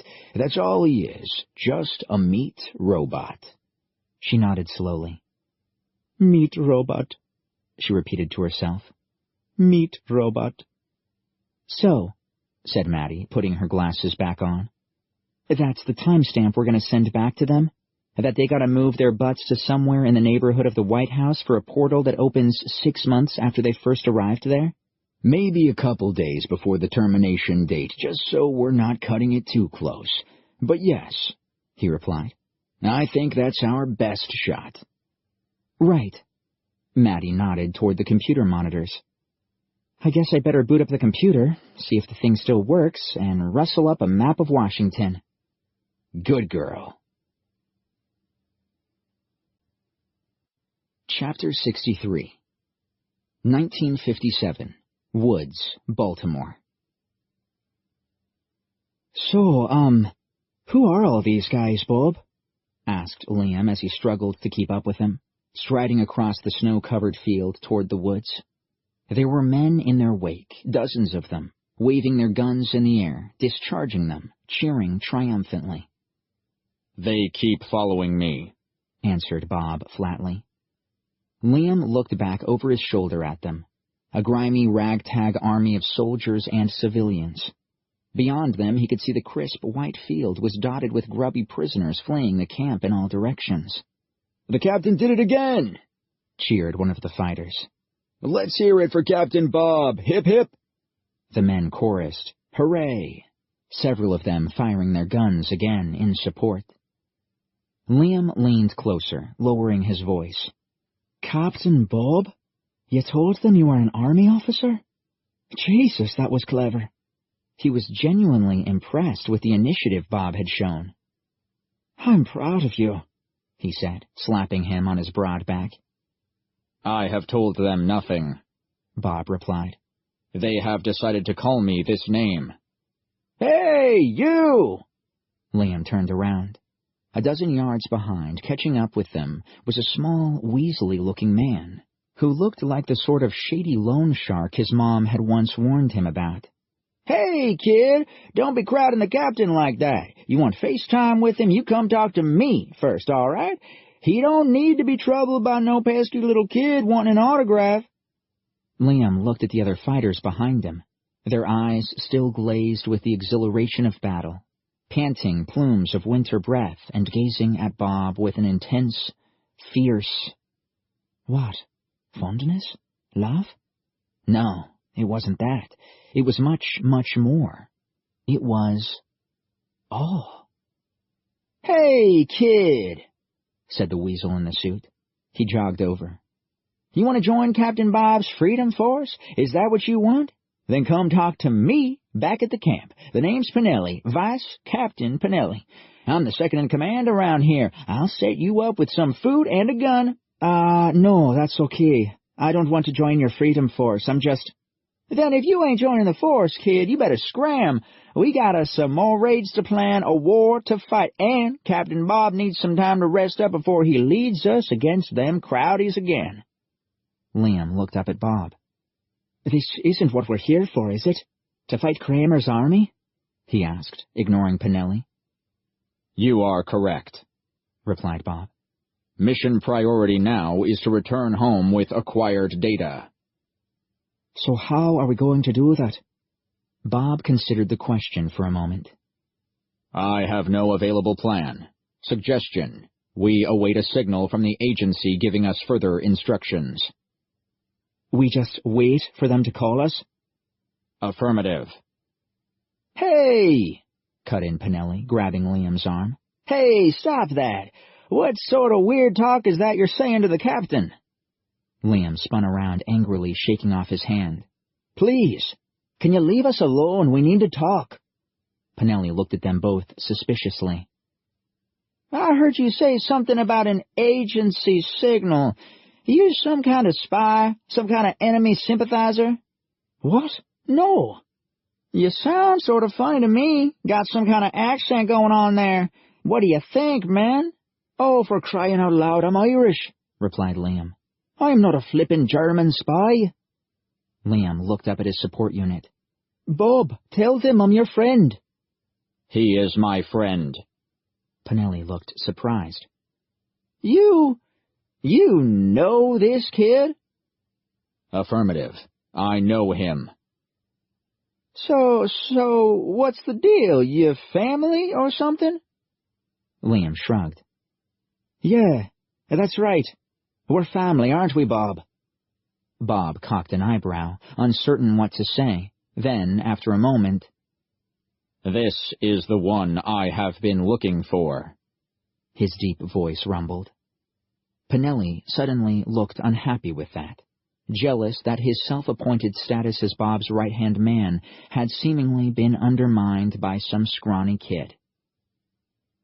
So, Captain Bob, you've been looking for this kid, and now you found him. What does that mean for me? Us? He asked, a look of growing concern on his face.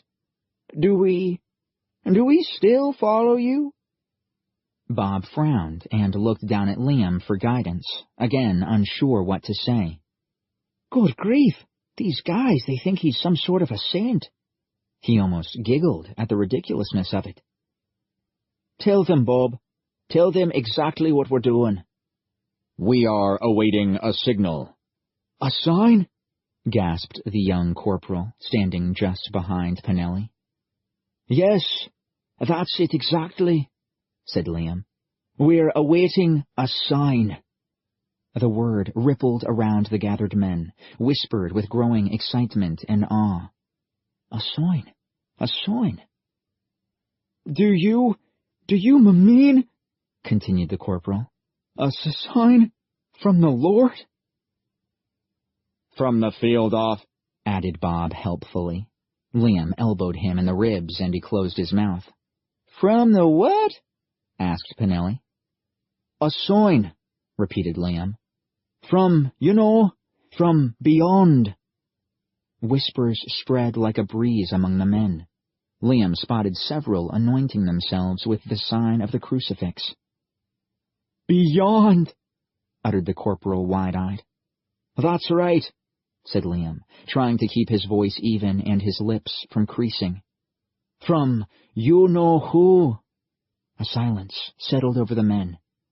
At that moment, a scudding cloud happened to pass out of the way of the sun, sending a burst of dazzling rays down onto the snowy field, bathing Bob in a warm light. The fuzz of coarse nut-brown hair growing on his coconut-like head seemed to glow for a moment, just like a halo. A collective gasp passed through the gathered men, and one by one they began to kneel, even the weasel Pinelli, whom Liam would never in a month of Sundays have thought was the church-going type. Oh, just great.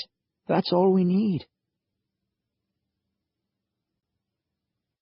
Chapter 64 1957, Woods, Baltimore. The soup splashed into Liam's bowl from a ladle smelled and looked almost as unappetizing as the gruel he'd grown used to eating in the prison camp. He looked up at the man who'd served him. Thank you. The man offered an awkward smile and tugged his cap politely. Is there anything I can get for Captain Bob? Liam considered that for a moment. Bob was clumsy with a spoon. Chances were he'd end up dribbling the soup all down his front. Not very inspiring. Not very saint-like. Our leader would like some bread, if you got any. The man smiled, delighted to be of service. He rummaged in a backpack and produced a long loaf of stale bread. Liam nodded a thanks, tucked it under his arm, and began to head back to the tent before hesitating and turning back around to face the man. Our leader sends his blessings for the food. The man grinned broadly. Thank you, crossing himself as he spoke. God bless him. Liam made his way across the camp, illuminated by the glow of a crackling fire and silver shafts of moonlight lancing down between the branches of the forest. He nodded politely to the others as he passed, offering blessings from Bob along the way. Over the last couple of days, the camp's atmosphere seemed to have changed from being that of the secret den of a band of patriotic freedom fighters to that of some kind of monastery. Men who'd exchanged bawdy jokes one day seemed pious and reflective now.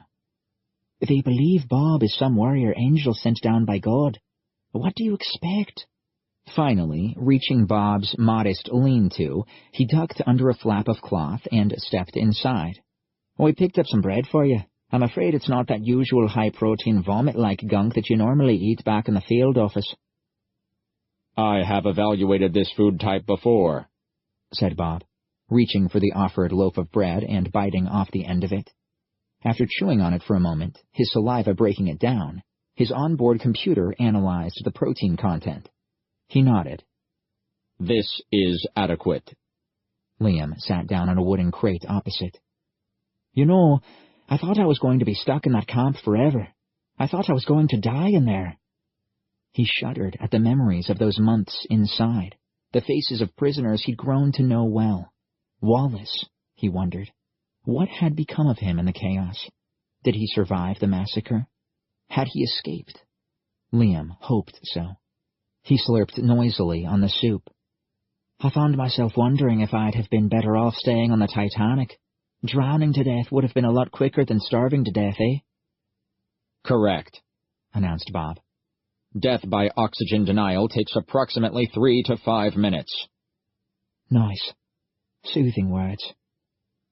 Liam put down his spoon, reached out, and patted one of Bob's meaty shoulders. I know this probably won't mean much to you, since Foster says your mind is just a little machine filled with codes and programs and stuff, but I suppose... Look, I just want to say thank you, Bob. Thanks for coming and getting me. He saw some kind of expression flicker across the support unit's rigid face. Was it some sort of involuntary muscle twitch, or was it a smile? Whatever it was, it almost looked convincing. They ate in silence for a while. Silence, that is, except for Liam's soup slurping and the grinding of Bob's teeth, sounding not unlike the grating noise Liam remembered his Uncle Diarmid's cows made as they chewed on their winter corn. So you're suggesting we stay here indefinitely until we get a message? Negative. Just say no, Bob. It sounds more natural. No. Then how long for? We wait another 78 hours, 57 minutes. Huh? 78 hours and 57 minutes seemed somewhat specific. Bob, why exactly that long? By that time, I must have self-terminated. Liam dropped his spoon in the soup. Excuse me? Self-terminated? What exactly does that mean? Bob stopped chewing on the bread and turned his cool gray eyes on him. Basic operational requirement, 6-month lifespan in the field. If I fail to return from a mission after 6 months, I must self-terminate.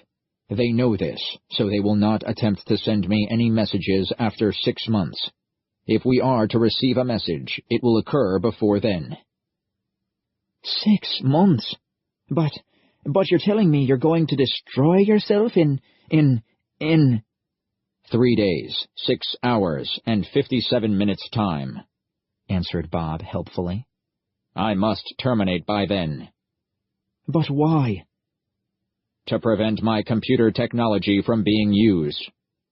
Liam suddenly realized he felt something for the big automaton in front of him. A fondness? He knew it didn't make any sense that he should care for what was basically a meat and muscle weapons platform with a computer stored up top. Perhaps, in a way, it was because they were both new to this time-writing thing, both newbies. Or maybe it was the thought of being alone in a world that never should have been, without Bob to watch over him, to protect him. Bob, can't you decide not to destroy yourself? Negative. What if I were to give you a direct order? As the mission operative, I'm in command here, right? This is correct. So, if I were to order you to cancel... This protocol cannot be countermanded. It is firmware. Firmware? Built into the computer's design. It cannot be overridden. Liam looked up at his expressionless face. But that's stupid. It is unavoidable. Liam looked down at his soup, growing cool in its bowl. Doesn't the thought of dying, well, does it not scare you? Negative.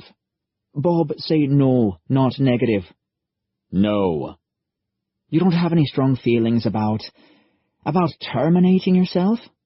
My consciousness is merely procedural code. My memories are stored on my internal hard drive. My body can be regrown from a single cell.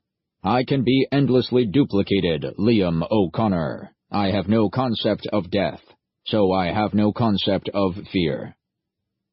No fear? Liam snorted humorlessly. Jesus, I wish I could say that. I've spent every waking hour in the last few months in fear. Afraid I might be picked on by a guard, to be made an example of. Afraid they'll decide to finish us all off. Afraid that... I wish, rumbled Bob. The words stopped Liam's self-pitying ramble in its tracks. He set the spoon down in his soup bowl and looked up to see the support unit's eyes were glazed over, focused on some far-off, unattainable desire. Did he just say, I wish? He remembered Foster saying the computer was linked to a small organic brain. Perhaps that tiny wrinkled part of Bob, that undeveloped nub of brain matter, was able to wish for something, to desire something, in an indefinable way. Tell me, Liam said softly. What do you wish for, Bob? I wish I was like you, Liam O'Connor. Liam cocked his head. Like me? Jeez, look at me. A weedy little runt. I'm 16, and I still don't have any beard I can shave.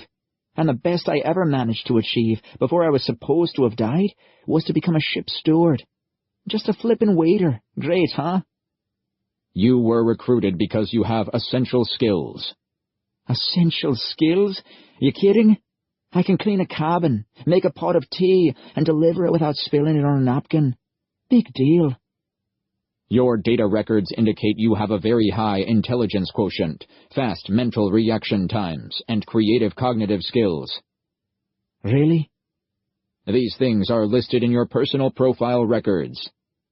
What records? I have your complete profile on my hard drive. This includes White Star Line's personnel records, details on your family, your hometown, your school records. You've got my school records up there in your head? Affirmative. Bob's eyes flickered momentarily, a sign that he was retrieving data. Liam O'Connor is quite clearly a clever lad. Bob began reciting words Liam recognized as being penned by his old headmaster, Father O'Harley.